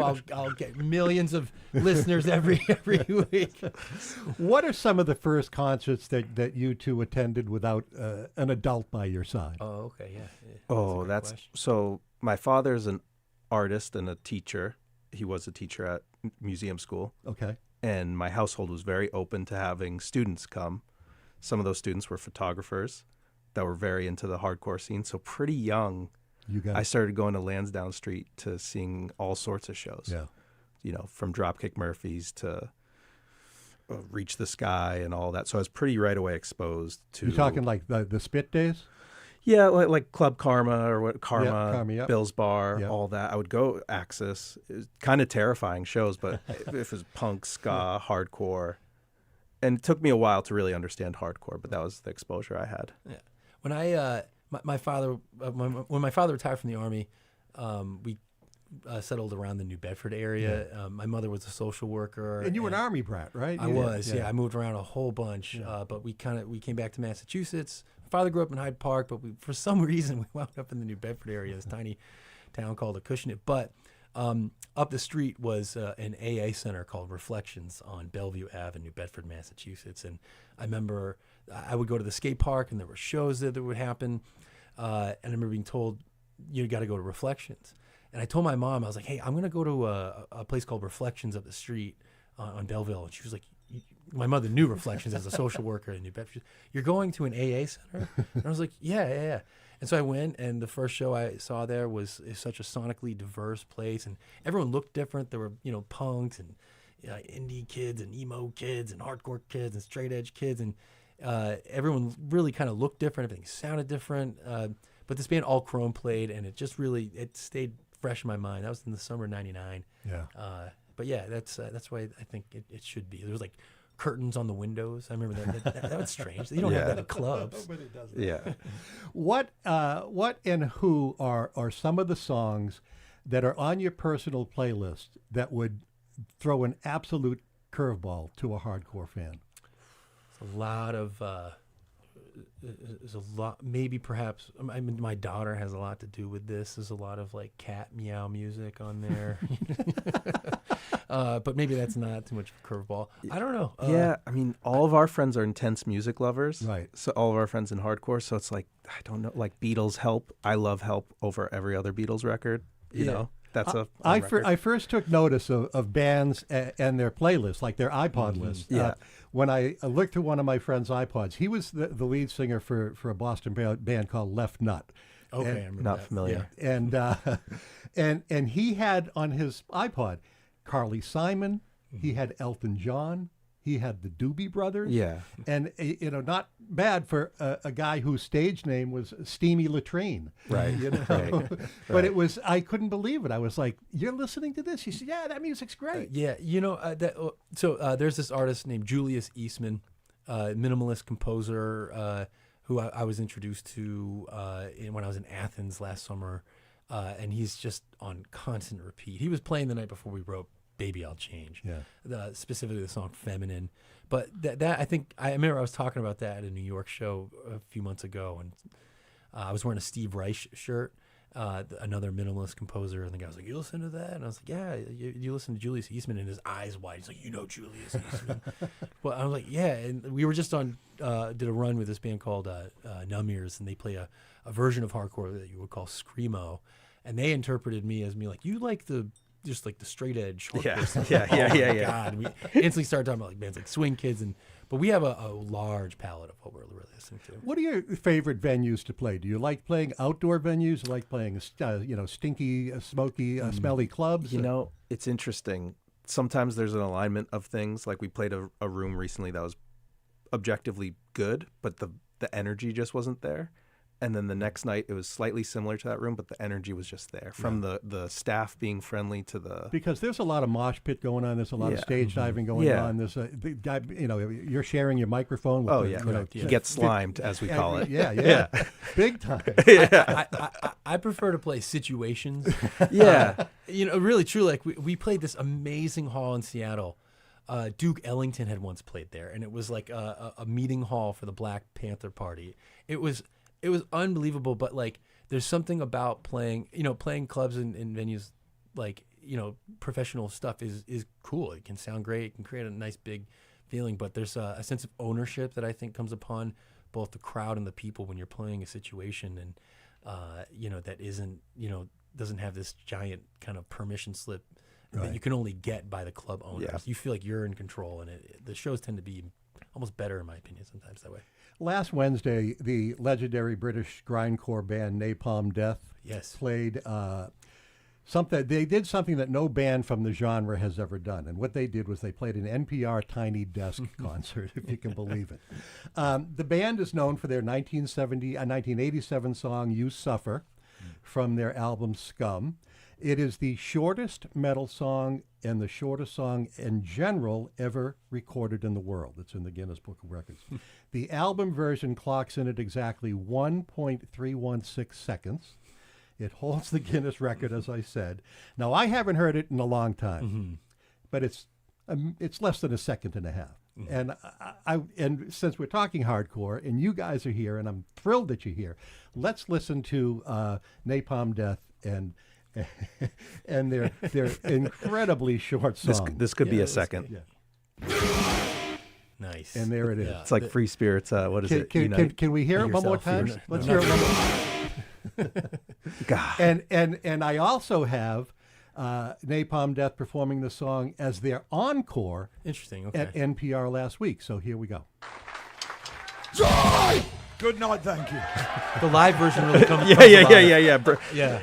The British accent. Thank you. I prefer All by Descendants. That's my favorite. Yeah. Well, that band is legend. I mean, that band at the Rat was just amazing. Were you there? At the Rat. Yeah. Oh my God. There's really no need to have anything else with that song. I mean, it's just it says what it says. It's "You Suffer." Why bother? Yeah. That part of the music that we play, I actually it's comical, but I genuinely appreciate just the overarching implied concept, which is like, get it out. Yeah. And no matter the form. That's what SSD did. Don't overthink it. Yeah. That's what Springer did. Yeah. When he was 250 pounds lighter. You were there, not me. Yeah. And you said it, not us. And he's been singing around. He's been around. He's been playing. Oh, yeah. Patrick, my guess is that the band doesn't really tour a lot because of your day job. Yes. You're a high school history teacher. Yep, up at Lexington High School. And you have one child, two children? I have 2 children and then 125 other children. Yeah, exactly. So, I mean, that really takes up a lot of your time. Sure does. And I want to make it clear to all listeners, I love teaching more than music. And I love my job. Really, if I had to choose between the two, I would take teaching. It's an unbelievable gift to be able to be in, and privileged gift to be in the position I have. It's just, I'm surrounded by great colleagues, and it's a wonderful system. And do they know this other side of you? Yeah, they do. I'm lucky to be able to kind of walk the line, and sometimes it means like right after last period, I am racing to Logan to get to Chicago. But you know, I'm there, and I'm not missing days. You know, but on occasion I'll use a personal day. I do my best, but I really appreciate how great the Lexington community is. It's a great town. Is supportive. But yeah, I had a coworker once say they were at Market Basket, and the clerk had asked my colleague who was checking out, like, "Oh, you're a teacher?" And they're like, "Yeah, I teach at Lexington." And then the kid said, "Oh, do you know Pat Flynn from Have Heart and Fiddlehead?" And she's like, "Yeah, he works in the room next to me." And the clerk he goes, "Is it true that he's on tour 9 months of the year?" And she's like, "No, in fact, he's actually the earliest person who gets here, turns the light on, and he's usually the last person to leave." You are playing. You got a number of shows coming up, but you're playing on August 1st at the Lynch Family Playground in Cambridge, as you mentioned. It's a free show, but it's also a benefit, and it's to fill backpacks with school supplies for kids who need them. Correct? Yeah. What can you tell us about this show? This is the one with Haywire. Yes. Yeah. I mean, that's pretty much organized by the singer of Haywire, Austin, who also does a toy drive around Christmas time. And from what I saw, the last year's Back to School Jam and Toy Drive, they got an overwhelming response, and then of gifts and everything to donate to charity. Yeah, it's totally great. Back to School Jam was like an old show that used to happen. Right. Singer of Reach the Sky used to put it on, and it kind of went away. And then it was in Jersey for a bit, but now it's been, it's back, and it's a great way to kind of just help out anybody who's looking at the prices in CVS for notebooks and binders and goes, "Oh God, I can't." And it's August 1st. It starts August 1st. Yeah, bring some school supplies. That's great. That's all, and it's free. It's free. It's free. Let's wrap with a song from your last LP, Death Is Nothing to Us. This song is called "Give It Time." Quickly tell us what's about. Oh wow, yeah. "Give It Time" has a lot. That's a powerful song. Okay, let's hear it. Deep cut. We got it because we're running out of time. Yeah.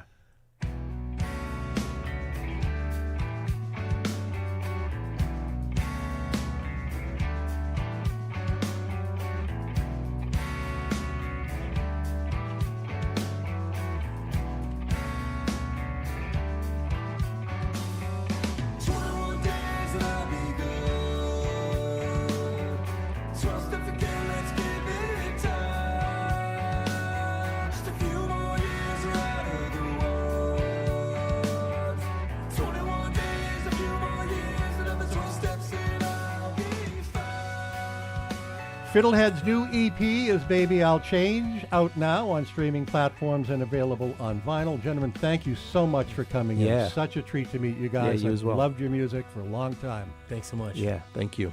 Patrick Flynn is Fiddlehead's vocalist and a high school history teacher in Lexington. Alex Dow is the band's guitarist and also works in artist management. And thank you for listening to another edition of The Culture Show. Tune in tomorrow and join us at the Boston Public Library studio for a World Cup recap with two men who have been at Boston Soccer Central, Chef Aidan McGee of McGonagall's Pub and the Dubliner, and Chef Cliff Dever, owner of the Warehouse Kitchen and Sports Bar. I'm Henry Santoro. This is GBH. The Culture Show is made possible in part by a generous contribution from the Fiducia Fund, proud to support this station's arts and culture programming.